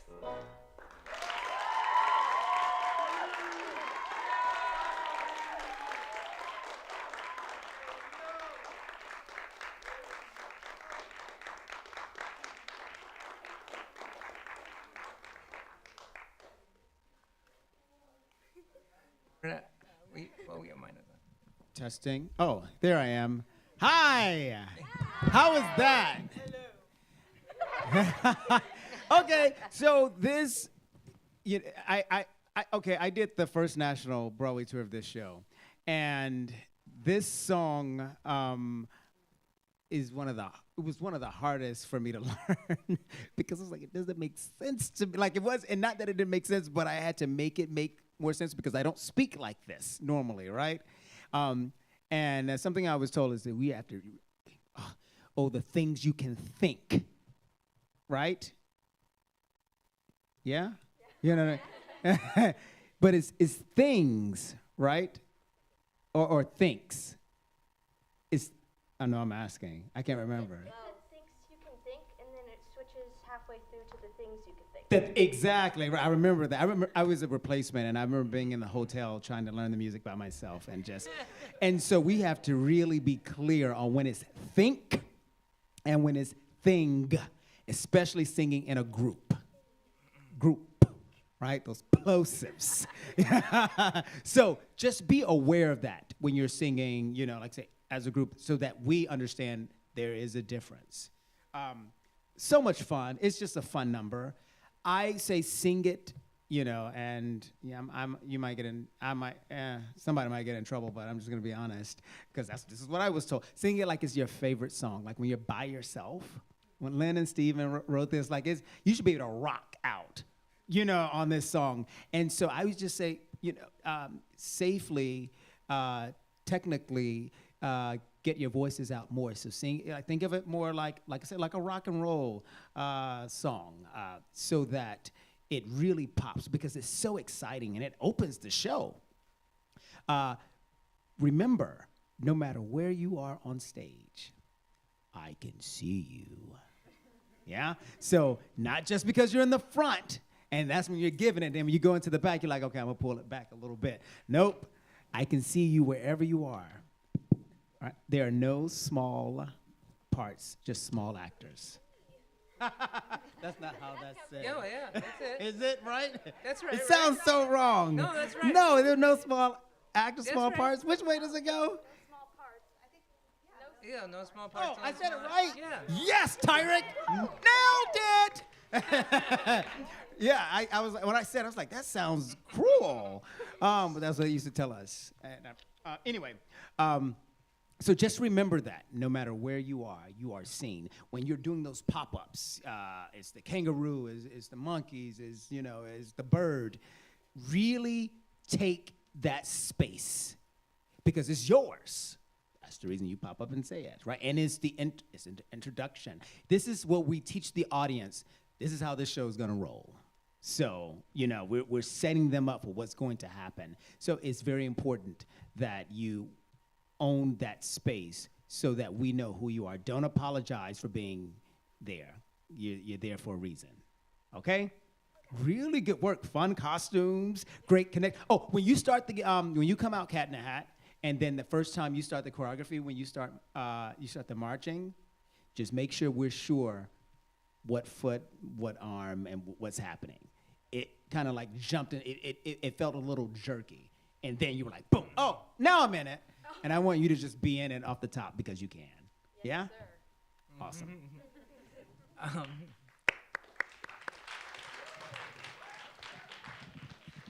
I wanna just compliment you guys because you brought such joy to this, and every single one of you. I looked, and every single one of you, because we can see you, just seemed in love with doing this, and more so as a group, which is, I think it's kind of hard at your age to get a group together like this that all of you are going for the same thing. So I just want to compliment you on your unity, and it looks like the pride that you've taken in learning it, because I mean, for the most part, all of that stuff was in sync. You guys were really one machine moving, and that's really what we want to see in an ensemble piece is, you know, this organism that is all different parts but is one at the same time. You know, it's like a kind of a paradox, but when it works, it's so magical. And you guys were magical. There were magical moments in there. I mean, the whole thing was magical. It was a joy to watch. So kudos, and pat yourselves on the back, give each other high fives or elbows. I don't know what you're doing these days. But yeah, high five. There we go. All right. Great job, you guys. Great job. So I'm going to have you all exit this way because I know you left your masks over there. And it looks like our next group, Eagles Wings High School Musical Ensemble, is, you may enter, why don't you enter on stage left, since you're already audience right, and they're going to be coming off, and when we just got this thing, all right? Are you able to make your way into the wings safely? Great. All right. So now we have Eagles Wings High School Musical Ensemble. Okay.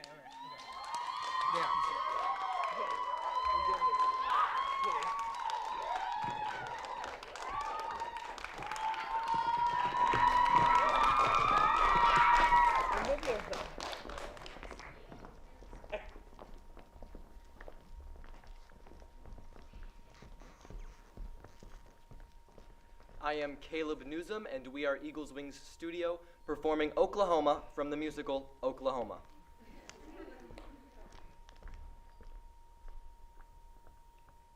There they are!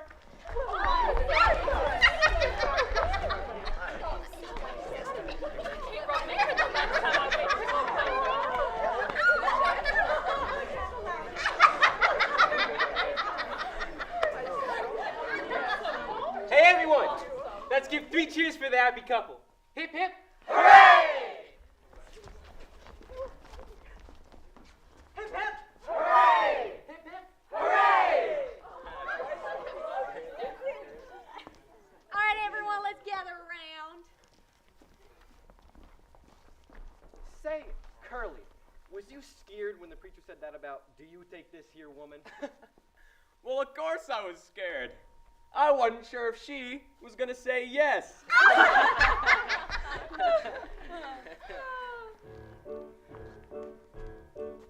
They couldn't pick a better time to start in life. It ain't too early and it ain't too late. Starting as a farmer with a brand new wife. Soon be living in a brand new state. Brand new state, gonna treat you great. Gonna give you barley, carrots and potatoes, pastures for the cattle, spinach and tomatoes, Flowers on the prairie where the June bugs zoom. plenty of air and plenty of room. Plenty of room to swing a rope. Plenty of heart and plenty of hope.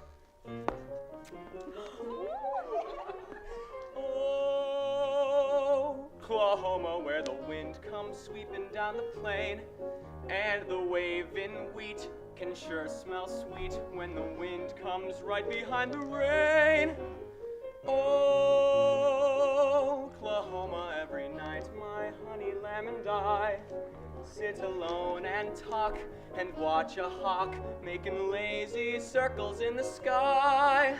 We know we belong to the land, and the land we belong to is grand. And when we say, yow, yay, we're only saying, you're doing fine, Oklahoma, Oklahoma, okay.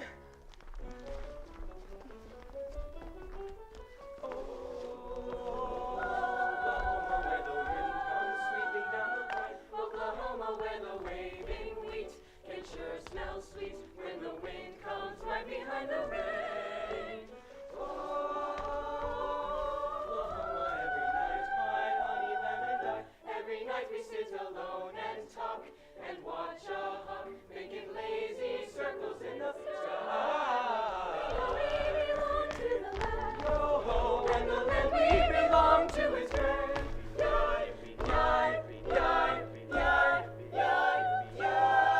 And when we say, yo,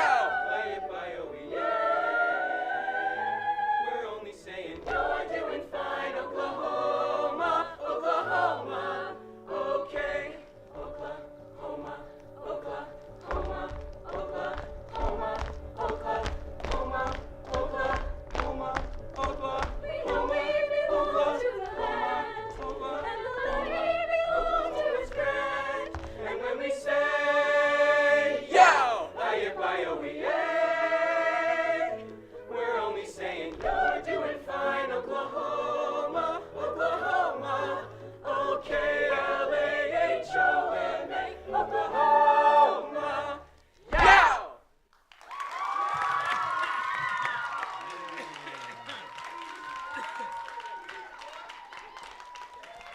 All right, Oklahoma, Oklahoma Eagles wings in the house. Really nice work. It's so exciting to see you all do this. Twin, who started it off? Where are you? Right. Because there's two of you. I don't know which one was which. Let me just be honest. Yay for starting it off like with a bang. And I could hear you. You know, it was perfect. That was great. That's what I was asking you about yesterday, right? So yes, awesome. Curly, okay, voice. All right, boys, as my friends say. All right, boys. Yes. Sound really nice, man. And where it fits in your voice is beautiful. Everybody gather around. That was you, right? Yeah. Really? Thank you for not throwing that away. It's like a one-liner, right? And sometimes when people have one-liners, it's like, oh, it's nothing. And it was actually really funny. I chuckled. You had this accent and everything. So, you know, hey, no small parts, only small actors. So, great job. I love all of the different characters that I see and that you created. That is so important when you are creating a show, is that you all have to have a backstory. And I felt like I saw that work with all of you. Really good work. Attack those jazz hands more, you know, when you're doing that little, it's like one group, another group, just attack it, own it. Yeah, it's gonna be more exciting. And also when we get to those chug steps, when we were just saying those Oklahomas, the little, don't let that energy die just because it's repeating, right? Keep it exciting, vocally and physically, yeah, because it keeps going. So the ones that started, is like, it always sucks to be the first, because you're like, I gotta keep doing it, right? But don't let it die. It has to grow. That doesn't mean start at 110 either. It has to start at great energy, then it has to figure out that backstory. Why do I keep doing it? Oh, because it feels good. Oh, I see something, whatever it is. I create crazy stories like that to make things exciting to me. But do that. Each of you, you have to do that when you have numbers like this. Anyway, great work. You look great, sound great. Thank you.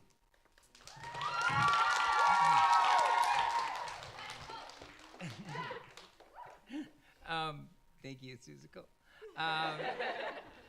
Again, you guys just this great joy. I mean, it really looked like you have had fun doing this together and that you are having fun doing this together. So wonderful spirit of camaraderie. It fits the show, am I correct? Yes? So, I mean, but it doesn't look like you're acting, that's great. We want to see that, you know, people, when people are on stage and you know that they're a unit, you know they're a unit.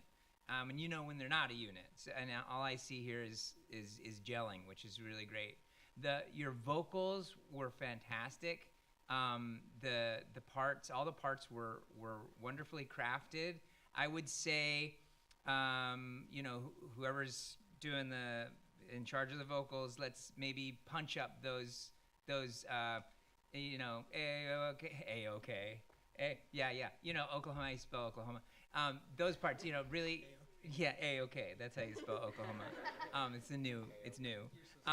So just really punch those as if they're almost staccato. We want to be excited, get excited.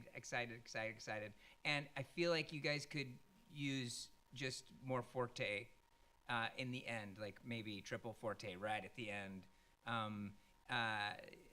Just crescendo to that point. I mean, it's a beautiful, beautiful score, a beautiful, beautiful ending. So, and you've got beautiful voices. I mean, you really have beautiful voices all together and separately. So we want to hear them. We want to hear them loud. So don't be afraid to belt them out. Great job.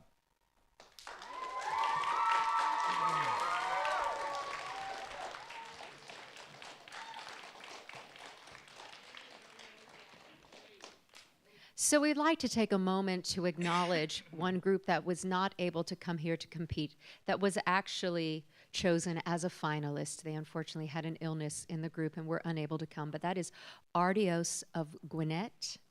And so if they're watching live stream, we pray that everything is all right and that everything you're doing well. All right, so we're rolling right into our final category, and that is the ensemble theater group. And I, of course, left my paper way over here. So we will start off with Charlotte Christian Middle School. Ensemble theater. So is Charlotte Christian here?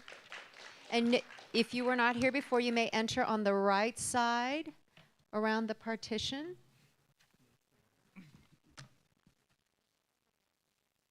How many chairs do you need? All right.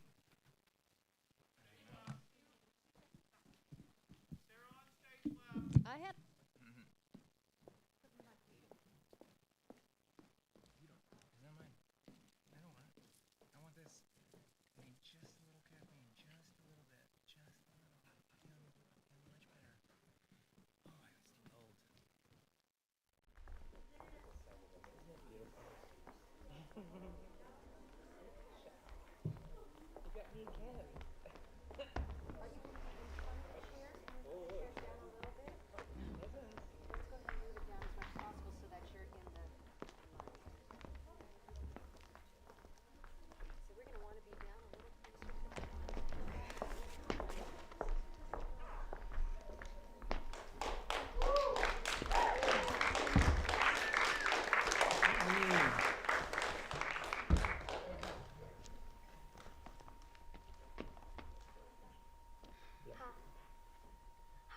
Jenkins, and I'll be playing Ermengarde. Hi, my name is Stepha Nichols, and I'll be playing Sarah Crew. Hi, my name is Maddie Hauk, and I'll be playing Lottie. Hi, my name is Cher Scott, and I'll be playing Lavinia. We will be performing a scene from Sarah Crew by R.N. Sandberg. In this scene, 4 girls are celebrating Sarah's birthday. Happy birthday to you. Blow out the candles, Sarah. Miss Minchin said that we can go on without her while she answers the door. Blow them out, little Miss Princess. Do you think the man at the door has brought something else for you, Sarah? Do you? I don't know. Blow them out. Oh, hush up. You just want to eat the cake, Ermengarde. Well, of course she does. We all do. No, Sarah. Everyone knows how greedy Ermengarde is with sweets. Isn't that right, Ermengarde? The whole cake wouldn't be enough to satisfy you. Perhaps you'd like to give her your piece to see if that's true? Hurry, Sarah. They're melting. It was your wish I was thinking of, Sarah, not my stomach. Your birthday wish. Of course it was, dear Ermengarde. You're such a thoughtful friend. You have to close your eyes, Sarah. Close them, or it's no good. That was no good. No, Lottie. You see, that's the special thing about wishes. As long as you feel it, a wish can be wished anywhere at all. I didn't know that. I didn't know that either, Lottie. So, what is it you wished for then, little Miss High and Mighty? The Miss Well-to-Do? Huh? Did you wish for a mountain of presents? Did you wish to turn to a real princess instead of a silly fake one? If I were a real princess, I'd get a guillotine. I'd have someone's head chopped. No, you most certainly wouldn't. You'd want to, that's for sure, because of how hurtful people can be to one another. But to be generous with them, to forgive them, that's what a real princess would do. So that's what you do. Oh, thank you, Your Royal Highness. Such a noble decree. You do like to stare at people, don't you? Yes. Staring helps me see what's inside, all that's buried deep down. I like to think about them afterwards. Sometimes it's quite awful what's been done to a person, but sometimes there's a great deal of good inside, and they've forgotten it's there. Look, Sarah, there's so many. Oh, they're from Papa. This one looks like a good one. Open it. What's inside? Oh, Sarah. I am quite positive that's the most beautiful thing I have ever seen. It is. She's so beautiful. It's from Papa. He always remembers.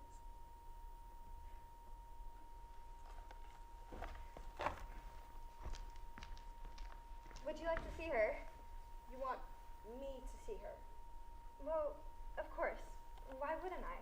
We're classmates, perhaps friends. For now, I'd be pleased to share her with you. There. She's really lovely, Sarah. Thank you. You're welcome. Thank you.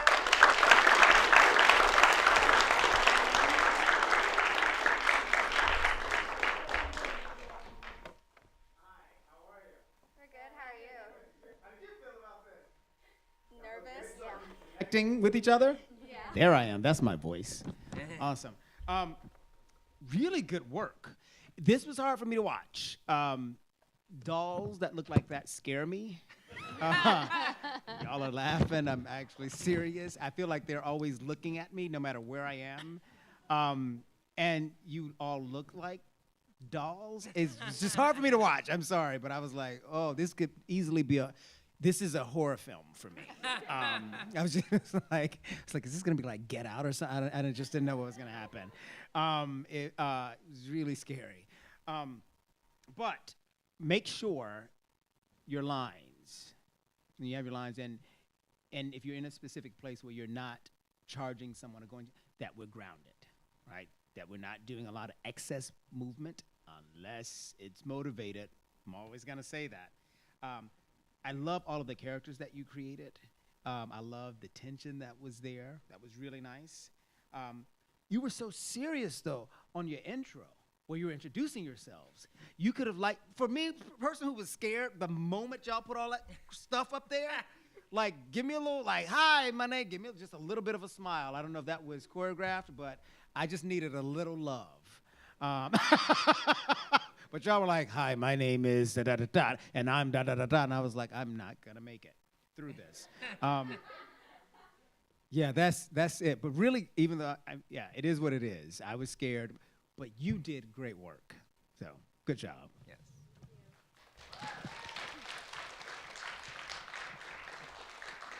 I am not afraid of baby dolls. They are my favorite.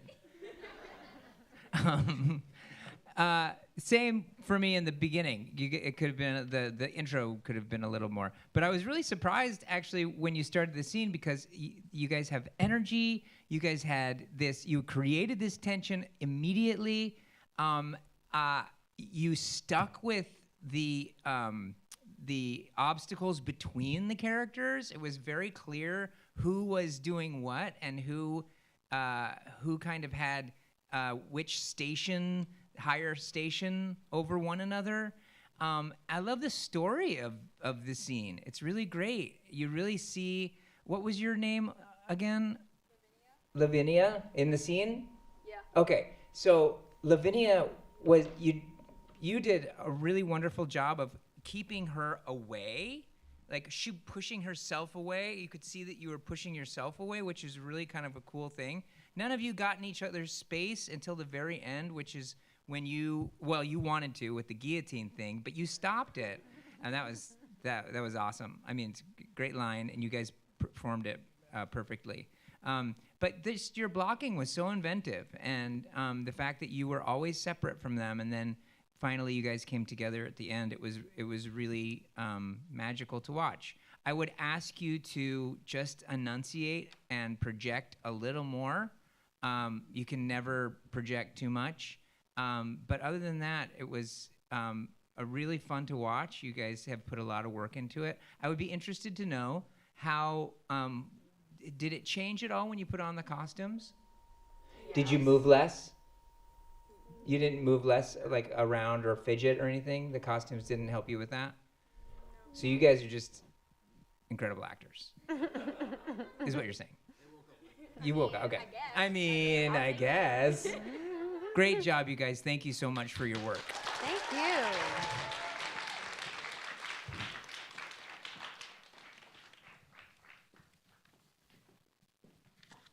I'm going to set this here for you to help you all.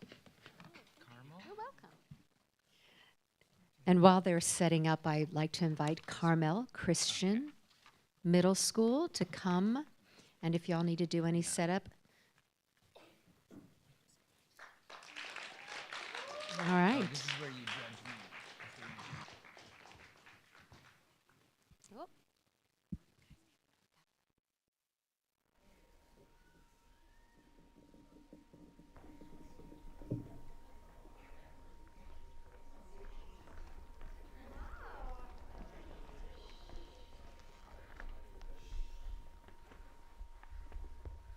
Hi, I'm Abby Crowder, Rowan Barwick, And Madison Sanders. and we're going to be doing a scene from Distribution, A Pandemic Decalogue by Randy Wyatt. Oh my gosh, I am so bored. So bored. Saints. I am the most boringly bored that has ever bored. Even more bored. Everything just stopped. Right? I'm so useless when I'm not busy. If I have to look at my brother again, I'm going to scream. I am serious. I leave the house for a reason. I can't watch another teacher try to figure out Zoom for 2 hours. Oh. Can you buy stock in Zoom? We should totally buy stock in Zoom. Oh, it's probably too late. Yeah. Yeah. Guys, if I were a hacker, I'd hack into Zoom meetings everywhere. But like invisible, nobody knows we're there. In theory. But in practice, people are boring. They're not talking about juicy secrets. They're having lectures and meetings and talking about what a time we're living in 400 times a day. Gosh, that's depressing. At least I can talk to you two. Yeah. Yeah. About how bored we are. Yeah. I wish we were back in school. I can't believe I'm saying that. I miss everyone in one place. Can you imagine when we're back in the fall and everything is trying to be all normal, except we all live through this intensely weird world event, and everything we do to try to be normal is just fake? Normal is the new fake. I won't be there in the fall. So. Oh, right, senior graduation and all that. Yay. Well, hey, your life starts this summer. Yeah. No classes, no papers, no books, no more when will my life begin? It's beginning. Yeah. My brother is being all stupid about graduating. Whine, all the stuff he can't do. Like there aren't a million other high school seniors in the same boat. You're not a whiner. Yeah. He's all, it's like we're being targeted, man. Why can't I socially distance from him? Will we still do this once I graduate? What? Of course we will. Definitely. Will we though? I was ready for a slow goodbye, you know. Couple events, graduation, to send me off into the great unknown. Right? But that might not be how the world works anymore. I don't think we know how the world works anymore. Yeah, I noticed. Well, we can always be bored together. I promise. You promise? I promise. Bored forever! Okay. I'd rather be eating pizza down at DJ's with you, but okay.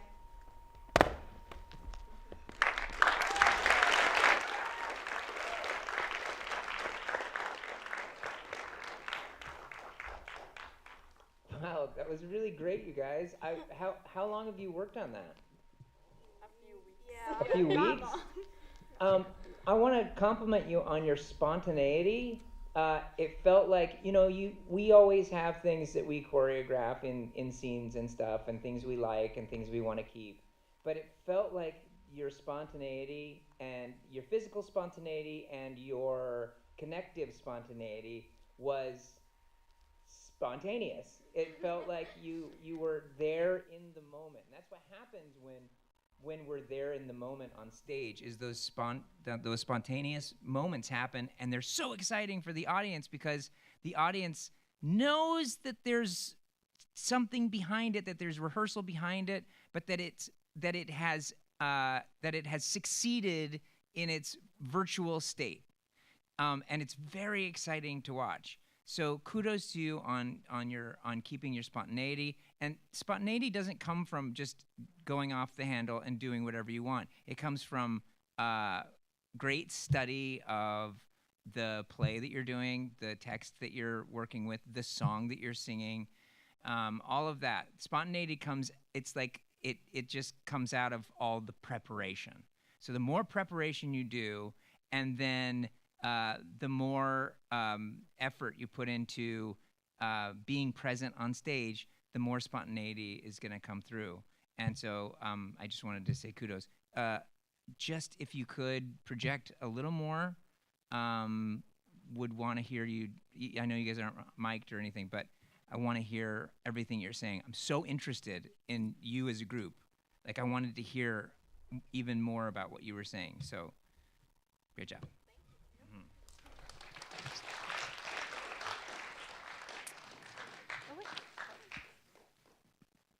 I was just gonna see if you were gonna leave. I was gonna let you leave and then call you all the way back because I'm I'm mean like that. I was like, well, I hope she walks all the way off stage.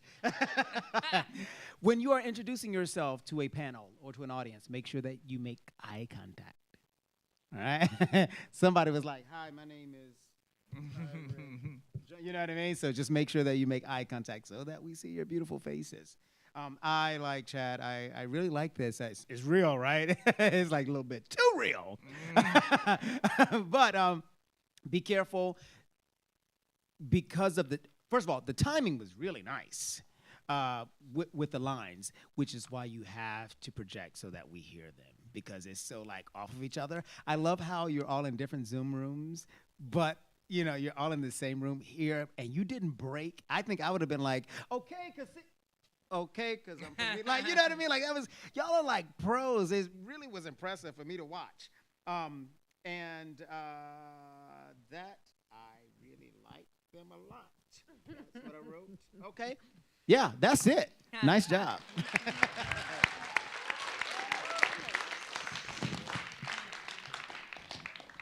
Kind of reminded me of my kids at home. I'm like, ooh, I bet they're at home doing that right now. All right, we are going to welcome up Charlotte Christian Middle School.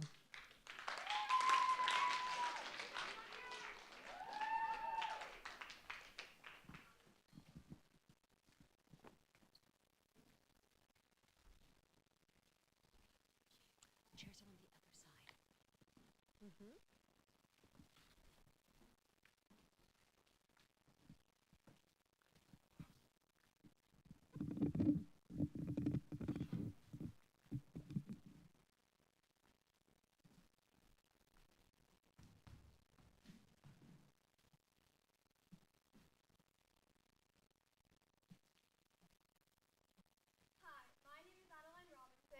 Hi, my name is Kendall James. Hi, I'm Claire Carson. And I'm Hannah Roddy, and we will be performing the audition from What Part Will I Play by Mary Hall Surface about a group of girls in an audition waiting room.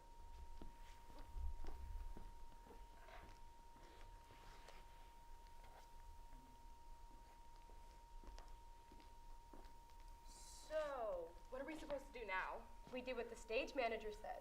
What did he say? I was so nervous I wasn't paying attention. He said to wait. We're supposed to wait in this room to audition. Take some time to get to know each other. Learn about the people in the room. Talk.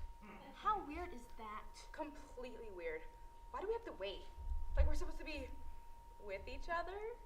He said it wouldn't be long. Does this always happen in auditions, Brittany? I know you've been to a million of them. This never happens. Maybe they had an emergency? Or maybe they don't know what parts are still available. It was an open call. All parts were listed as open on the breakdown. They're looking for a teenage lead. Lead? There's always a lead role in shows. The person who does the most or says the most things. And that's always you? Oh, gotcha. I've seen you in thousands of plays, Brittany. Really? Okay, we're like 8 or 9. Lots. You're the reason I figured I'd try out. You're really good, Brittany. That's true. A real star. Thanks. So, we could tell jokes. I can never remember any. I can't remember any either. I was just trying to be funny. That's my usual part in life. In plays, I'm usually the maid or a tree or the one-line zinger in the middle of Act 2. Some really small part, but I like those. In 2nd grade, I had to play a boy. I've never had to play a boy. You happy, Mr. Stage Manager? We're getting to know each other, talking theater history, bonding. He's not listening. But you are. What a surprise, Brittany. Does anyone have any brothers or sisters? No, just me and my mom, but she's great. My brother's 8, and when he destroys the house, almost kills the dog. My mom goes, oh, he's only 8. He doesn't know any better. She would have demolished me if I'd done something bad when I was 8. Ouch. What are your parents like, Tiffany? They're great, but I don't have a lot of time to spend with them because I'm always at swim practice or at school. But they respect my choices. I like they can treat me like an adult. They treat you like an adult? I mean, not all the time. We have to have dinners together on Saturdays. But they're open-minded mostly. You're capable of making your own wise choices. My mom tries too hard to be the open-minded parent. Like, I came in the other day wearing this outfit I borrowed from a friend, and I asked, what do you think, Mom? And she goes, it's cute, it's not the right color for you, and the silhouette could be better, but if you want to wear it, I support you 100%. What am I supposed to do when she says stuff like that? Well, thanks, Mom. I think I'll wear it for the rest of my life. You are funny, Jessie. Thanks. My parents don't let me have much say.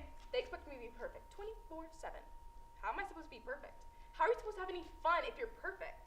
Ask Brittany. So, Brittany, what are your parents like? I bet they come to all of your shows. Yeah, bring you flowers and brag about you to their friends at work. Sometimes. Oh, come on. If you were my kid, I would have a bumper sticker on the back of my minivan. Proud mother of Brittany Taylor. She's got a lot of obligations. She's very, very busy. My dad, too. Work, the country club, they have their own life. And I do, too, so we're even. They both work? I work, too. I'm always in a show or auditioning for something. We're all busy people. It's just the way it is. So they never come to see you, ever? My mom says you have to make time for the important people in your life. Well, my mom doesn't say that, okay? Sorry. Don't be sorry. No, I'm not sorry for saying that. I'm sorry for... I know what you mean.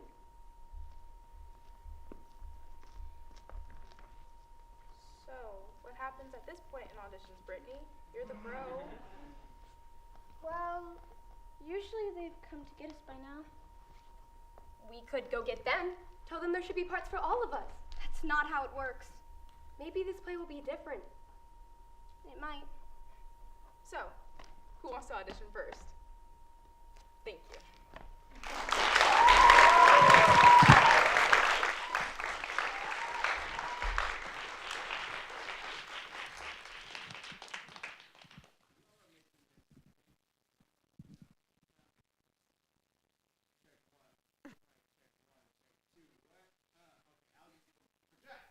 You guys made this really hard.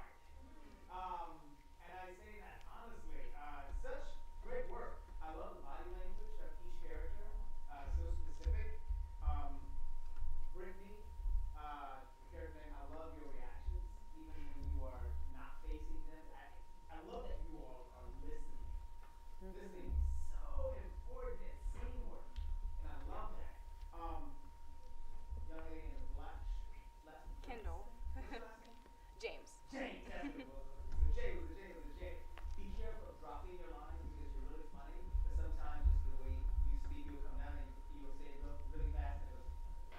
You know what I mean? So that we can always hear because you're really funny and you have great timing. I love the two ladies at the chair. The one who's you're just over Brittany. You know, but it's this group. I love that you listen to each other. Don't ever let that become old. Anytime, if you do this a million more times, continue to listen to each other. It seems really fresh, and that in a good way. So keep up that good work.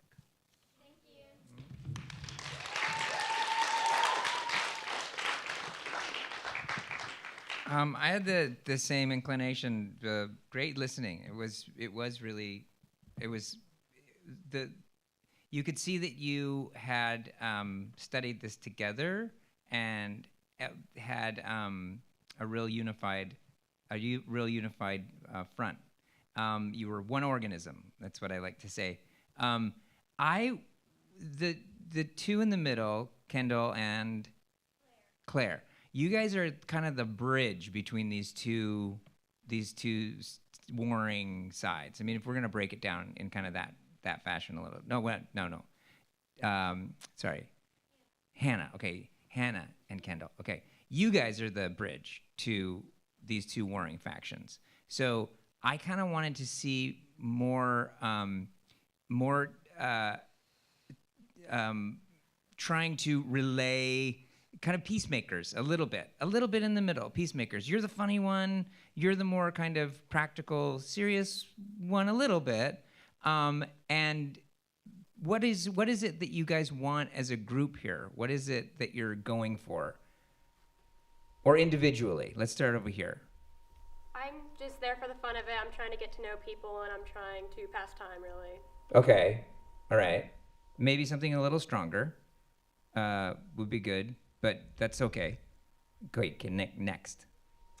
I'm here because I want to beat Brittany, and I want to get the main role because I'm always in her shadow, and so I want to take the spotlight, and I'm annoyed that they worship Brittany. That's very strong. We like stronger. And what about you, Kendall? I kind of just want to be Brittany and be by Brittany at all times. So I kind of feel like I came to the audition just to be beside her. Yeah, I love that. That's high stakes. We could even go higher stakes and might even be funnier. But I mean, that's good. That's perfect for now. And what about you, Brittany? I think that I want to, of course, get the main part, but I also want people to understand me and from where I am coming from. Yeah. And do you think that part of Brittany's getting people to understand her, are you trying to attract them by isolating yourself? Is that that's one tactic that we do use as human beings? Because you guys beautifully separated yourselves. I mean, having her downstage facing 3/4 out, I mean, that's basically saying on stage, we're going to separate this person from the rest of you. So it's really smart. Hannah? Yes. I would say let's find something a little stronger for her. Like maybe she doesn't like conflict, or at all costs she wants to make sure that everybody is okay. Like it actually causes her anxiety if people are warring with each other, because she does try to fix things, right? A little bit, yeah. She tries to make over things, and so I think that would be a little bit more of an active and higher stakes want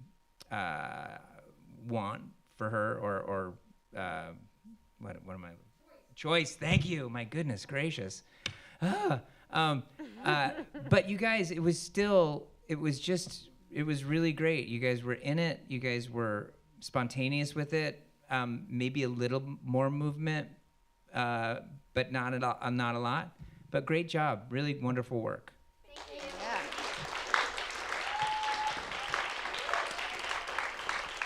Choice. All right. Choice. We are down to our final performance of the whole week. Well, aside from Chad, sorry. Sorry, no, I was just nothing, Chad. Choice? No, choice, yes. So, my can choice. we have Carmel Christian High School?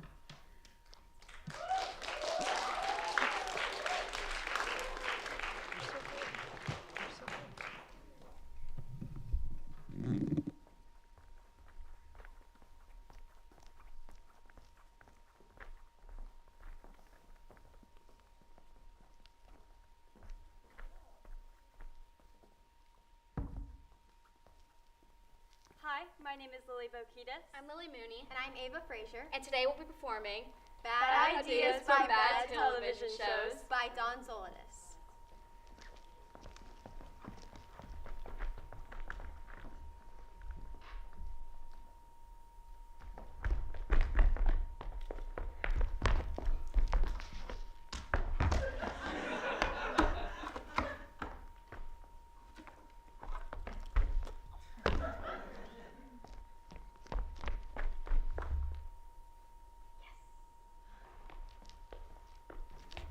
You have the right to remain silent.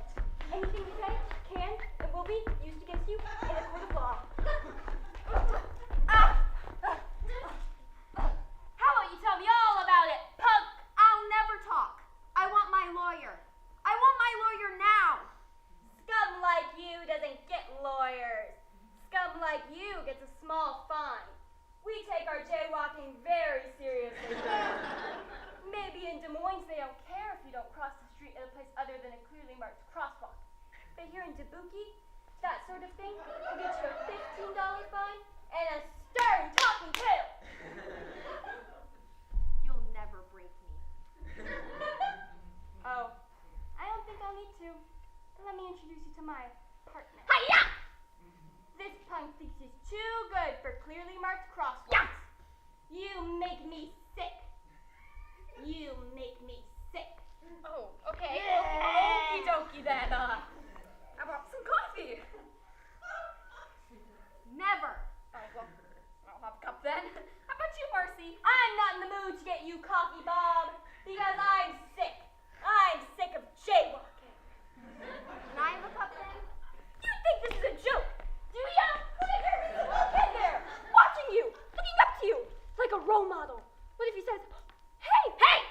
That guy cross the street? What if I cross What if I cross the street? What if everyone crosses the street wherever they live? Chaos in the streets. It takes a little longer for cars to get through because they have to pause. They have to pause. You just think about that. I know you had it tough. You were probably homeless as a child. Hold on! I'm trying to relate to you. Not easy growing up on the mean streets of Dubuque without a home, family, but there are programs for people like you. Programs designed to help you. This punk doesn't deserve help. He deserves a $15 fine. Hold on there, Marcy. I'm not giving up on this guy just yet. I am. Well, I'm not. I'm reaching out my hand for you, boy. I'm reaching it out. Are you gonna take my hand? Are ya? Are ya? I guess so.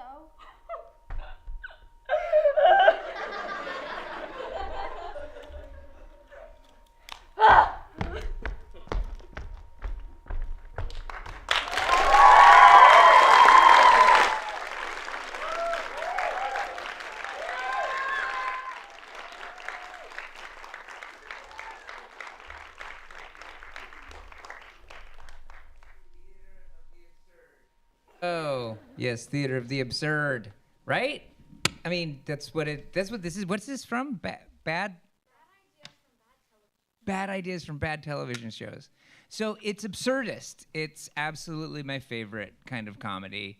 And you guys executed it so well. It's so easy, I think, for people to do absurdist comedy over the top. And it's super easy to do it over the top. But you guys committed to the truthfulness of the scene. You believed in prosecuting people for jaywalking. Thank you, choices over here. No, you didn't. You're great. So you believed in that. You believed in not knowing what the heck is going on, right? I mean, what is it that you wanted in the middle? Sorry. I'm an escaped felon, so I'm running away from jail. Okay, so this is ridiculous, right? Yeah. Okay, so she's a bit serious. You're kind of like what we call the straight man in the comedy, right? Okay, and what's your name? Sorry. My name? Yes. Lily. Lily. And what is your go-to? go to. Yeah, what do you want in the scene? Like, what is your belief? I'm on like it's like good cop, bad cop. Uh-huh. And she thinks I'm the bad cop, but I'm the good cop. Fantastic. So you're trying to you're playing bad cop as well as you can, but you don't even really know what bad cop is. Okay. So there's the absurdity, and you guys played it super, super well. I think also you stuck to I haven't seen this text, but I can imagine that you have stuck to it pretty choices. Where are you? Faithfully. You've adhered to the text that the writer has laid out before you, and it's smart text, and you committed to it fully, and it's very funny. It was very funny. Thank you.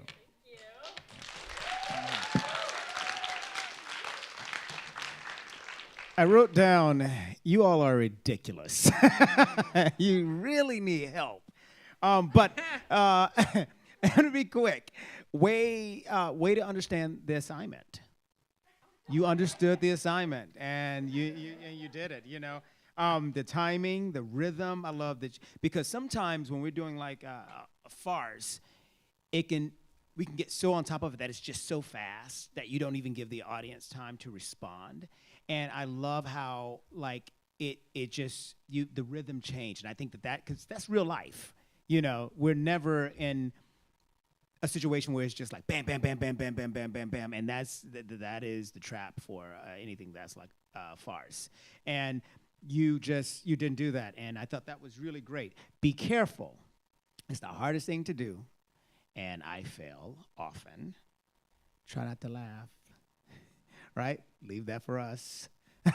Stay in the moment. Sometimes it's hard, you know what I mean? You know, unless you're a star, then sometimes you can break, and we'll forgive you. But you have to earn that. Anyway, good work. Thank you.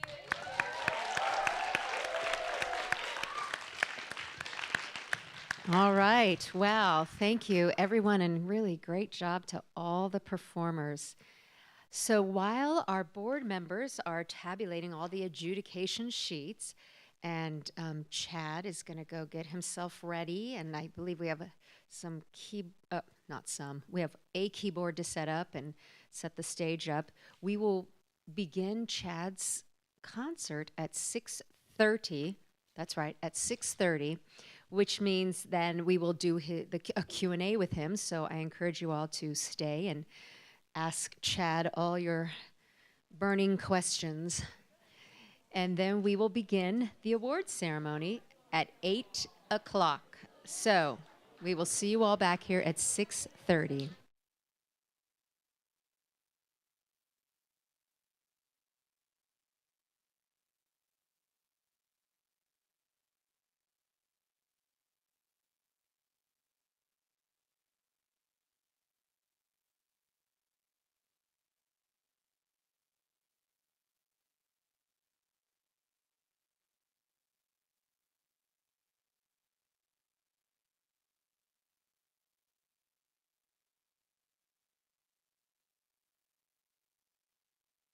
I don't wanna miss out on the holiday, but I can't stop staring at your face.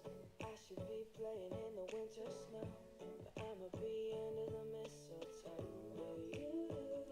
Shawty with you, shawty with you, under the mistletoe. Everyone's gathering around the fire, chestnuts roasting like a hot July. I should be chilling with my folks, I know. I'ma be under the mistletoe. Word on the street, Santa's coming tonight. Reindeer's flying through the sky so high. I should be making a list, I know. I'ma be under the mistletoe. Shawty with you, shawty with you, under the mistletoe.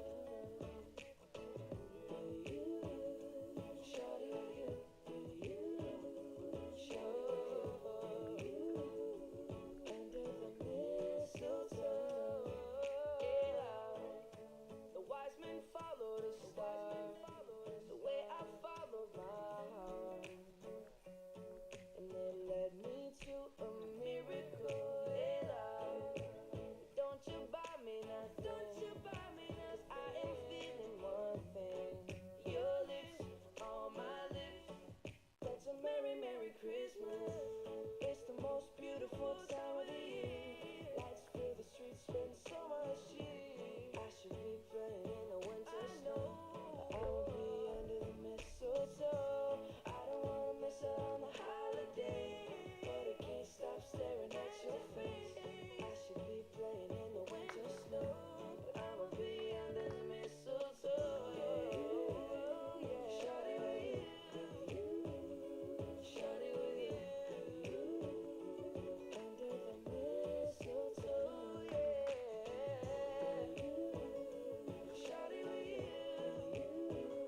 Chestnuts roasting on an open fire.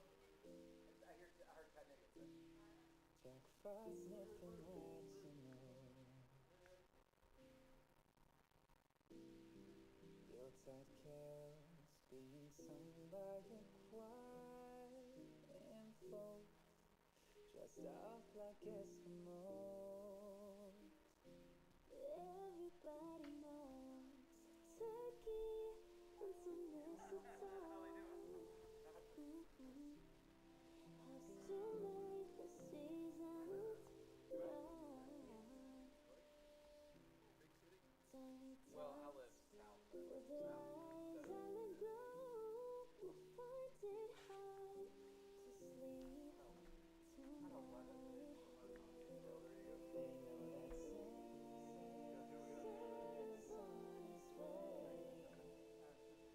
He's loaded lots of toys and goodies for his sleigh.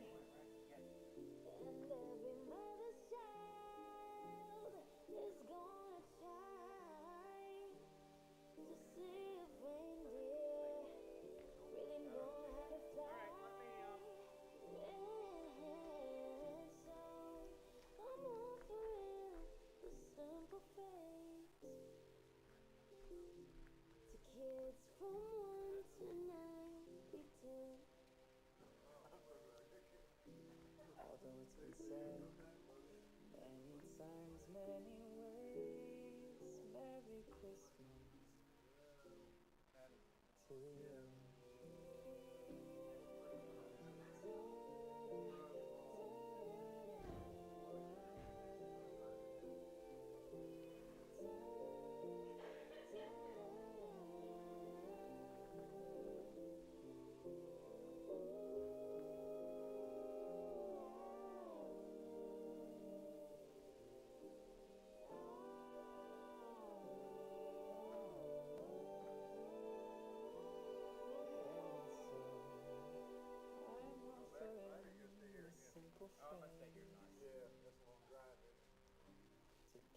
from 1 to 92.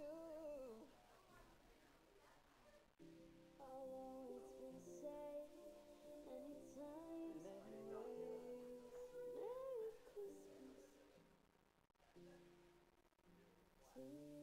Christmas to you.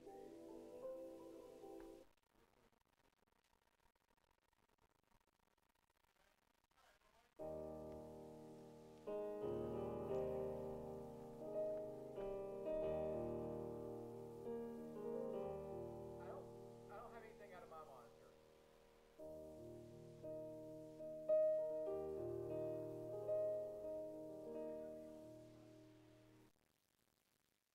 I think this is powered.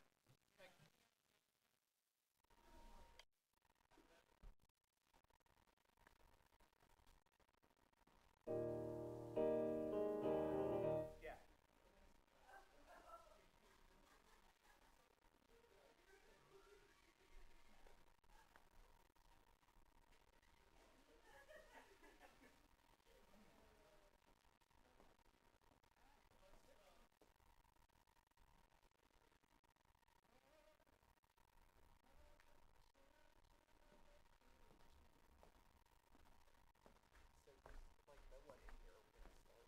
Yeah, we'll start. Do you hear me over there? Over there? Yes. Okay, go.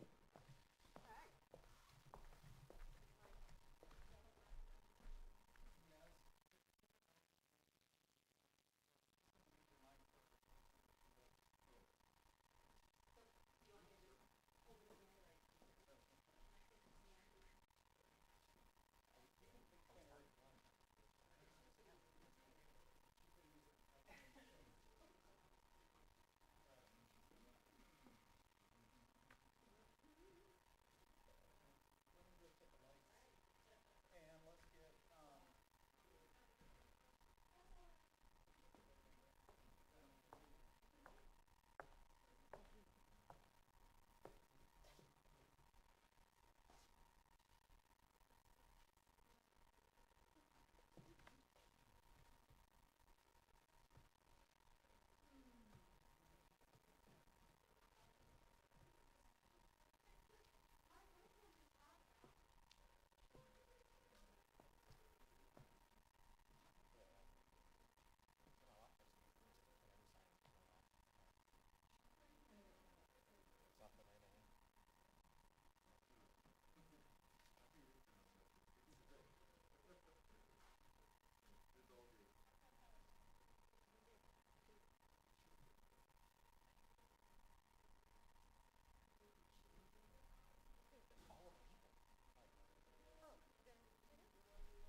All right. So tonight you are in for a treat.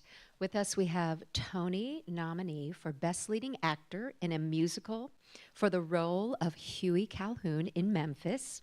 He was also nominated for the Drama Desk and Outer Critics Circle Awards for Best Actor in a Musical for this unforgettable role.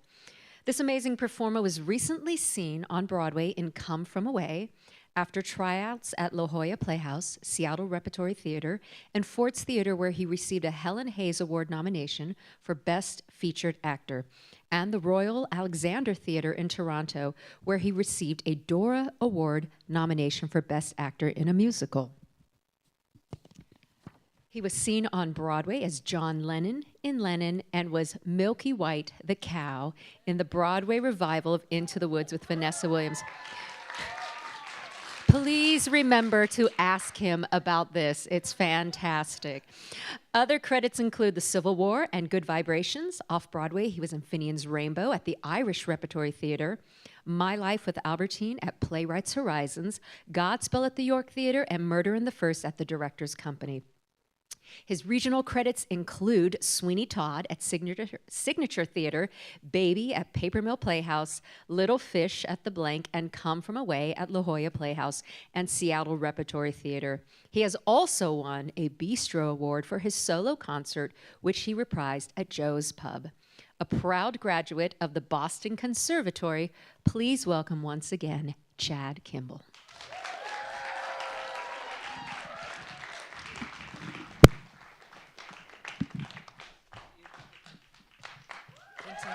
I'm just kidding. Oh, that was fun. All right, I gotta get situated 1 second.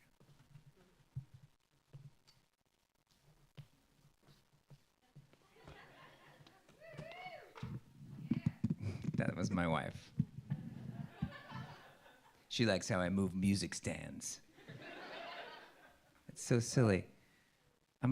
Yeah.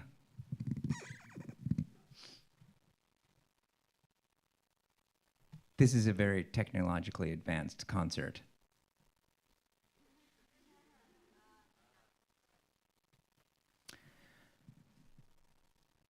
When you're weary,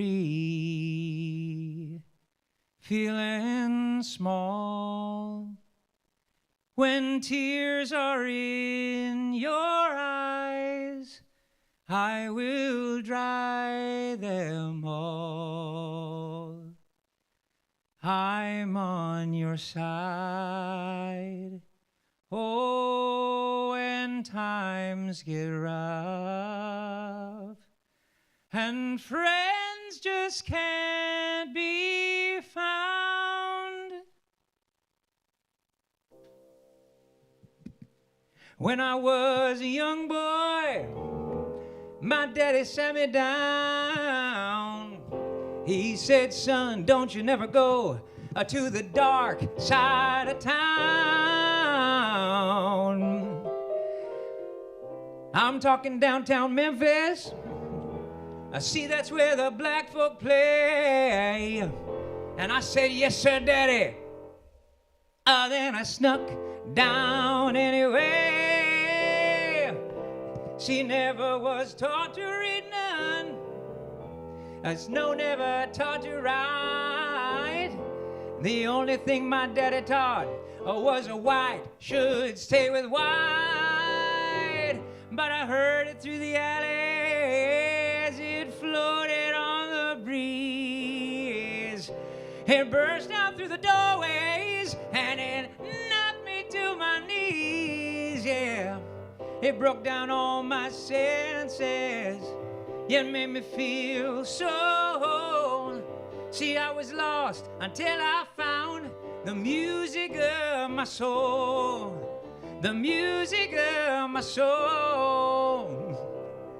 Well, then one day my daddy died, and we laid him in his grave. And my mama, she cried and cried and cried and prayed that he'd be saved. But all I felt was pity. Now, for he never understood. Why, how could people be so bad? That made me feel so good.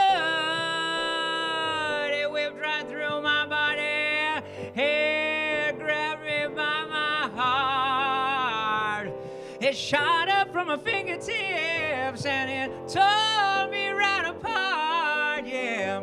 It broke down all my senses, yet made me feel so.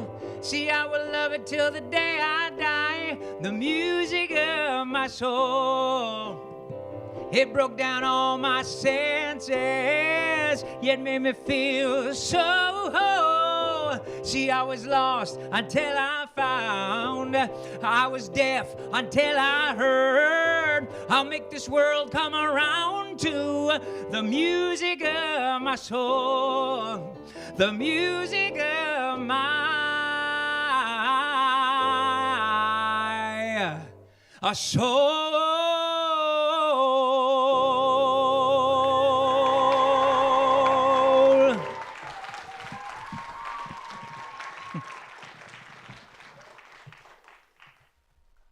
That song is called Music of My Soul. Hey there. So, welcome. I'm nervous. And how many of you are nervous today? Okay, whose hand is not up right now? You weren't nervous? You didn't do anything today. You had nothing to be nervous about. Yeah, you didn't get nervous about watching people on stage? Not at all. You were excited for them to just flop over and fall. Somebody almost fell. You have confidence in everyone. See, give him a round of applause. Are you nervous now? Still not nervous? A little bit. He's a little nervous. Yeah, I mean, performing is nerve-wracking because we're doing something that is not normal. We're opening ourselves up to a group of people that we most likely don't know who are going to judge us. I mean, immediately we're being judged. That's just what we do. It's not a bad thing that they're judging us, but we're doing something that normal people don't usually do. Like, you don't walk down into the street and someone just comes up to you and starts singing, unless that happens to anybody. I don't think it does very often. But singing is a very vulnerable thing. So and acting is a very vulnerable thing because you're letting your body inhabit another story, and that's kind of scary. So anyway, just all that to say I'm nervous. So tonight, this is more of a. It's not so much a concert as it is a lecture, or a talk, or a conversation. Except I'm the one who's talking. So, I mean, we're conversing, you and I. But now you're nervous, so we're not. Okay. So there is going to be, just because you guys are in school and everything, we are going to do a tiny bit of an exam after the. So Bruce, do you have the pencils and the notepads? Yeah. Okay. He's going to bring them down. It's basically just math. So it's some algebraic, formulaic equations based on the time signatures of my pieces divided by 2 times infinity. You know how to do that? Okay, all right. Seriously though, I do want to kind of break down this evening into some chunks and a couple of rules that I've come to find are helpful in life in theater and as a Christian in theater. So I am going to start with number one. Number one, and you can take notes if you want, but you don't have to, because everybody has that pencil and paper, I understand. Number one is never stop pursuing your dreams. They are from God, and they are for you, for God. Does that make sense? So we have been given these talents. We have been given these gifts. Our gifts as humans happen to just maybe be something that involves the theater, lighting, or sound, or speaking in being other people, acting is what they call it. We just happen to have those gifts. And so never stop pursuing your dreams, and make sure that you are activating those gifts that God has given you. Just a little bit of background on me, I'm from Seattle, Washington. I grew up there and first experienced theater and music really in church. We had these little plays that we did called cantatas. And hold on. Who's this? Who's this guy? What are you looking at? Who's this? Why is he so close, Bruce? I'm watching you. I'm watching you. He's watching me. Look at him. You see him? This electronic guy standing here. No, right here. No? Anyway, okay. So anyway, I grew up in Seattle, Washington, and that is kind of scary, though. Seriously, if you think about it, there's someone standing there who's a robot, watching. He's watching you, too. All right, he's watching you, watching me. I was a pretty shy kid growing up. Any of you shy? No? Some of you? Yeah, but you like theater, too, right? It's weird. Okay.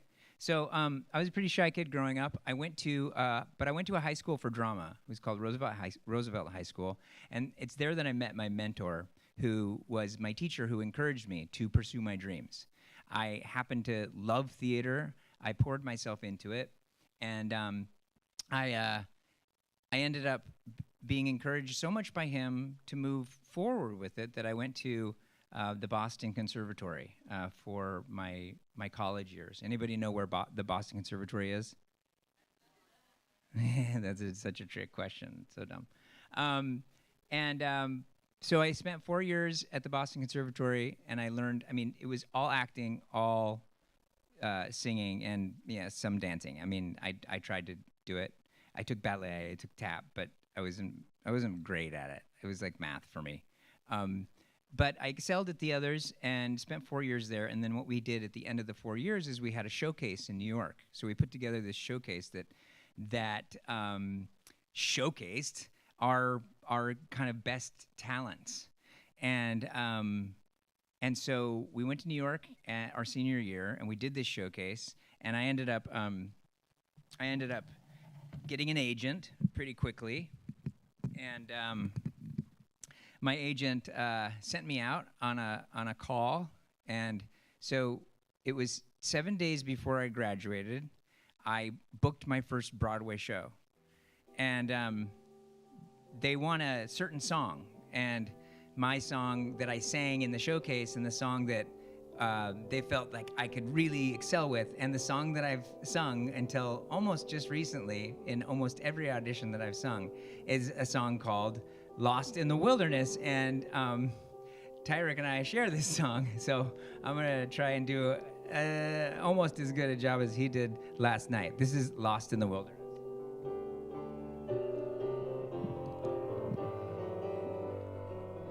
You follow all the rules, you swallow all the stories, and every night you wish on a star, dreaming your day will come, trusting in allegories.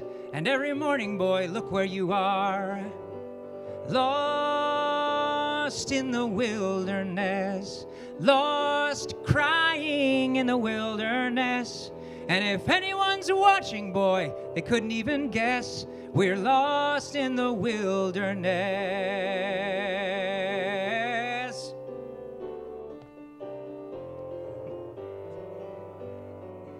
You follow all the rules, you swallow all the stories, and every night you wish on a star, dreaming your day will come, trusting in allegories. And every morning, boy, look where you are, lost in the wilderness, lost, slowly dying in the wilderness, with no chance of living, boy, until you confess you're lost in the wilderness. Don't you ever watch the eagle fly to the sun and wonder how he got to feel so free?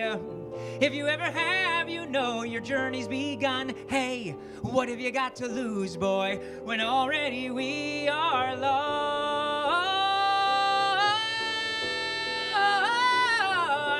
in the wilderness? And where we are headed, boy, I couldn't even guess. But off we go without a warning, running as we hit the ground, where our future lies a borning, where our hearts are outward bound. In one bright and distant morning, we will stop and look around, and there in the wilderness, finally we'll be found.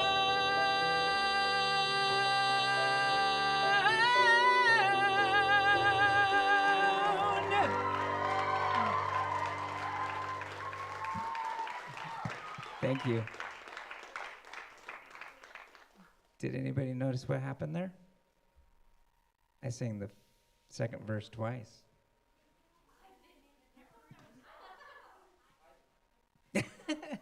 Who knew it? Oh, my wife. Okay.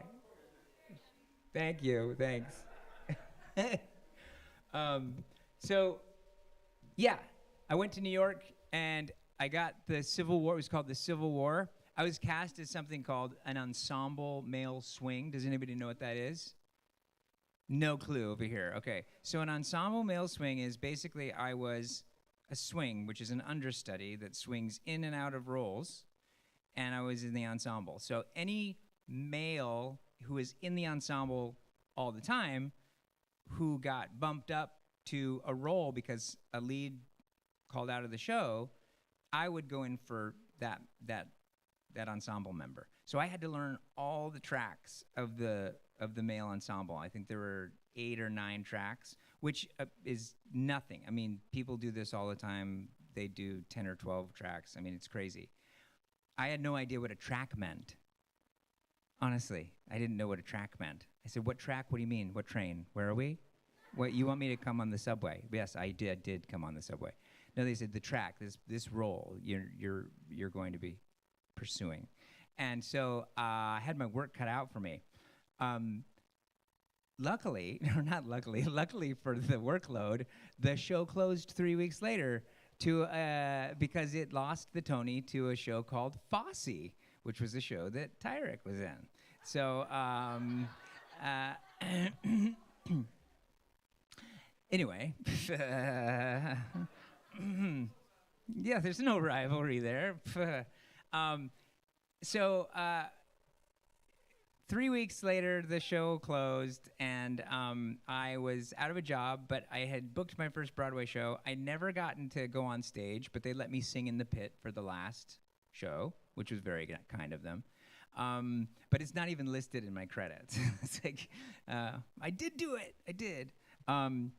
So what happens after that is that I just kind of started to audition and started to go out on auditions, started to have that experience of kind of pounding the pavement, meeting people, not getting jobs, kind of wondering why I was here. You know, New York is bright, it's loud, it's fast-paced. There are huge buildings that could topple over. You never know what's going to happen. There are meanies everywhere. Meanies, like mean people that bump into you. I mean, it's a lot. And so my number 2 rule is to never be afraid of the Goliaths around us. You all know that story, right? David and Goliath. Where David throws a stone, a sling, he says in a very dramatic fashion, a sling. Yes, thank you. Yes, a sling. David threw a sling, and it hit Goliath in the face, and he killed him in the face. And why is that so funny? I'm gonna kill you so hard in the face, Goliath.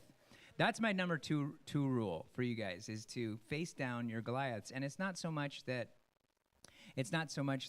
that at first you see Goliath, right? You see that big thing that's in your life that looks insurmountable, like New York and those huge buildings and a career with thousands of really talented people who are, competing against you, but not competing against you, really. They're competing against themselves, like the lovely Emily Kimball told us this morning. And so you've got these Goliaths in your lives, and I would say to trust in God and have faith that your slingshot is going to hit that Goliath square in the face. So the next song I'm going to sing in honor of that is called Giants in the Sky.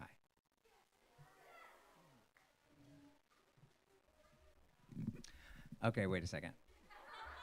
So I'm getting to that story. Just hold on one second, okay? This is utterly ridiculous. There are giants in the sky. There are big, tall, terrible giants in the sky.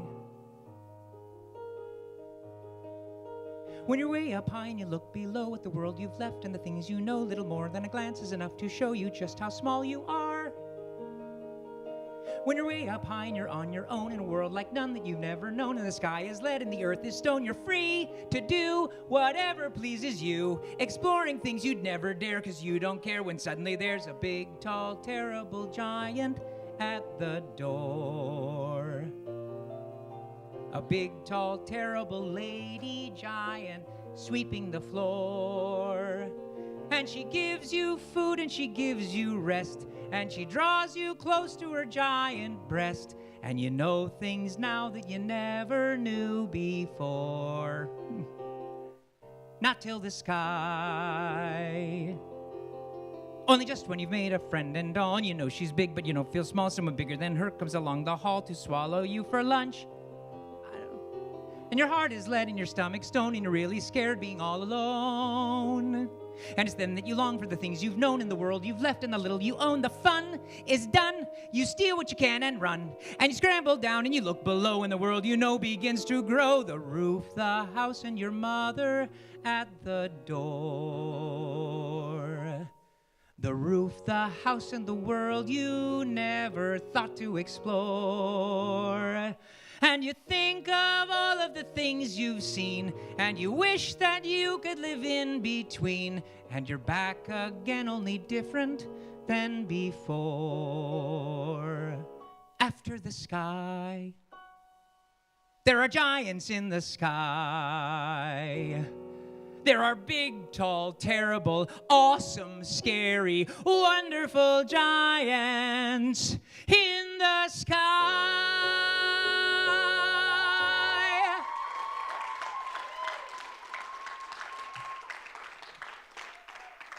There are giants in the sky. Okay, all right. Cow. You want to talk about the cow? Have you guys know about the cow? How do you? Oh yeah, this is me and the cow go way back. All right. So I got cast as what's called. I was moving up in the world. I got cast as what's called an offstage cover. Does anybody know what that is? An offstage cover, an offstage standby. I was actually called a standby. That's the old term for it. But basically, I was cast in case Jack got sick. The guy who was playing Jack got sick. Or the guy who was playing one of the princes got sick. The guy who sings Agony, Agony, that one. Oh, yes, I love agony. I love it. I love pain. So I would go in for those guys, just at a moment's notice, would put on the costume, go in for them, and go on stage and sing Giants in the Sky. So I did get to sing Giants in the Sky on Broadway. And one of the things that is a bad habit of mine is that I tend to take my time and steal focus. I used to do that. I don't do it anymore. It's a bad habit. Don't get into it. But I took a little, my Jack was kind of dumb.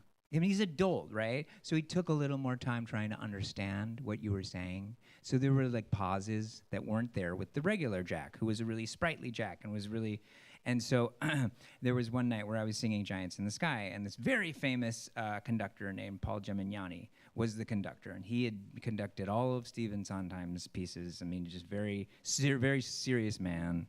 And I came down, and I was doing a scene as Jack, and I look over, and I start to do Giants in the Sky, and I look down, and he's conducting the orchestra, and he had drawn a big clock on a piece of paper and taped it to his bald head, like, hustle up, basically. Isn't that awesome? So rude. But also kind of funny to look down at this like world-famous conductor who's got no head, just a piece of paper and a clock on it, and you know exactly what it means. Hustle up, Kimball. All right, so but out of town, we were doing the show in Los Angeles before we got to Broadway, and the person who was supposed to play the cow was really upset because she just felt like she couldn't do it. It was too hard. It was too much physicality. It was hurting her back. And so she said, "Would you go to the director with me and talk to him, just moral support with me?" And I said, "Sure." And so we went to James Lapine, who's this Pulitzer Prize-winning, Tony Award-winning guy, writer, director, and she just broke down in tears and said, I can't do it, it's just hurting my back and all this stuff, and he's busy and he just needs to do, so he looked at me and said, "Can you do it?" And I said, I mean, sure, yeah, of course, of course I can do it. And I was like, do what? You want me to play Milky White the cow? He said, yeah. Can you do it tonight? I said, okay, yeah, sure. So I jumped into the cow costume, which was measured for her, and she's like this tall and like tiny, and so it was a little tight. It was a little tight, but I got my own costume when we went to New York, and so that's how I became Milky White the cow, which is what you wanted to. You were very interested in that. Thank you very much. Thank you. I chewed a lot of scenery. So, moo? Can I moo? I didn't moo in the show. I didn't. I know it was all effects, sound effects. But I did have a mask that I could blink, and I could wiggle my ears, and I did it with my hand. So I was like this.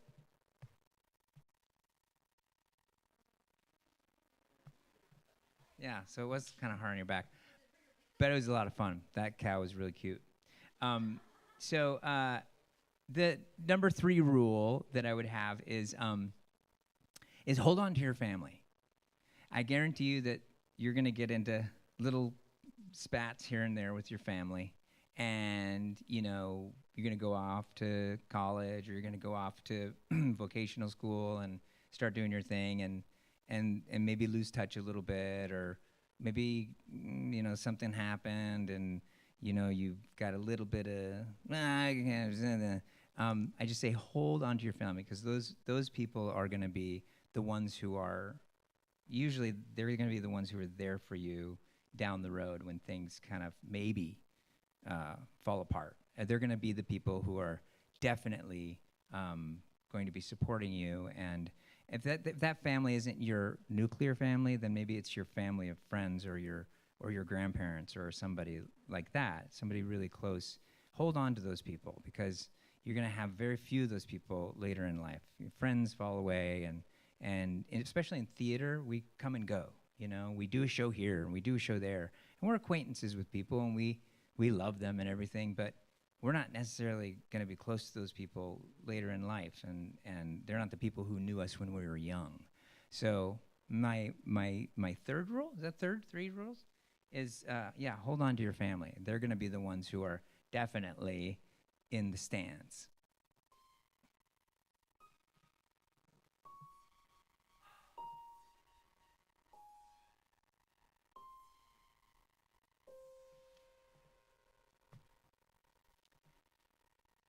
There are 2 men out, and it's in the 9th, and the score is 4-3. There's a man on first, and a man at bat, and that man at bat is me.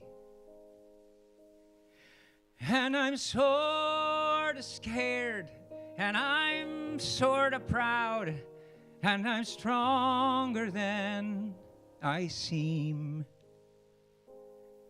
And I take a swing, and my dad is there, and it's what you'd call a dream. For the ball flies in the sun, and it sails off as I run. The crowd is roaring, cheering as I go. So are all the guys on the team. And I run to home, and we win the game. And it's what you'd call a dream. And the sun shines like diamonds. The summer sun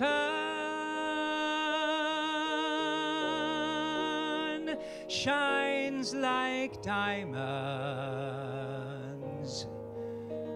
The summer sun high in that baseball sky shines like diamonds. The summer sun shines like diamonds.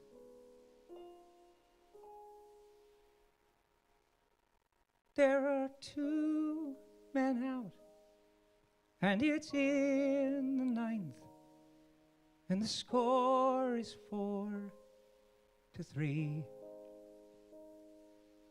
There's a man on first, and a man at bat, and that man at bat is me. And it's what you'd call a dream.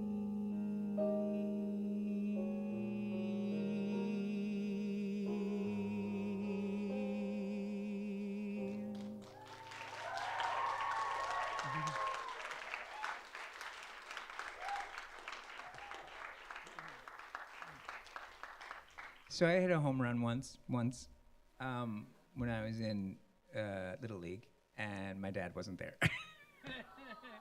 But it was a timing thing. It wasn't like, you know, he just missed it, and so did my mom. But I don't tell them that today. I don't say like, don't feel bad about, you know, not being there for my only home run. It's fine. I'm not gonna have any scars from that at all.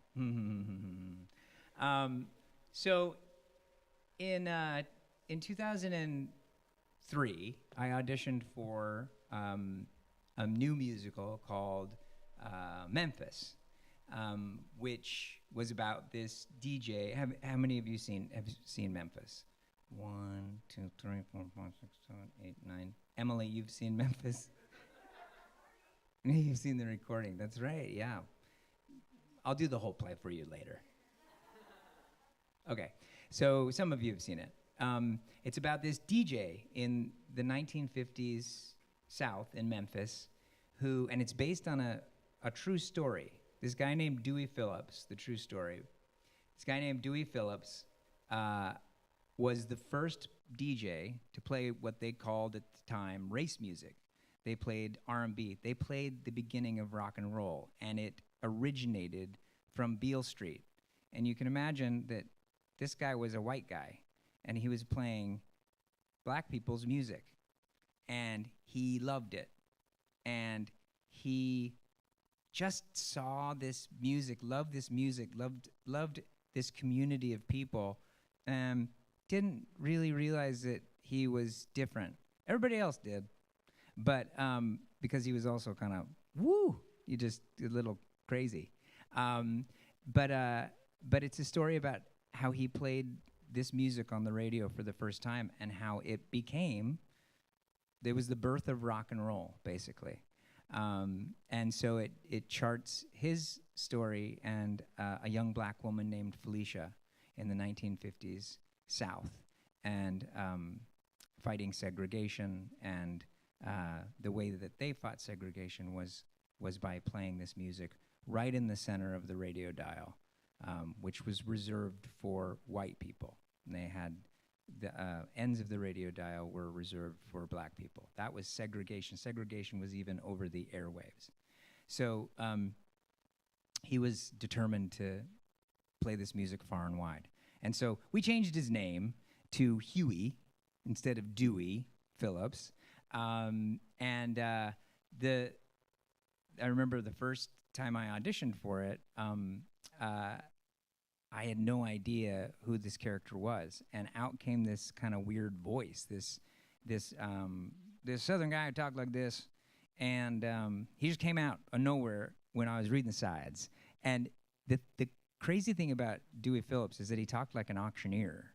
When he was playing a record, he'd say, you wouldn't understand him either. He'd say, "Oh, Diga, you guys like this music here? This we want to fast forward you, don't you?" Hey, you know, like he was like, "Hey, you do 25, don't do 25, 35."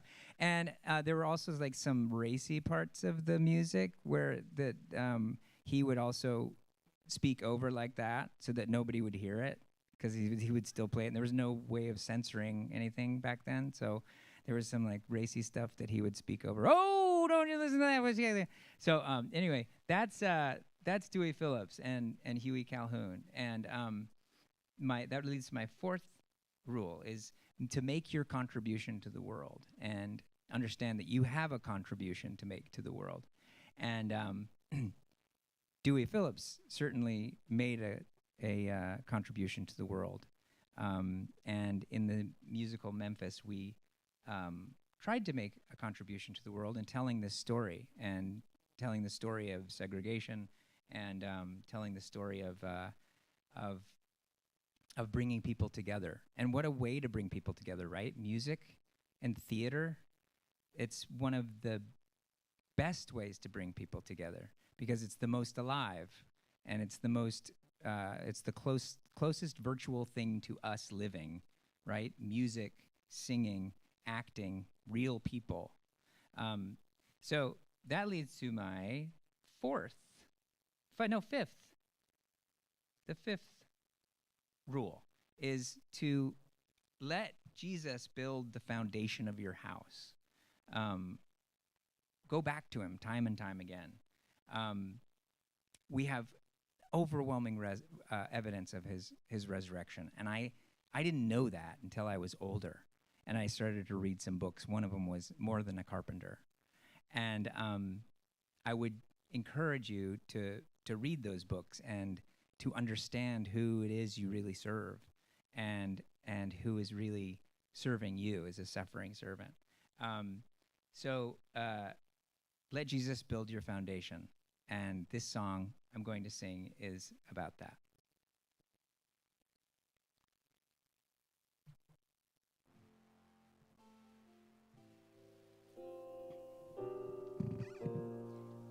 He builds a house with his hands. 30 years go by, it stands. It stands where nothing stood. A house of stone. The mason sleeps real good. He does his work. The workday flies. A quitting time's a big surprise. And then it's one more stone to get just right. It's always one more stone before the night. Every house he builds, every stone he lays, it's not just making money or counting off the days. He builds a house with his hands.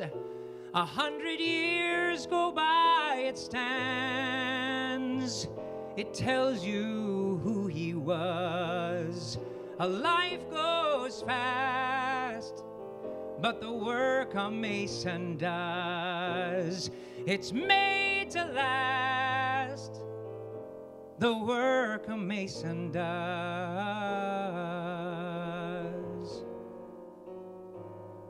it's made to last.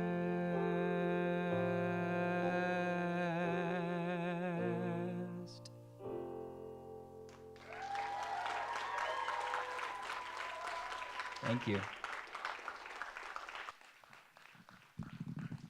So, 2003, I did Memphis at North Shore Music Theater in Boston, Massachusetts. And that was the first production we ever did. And then we didn't do any more productions until 2007. We did a workshop production, but that wasn't a full production. In 2007, we went to Theater Works in San Jose, and then La Jolla Playhouse in La Jolla, California. And then we went to Seattle, and then we went to Broadway. We opened in 2009, in the fall of 2009, yes, that's right. And, no, 2010, excuse me, I apologize. I was nominated for a Tony Award, and thank you very much.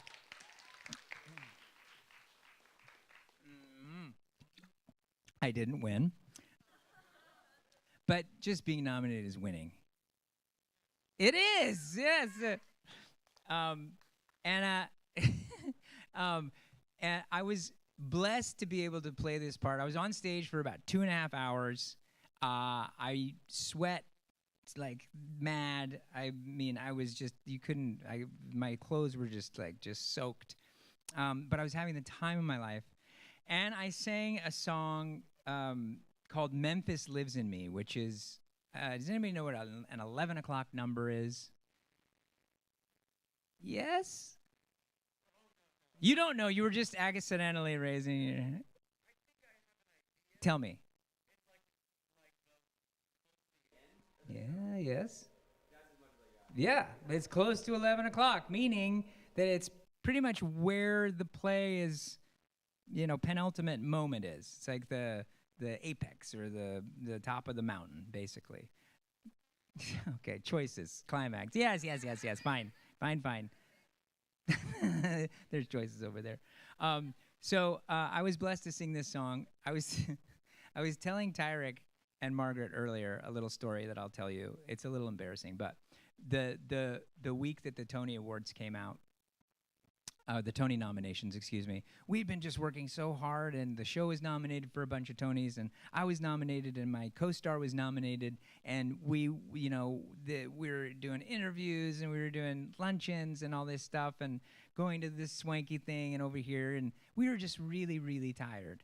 And maybe I should tell this story after they hear it. Yes? Okay.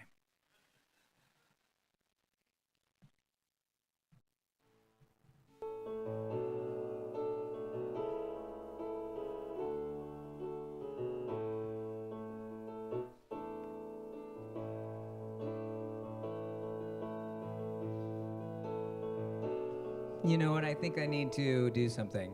I think I need to explain it to you if you haven't really seen it. So at this point in the show, the 11 o'clock number is when Huey Calhoun has built up this kind of empire. I apologize. I'm sorry. He's built up this empire of radio and TV. He's now on TV, and he's fallen in love with Felicia Farrell, this beautiful black woman who's this incredible singer.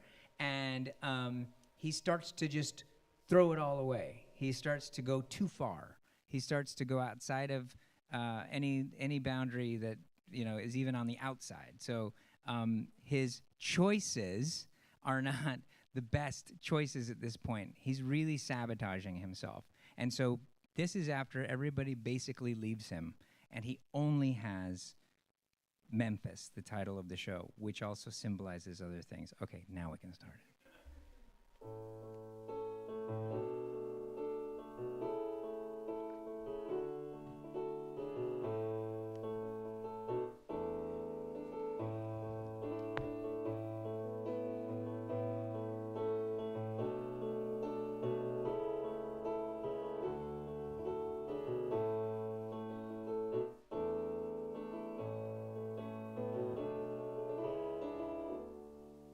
There's a town that I call home,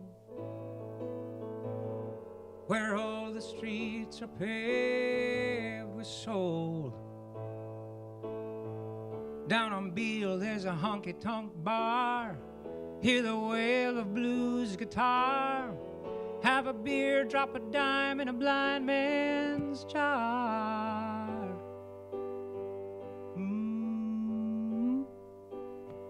The blues sang softly in the air, like a Sunday morning prayer. Just one more drink and you'll see God everywhere. Like a sad old melody, it tears you up but sets you free.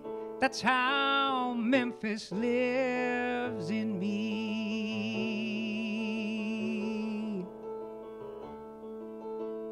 There comes a time when muddy waters run rough. There comes a point when a man has had enough. Like a friend who always stands by me, yeah. Memphis knows me, Memphis shows me how this life just has to be.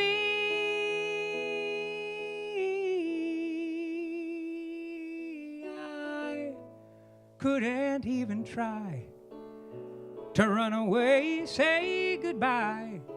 Here I was born and here is where I'll die. Just a man from Tennessee, can't be what I can be. All I know is Memphis lives in me.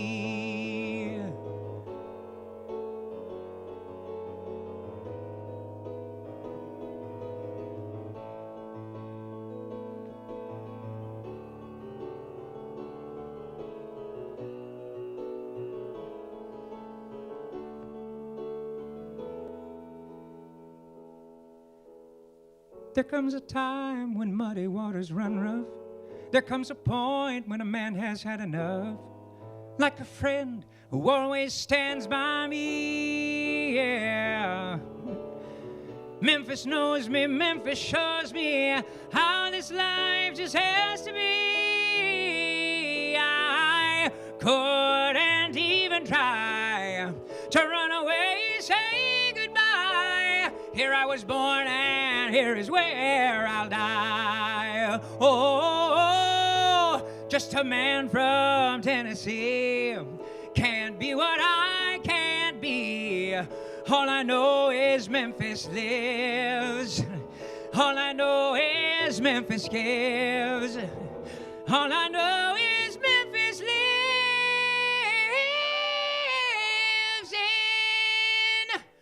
me.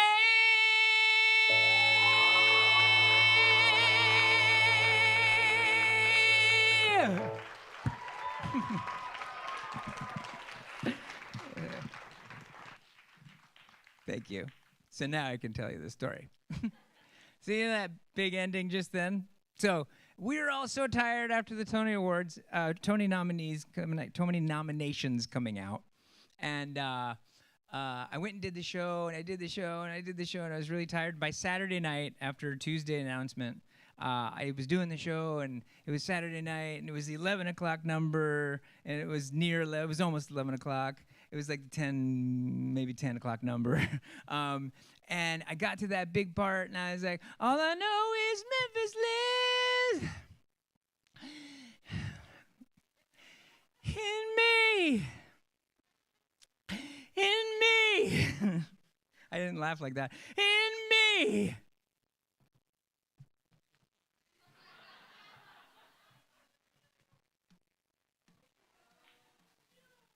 No, people clap, but they were like, something's wrong. Something's wrong with him. And then I went backstage, and everybody's like, hello, Chad. Hi. Yes, wonderful work. Wonderful. Thank you. It's what a night. What a night for theater. It's fantastic. It is not on video. How dare you? Oh, where's number? Where did I go? Oh, this is number 6. I think we're on number 6. 6? 6? Okay. Not 666. I didn't mean to say it 3 times. That's horrible. Oh, Chad. Number 6 is to take it day by day. Now, after Memphis happened, I'll just get really real with you. I got injured pretty badly with my shoulder and my neck. And that kind of led to a downward spiral. I finally had to leave the show because I was too injured to sing.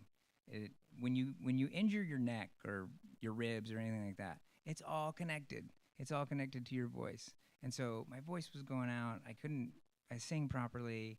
My body wasn't working well. And I had been diagnosed with ADD when I was younger. And so I had taken medication for ADD. And through this whole thing, I ended up getting addicted to the medication. And I got addicted to the medication, and then I had to do something to make sure that medication wasn't making me too crazy. So then I drank a little bit, and things kind of got out of control. And I had to leave the show, and that happened. And actually, no, I missed one. Sorry, guys. Don't sabotage yourself. That was number 6. Yeah. So don't sabotage yourself. Everybody knows what that means, right? Don't get in your own way. Don't throw yourself down the stairs. You're worth more than that. You're a child of God. You're created in His own image. We all make mistakes, all of us. We all sin. That word sin is kind of boring. I mean, it's in our culture. It just people turn off when they hear sin. But sin actually means the Greek meaning of the word sin is called hamartia, which means to miss the mark. That makes a lot more sense, doesn't it? It comes with a lot less of the shame and stuff, but we've missed the mark. We missed God's mark. He has plans for us. He has an aim and a target for us. He wants us to hit it, and we miss the mark. We sin. It's hamartia.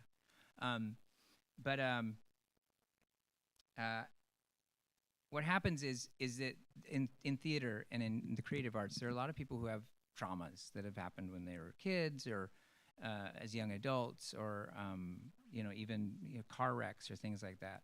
And I was a child of some trauma I was the product of some trauma in my childhood. And I never dealt with it honestly. So I would say and that's one of the reasons why it was so easy for me to sabotage myself. And I would say to you, if you have that kind of trauma, if you have that kind of history or anything, deal with it honestly, because I didn't deal with it honestly until it was too late. Now, luckily, I had my family, and those are the people that I hold close. And after much angst and feeling like I was going to disappoint them, I was finally just so low and so depressed and so lost in the wilderness. That was a joke. So it wasn't a good joke. It's okay, thank you. That I finally called them and I said, thanks. I finally was able to call them and say, hey, I've got a substance abuse problem. And when because I thought, like, for some reason, the world and the devil was telling me that my family was going to say, oh, how dare you? Yeah. And I was like, these are the most loving people in my life. And they said, my sister said, we're so excited. And I said, what do you mean? You're so excited. She's like, we know what's wrong with you now. We can help you. And so that's why I say stay close to your family or the people who are like your family, because those are the people that you will go to later in your life when things like this unfold, and hopefully they won't. But they were able to take me in, help me out, and I went through a great rehabilitation program, which was amazing.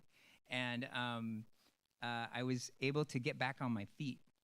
And it took a few years, but I finally did, and I was able to be cast in a new show, brand new show on Broadway called Come From Away. And yes, it's a great show. It's a show about on 9/11. There was an airport in Newfoundland, Canada, called the Gander International Airport. And 38 jumbo jets landed there when U.S. airspace was closed. The town has 7,000 people, and it took in, sheltered, fed, clothed, another 7,000 people. So it's a story about that kindness of people coming together and helping people out on the darkest day of our history, our recent history, and just opening their doors to people and letting them in. So I was able to make it back and do that show, and that is where you can come down now. You can come down now. Where's Emily? Oh, she's over here. Who am I winking at over there? Hi, I'm Chad. Yeah, who's that? Hi, you're not my wife. Oh, okay, sorry. I was like, come on over. Come on, sing with me. Sam. Oh! I just did a double take, too. Did you see that? Whoa! That hurt. When I was doing the show you want to sit on this side? Did Tyrek give you his microphone? He did. Oh, right. Sorry, Tyrek. Sitting out there holding on to his microphone? I don't know. He was. Ready to like interrupt you at any moment? Sorry, Tyrek. I apologize.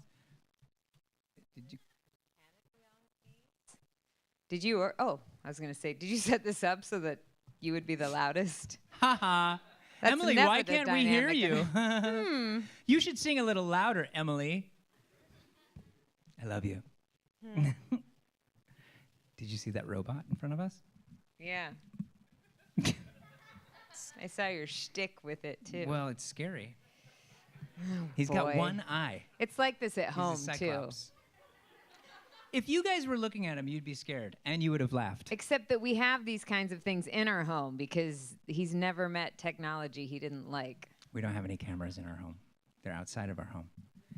Well, this is One going of Chad's great. favorite things to do, we have the Ring doorbell, and he will regularly send me videos Don't tell them. of the Ring doorbell capturing him doing something.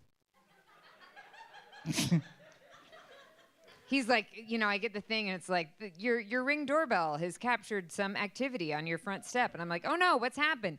And it's just Chad opening the door, and he thought I might like to see it. She's not going to tell you the other part. The other part of it is...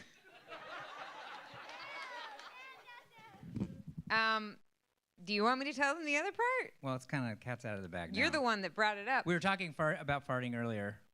He's usually farting. Oh, that's just disgusting. It's the door squeaking. It's not a squeaking sound. Moving on. No? Isn't No. it romantic? It was my shoe. So anyway, I did come from away in La Jolla, and Emily came down to see the show one weekend, and I had some other friends in it that I had worked with. right, she wasn't coming down to see me because we didn't know each I other. didn't know who he was. Right. And so we met, and we started to communicate via text message and then phone, and then we went out on a Because we didn't live in the same city. Right. That would be weird if we, yeah. So she lived in LA, and I lived in New York, and I was smitten with her. She says that she didn't really find me attractive. Was that right? I didn't say I found you unattractive. I just didn't think much of it. Because okay. we lived in opposite cities. I didn't think She liked me. we had met once. I didn't think I was. What struck me What was is it that gonna take? I mean, we look had at me. so many people, and he was on a date the night we met. Okay, you don't He have to tell me. invited his date to come see him in a musical, a Tinder date. So he tells people that he No, met stop. Come on. his first and only Tinder date. But he tells people that he met a really great girl on a Tinder date because he met me. Yeah. I don't even know how to swipe the phone. Okay. Anyway, where were we? We met and we fell in love and we got married. The end. The end. And now he farts on the Ring camera. That's not true. It really is a squeaky door. This can happen for you too, ladies. It's just a little WD-40 and it's fine. I don't want to know what you do with the WD-40. Yeah, don't do that. I didn't do anything. So my 7th rule is take it day by day. What? Sorry, We've covered it's a time lot to of move ground. on. Thank you. He's offended. My 7th rule is take it day by day because that's really what we're here for. We're here for the present. right? We make mistakes. We leave them in the past. It's like driving a car, right? When you drive a car, how many of you drive cars? Some of you, okay? Well, you're going to, and this is important. You don't drive a car and watch the rearview mirror, do you? No, you watch out the front. But you reference the rearview mirror, do you not? Yes, you do, right. 11 o'clock number over here, putting things together. Yes, you do reference the rearview mirror, but you don't stare at it. If you stare at it, you're going to crash, right? So the point is to remain in the car, driving it, looking forward, and referencing the past, making sure you don't commit the same hamartias. Great word for sin. Sounds like a cheese. It does. Hamartia. Do you have any hamartia? No, we don't carry that stinky cheese. Moving on. So this next song is a song that we like to sing together, and it's called Stay.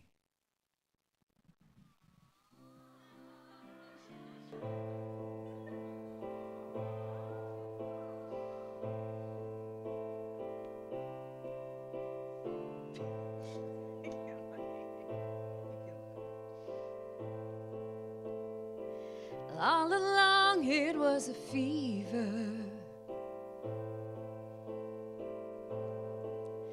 a cold sweat, hot-headed believer. I threw my hands in the air, said, show me something. He said, if you dare, come a little closer.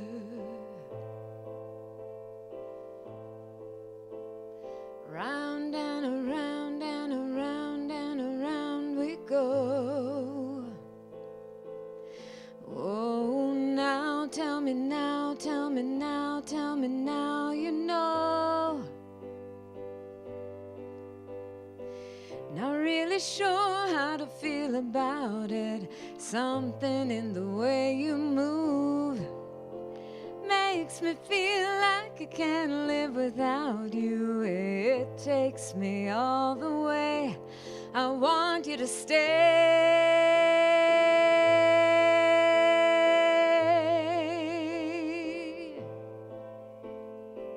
It's not much of a life you're living.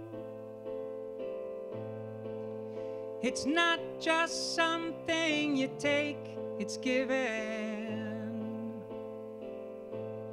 Oh, around and around and around and around you go. Oh, now tell me now, tell me now, tell me now, you know. Oh, not really sure how to feel about it. There's something in the way you move makes me feel like I can't live without you. Oh, it takes me all the way, and I want you to stay.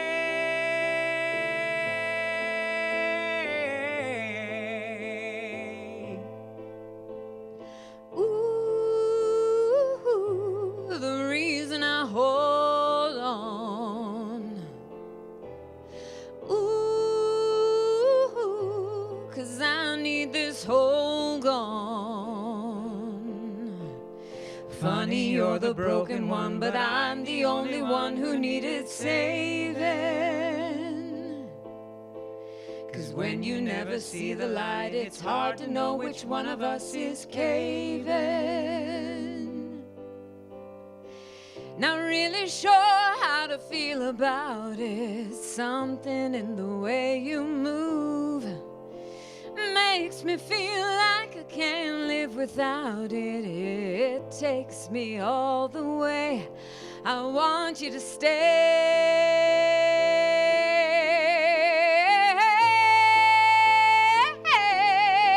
Stay.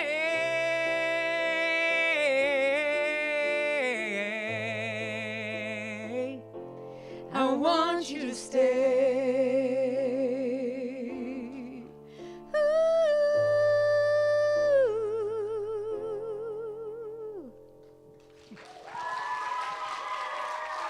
Thank you. We got through without laughing. Miss Emily Swallow, Kimball. It's Emily Kimball. Emily Kimball. She didn't tell you the funny story, though, about that whole thing. I'll be really quick. I'm sorry. So this morning when she talked about the name change and everything, so I joke about it all the time. I'm like, oh, you're not going to take my name. You're not going to take my name. You know, blah, blah, blah, blah, blah. Ha, ha, ha. And she's like, I'm sorry. So we joke about it quite a bit. And we got the little debit card in the mail from the federal government. And it said Chad Swallow and Emily Swallow. I was like, the government's in on this joke? The government can do this? Yeah, she had nothing to do with it. Maybe I have faith in the government. No. The joke department. It's like the national joke department.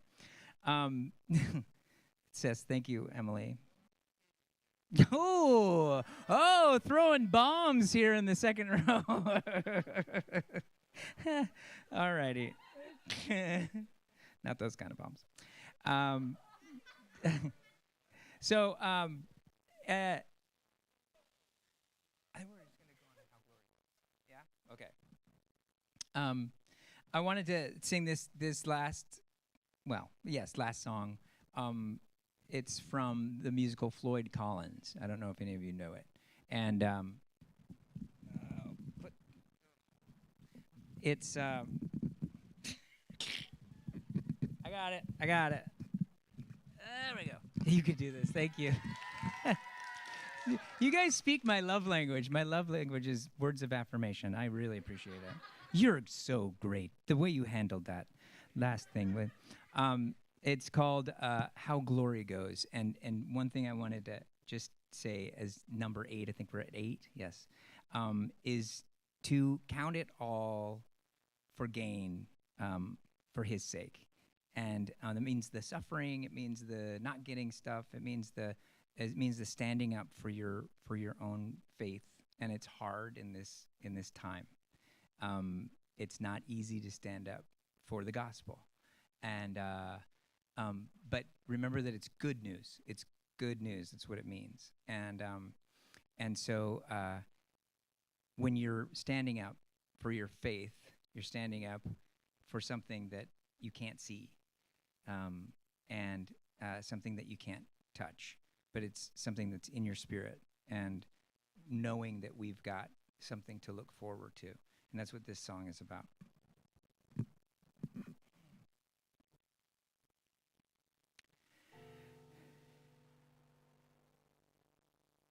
I had faith all my life.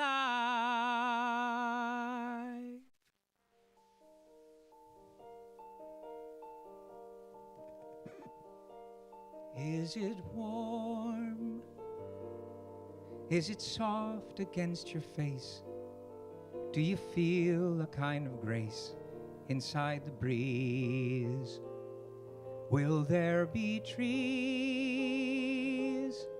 Is there light? Does it hover on the ground? Does it shine from all around, or just from you?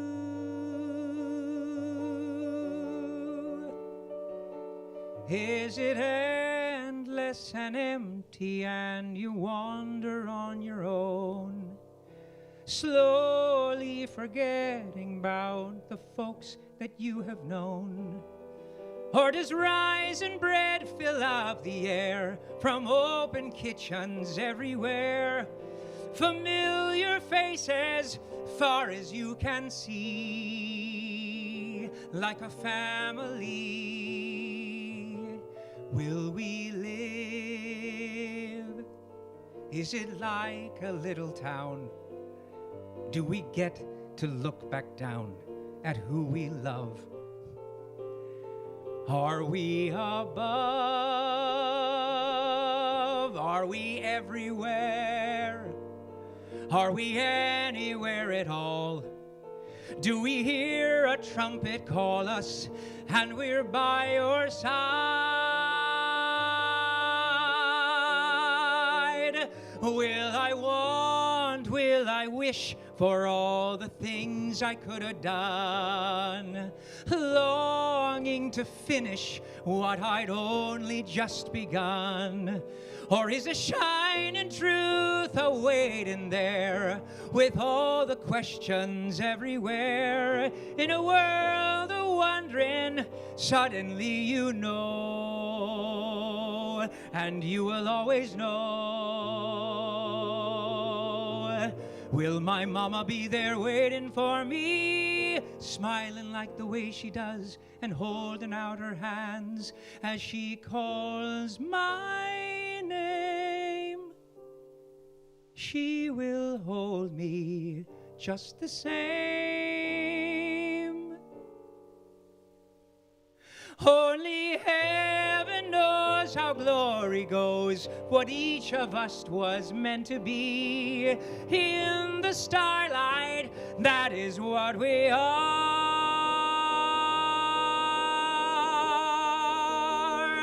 I can see so far.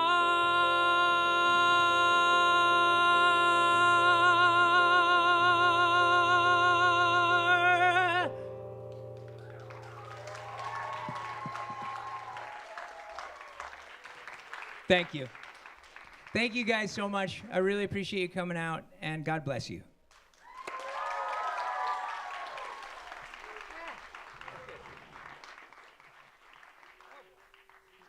My goodness. We only have time for like 2 questions. 1 question. You know everything. Still bringing my stool out. Okay. All right. That was great. Two fantastic concerts, 2 nights in a row. Woo! All right. So, anybody have anything they would like? All right. Well, okay, let's start. Hayden, yes, I can see you. Hi.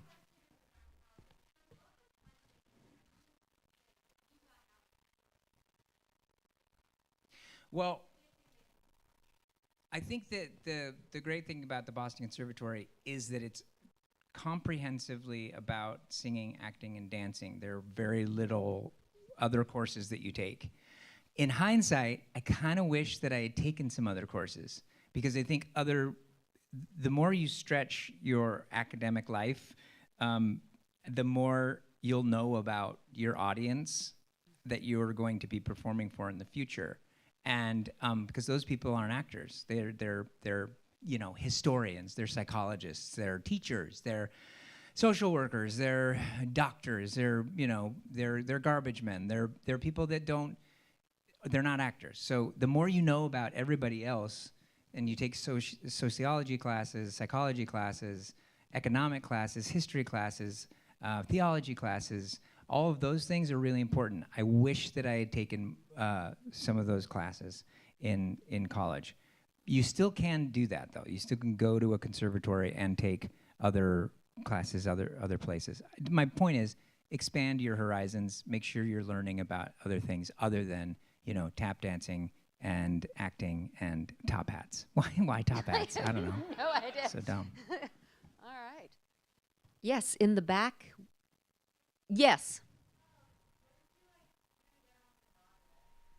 Well, it was just auditioning. But the first time like I said, I auditioned with that song, Lost in the Wilderness, and that became kind of my go-to song.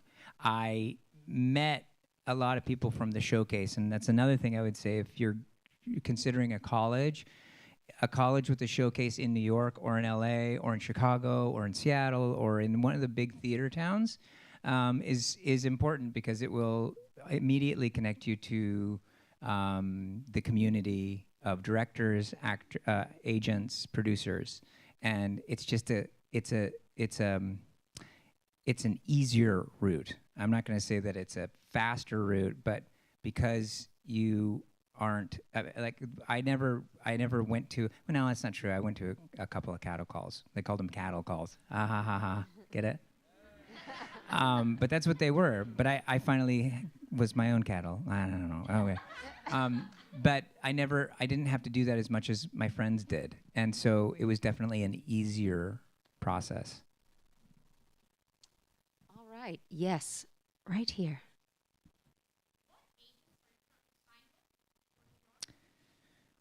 It's called Paradigm Talent Agency. Yes. Yes, you're welcome. Good. Awesome. Wells? Hello. I recognize you, even with your mask on. Yes, right here.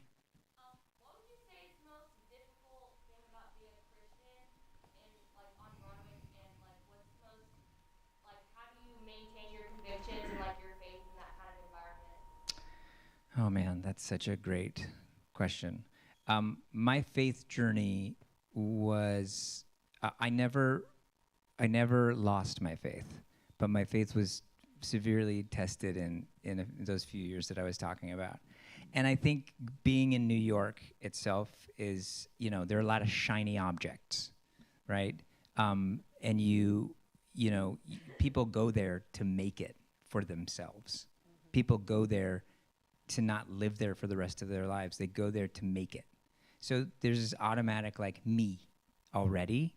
And so I would say that I wish that I had, and you know what, you can't go back, but you can learn from what's happened. And I wish that I had stuck by my convictions when I was younger, or at least been more vocal in my Christianity. Because I feel like, I've told myself in the past, well, I didn't want to rock the boat, and I didn't want to, get anybody upset or anything. And then I think, well, would Jesus have said that? Like, would he have not rocked the boat? No, he would have held the boat and walked on the water around the boat. I can't do that. But but he, so my point is that I wish that I'd stood up and been more vocal in my Christianity earlier. Now, that is to say that you don't have to go out and, wear a T-shirt that says, I'm a Christian. It's just how you live. It's how you love. It's how you show mercy. It's how you show grace. It's how you show justice and fairness and truth. And so it's by the fruits of the Spirit, right? And I will tell you that more often than not, those things that you've grown up with, some of you, that seem second nature, like serving others, being compassionate, a lot of people don't grow up with that. A lot of people don't understand that. And they look at people who are Christians and they think, why are you doing that? What's wrong with you? Why aren't you doing the thing for yourself? So I would say the baby steps are just saying the things about your Christian life that you might censor otherwise. And we stopped doing that. We stopping short of saying we have a community group coming over. What are you doing tonight, Chad? I'm going to church. Oh, those little tiny things are great conversation starters, and they're the truth, exactly the truth. And you should be proud of who loves you. He's the God of creation, and so I think that it's very difficult though, because it's a world that it's not, in a lot of ways, it's not amenable to our beliefs. But there are a lot of Christians there kind of in hiding a little bit. And that's just my experience. There are other people who have different experiences, but it is a somewhat difficult environment. But we're called to just live plainly and mirror Christ. And that's what we're called to do. So that's what we should do. Thanks for asking that. It's a hard question. Yes, over here.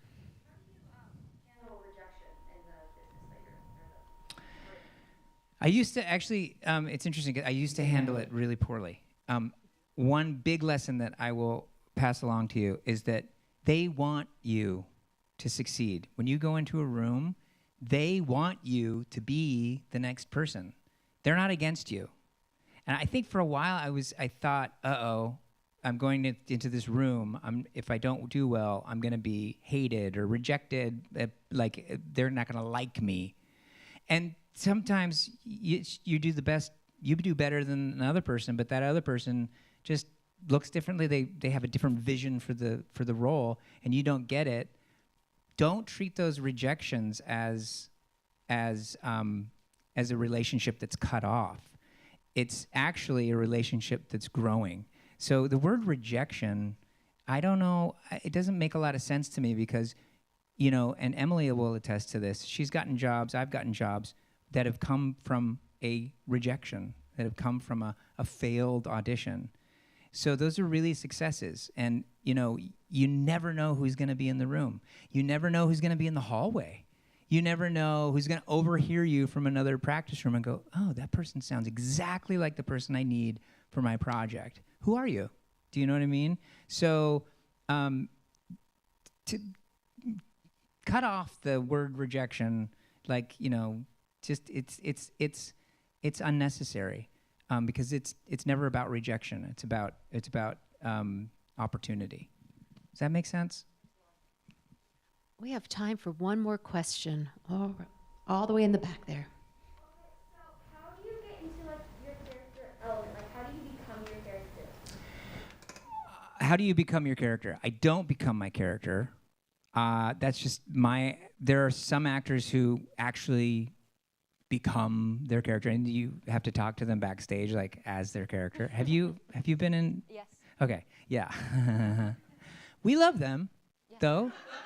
I actually had a character who put his hands in the freezer because if you read the book, it said his hands, when he touched the character, his hands were as cold as ice. And so he would put his hands in the freezer. Was he okay at the hospital? Oh, So I think that there's a common misconception, not necessarily a misconception, but just a massaging of the understanding of getting into character. And I think that it's different for every actor. For me personally, when I rehearse it and I create the character, I kind of set that character in a certain yard, in his own fence, it's yard or whatever. He has his boundaries, right? You have given circumstances, who he is, what he looks like, where he grew up. Does he have frozen hands? What are his given circumstances? And then beyond that are the things that kind of help the play that aren't necessarily written down. Like, it's not written down that it's 100 degrees, maybe. Does that add to the character and the director's element? So you take all of those things, you put it in a bag, you organize it, kinda, and then you prepare, you memorize the lines, and you start to add like the spice that is that stuff that you just put in the bag to the meat of the play, and then you just you let everything go. My thing is as long as you're going for your objective, you know what the objective is, and you know the style of the piece that you're doing, that getting into character is really, for me, is not a difficult thing. But knowing what you want, your objective and your super objective, meaning your objective for the whole piece, not just the scene. If you know those things, it's much easier to just slip right into character and go. All right. Well, thank you so much. Thank you for indulging me. Oh my gosh.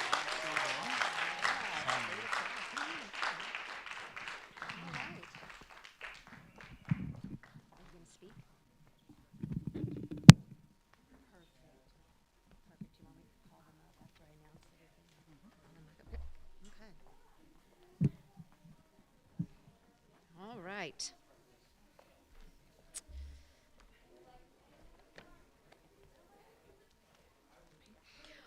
So welcome to the award ceremony for the 2021 CITA Secondary Theater Festival. I'm Margaret Gates Morrow, and it has been my pleasure to be with you this weekend, acting as your host. Thank you. So I know that everyone is anxious to hear the results, but first we want to do some important thank yous. First, a big thank you to our wonderful hosts, the Children's Theater of Charlotte. The Children's Theater of Charlotte is the largest professional theater in North Carolina and provides exceptional theater experiences that inspire generations to explore the wonder of their world. With award-winning programming and educational opportunities, please be sure to check out the rest of their season, classes, and camp offerings at ctcharlotte.org. Now a shout out to Artistic Director Adam Burke, Education Director Michelle Long, Production Stage Manager Laura Bell Lee. Where's Laura Bell? Master Electrician Robin Warfield. Sound Engineer Tyler Knowles. And Kat Koski, Education Administrative Assistant and Office Coordinator, for making this weekend such a wonderful one for the festival. Let's give them another big round of applause. All right, and thank you to Mark Martindale and his company, American Video Productions, for being our live stream connection for this festival so family and friends can watch what's happening from their homes. Another applause for them for taking care of that. It only seems like I have so many papers because I asked them to do it in really big font, so I didn't have to use my glasses, so this will be fast. Thank you to CITA board members who have joined us over the weekend. Board President Frank Mihelich, Kim Oberhoy, thank you, Charlene Thomas, wave, Adam Burke, and Tanya Gesso. These amazing individuals are helping make CITA happen for CITA members in schools, colleges, and universities, churches, community, and professional theaters, and independent artists all across the world. So let's give them another big round of applause. Ooh, finally, a thank you for our amazing talent this weekend. Accompanist extraordinaire, Roy Denton. There he is. Television, film, and theater star Emily Swallow. There's whistling backstage. From Broadway, Finian's Rainbow and Hairspray, Tyrick Wiltez Jones. Come on out. And following that fabulous concert from Broadway's Memphis and Come From Away, Chad Kimball. And now it's time for our awards. Our college and university partners, Regent University, the University of Mobile, California Baptist University, and Belhaven University, who has a table in the lobby and a representative here. These partners have committed to over $250,000 in scholarships for all our gold medal winners. So I'm going to welcome up Michelle and Bruce, who are going to tell you who they are. Perfect.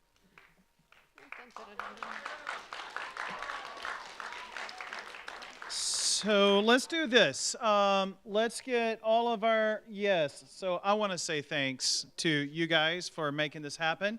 I know some of you are in finals and you made this work, and I appreciate that. I appreciate you ebbing and flowing and zigging and zagging with all of the COVID stuff, and so I really appreciate you doing that.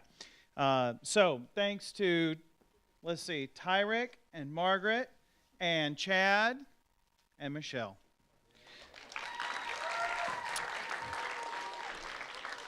So we're going to give out the awards, the medals, in the order that we had the events, okay? With the exception of solo musical theater, it's one big category. So there's not a middle school, high school division. It's just like we performed it. So every time, that's you middle school kids, you're up against the high school students and vice versa. It's going to be embarrassing if you're a high school student. I'm just saying. And a sixth grader. It's kind of like Chad losing the Tony Award to a show that...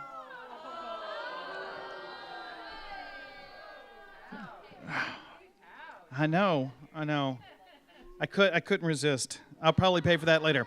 But here's the deal. If you are a medalist, gold, silver, you'll come up here, you'll stand with our talent, which you guys will probably end up having to move into the light. And Kim is going to take your picture for our archives. you, the talent, all of you together in one big group, and then you can go off and celebrate with your group, okay? All right, let's start at the top, shall we? In duo musical theater, our silver medalists are Caleb Newsom and Seth Olenek.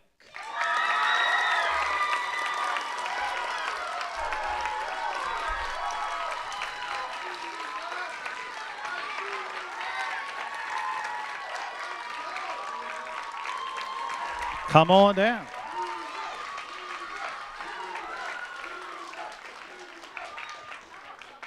Now, yeah. Scooch up, get your folks. Yeah, all of y'all.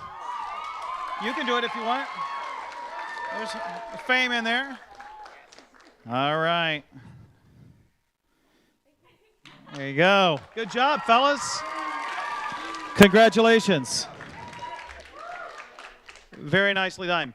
And our gold medalists for duo musical theater are Lainey Malone and Natalie Grace.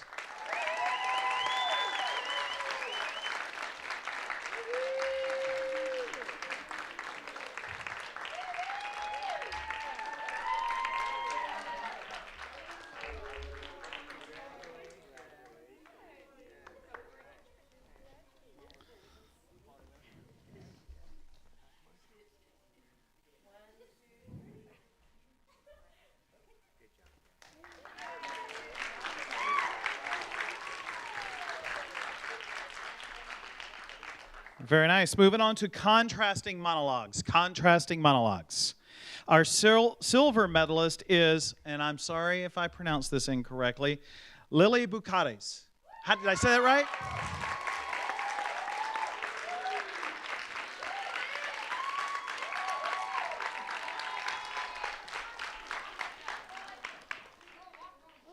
All right, Lily, good job.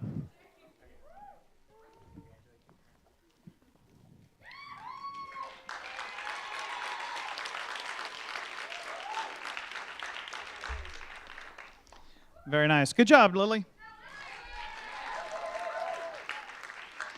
Our gold medalist for the contrasting monologues is Hayden Lockhart.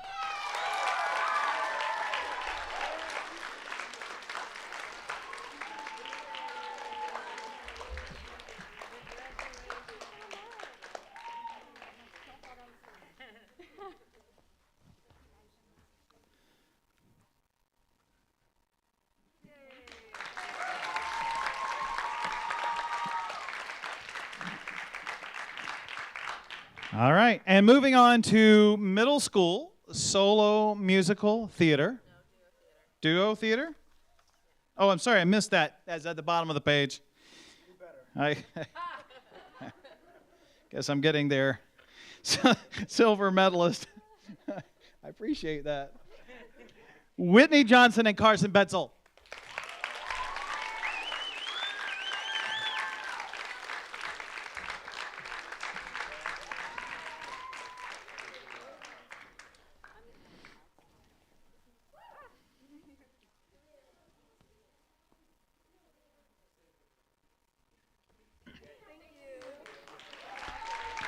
Well done, well done. Our gold medalists for the duo theater are Caroline Harkness and Kendall James. Are they not here? Oh, that's so unfortunate. But hey, they're going to be smart. They'll have good grades. No medals, but really good grades.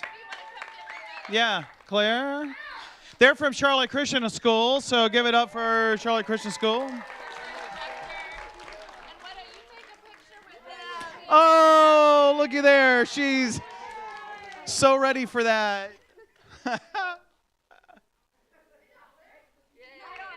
Woohoo, good job. All right, now moving on to our solo musical theater. Middle school.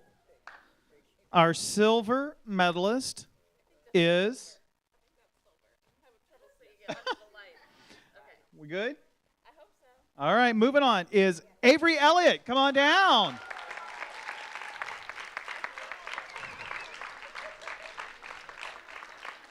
Oh, she's back. I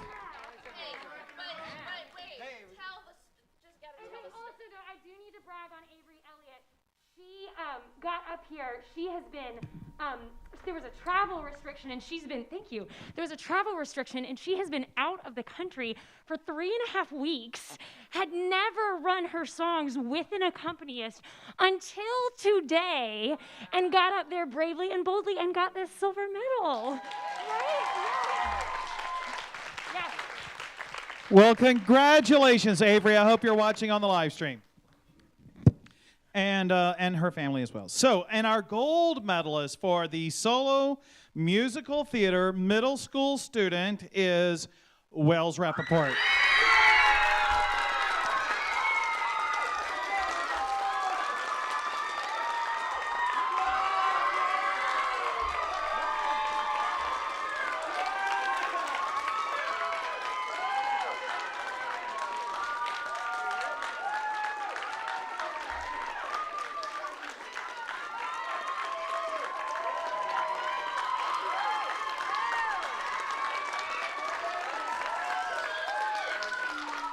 Good job, Wells.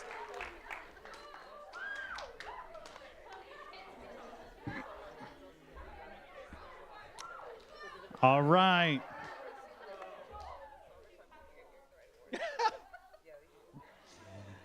Just, hey, one quick reminder that all of our individual gold medalists, particularly in this high school division that I'm about to call out, they all get automatic college scholarship offers from our university partners. So, you know, there's that. Right? So there you have $250,000 worth of scholarships given out just to sing 16 measures. That's right. Or speak some 15 lines from Shakespeare. Right? Or do some contrasting monologues. 2 minutes could get you a lot of money. Better than football. Okay. Our high school solo musical theater silver medalist is Jordan Saunders.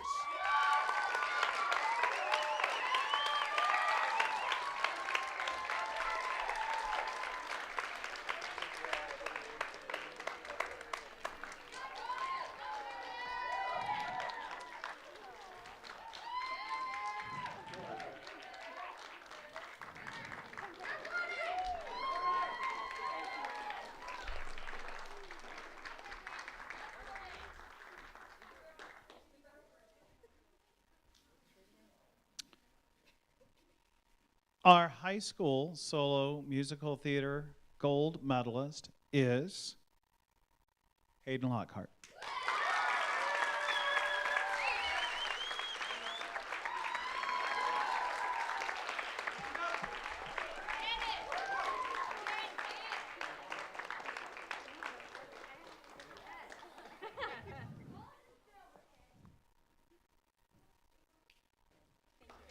So hold it right there, because you are also our silver medalist for the Shakespeare monologue.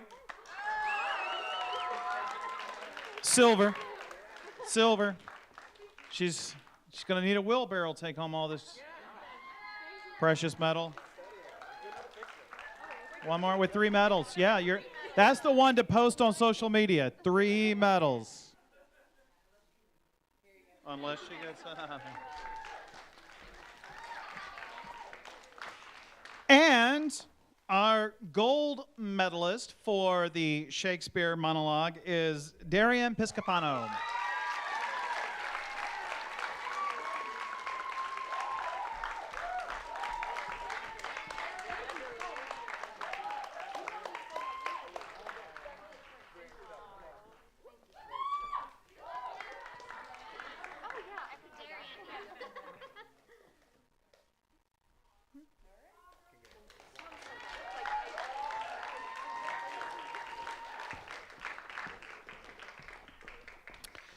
So the next 2 categories are ensemble musical theater and ensemble theater. And And not being sure, we did not do medals for the ensemble. What we will do is send... Huh, what? A pony. You all get ponies! It's like a mascot for your little studio theater there. Just one pony per ensemble. No, we'll actually get plaques that say, you know, what it is and your ensemble's name on it and your show title. And we will send that to you via the good old-fashioned U.S. Postal Service. But the whole ensemble should come up here and get your picture made. Okay? Everybody understand? We all good in the house? All right. And there's only one, which is gold medal. We're only doing gold medal for this category. So the ensemble, well, let's leave it up to you. Would you rather have musical theater first? Or ensemble theater? Okay, musical theater's first. Wow. I hope the ensemble theater gets a plus. The gold medalist for the ensemble musical theater is, wait for the whole thing, Eagles Wings Middle School. All the things you can think. Come on down, middle school. Come on down. All of you, all of the Suzicals. Come on down, get your picture made as one big group.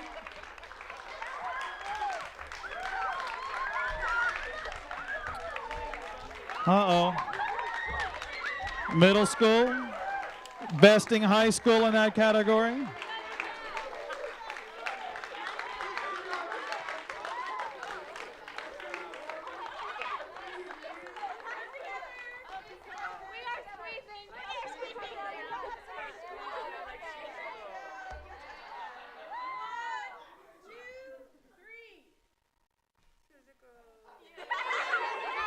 I love it.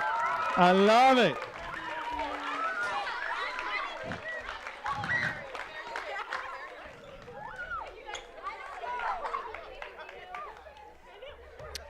Awesome. So teachers and coaches, if you will email me, you all have my email address by now. I'll make sure that I can send you copies of the pictures we've taken.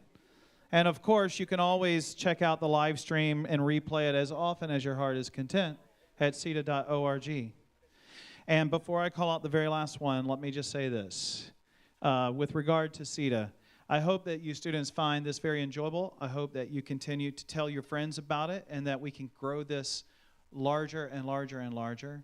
And remember our three words: cultivate, empower, and sustain. And the idea behind those three is that you find CITA as a lifelong home in your search to marry theater and your faith. We're here for you every single step of the way, even as adult professionals, right? We're here for you, so you don't ever have to leave. Join us, stay with us, we'll be with you. We'll help you get through this whole crazy career by connecting you with working professionals and supporting you when you are a professional. Okay? All right.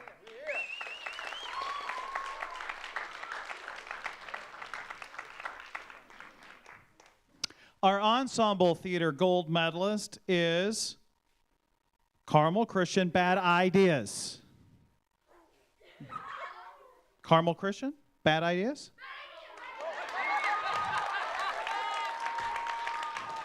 I thought I'd messed up.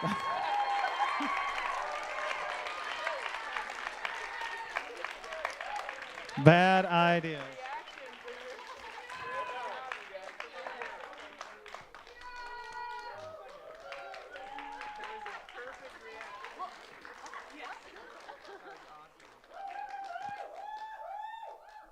Good job.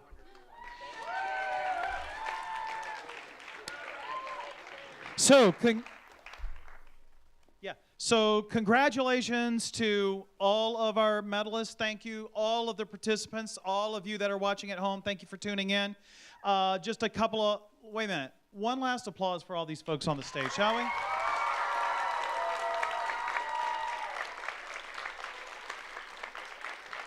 Did we mention Laura Beth?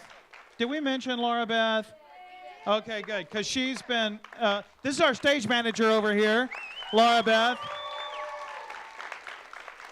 Because we all know a show doesn't happen.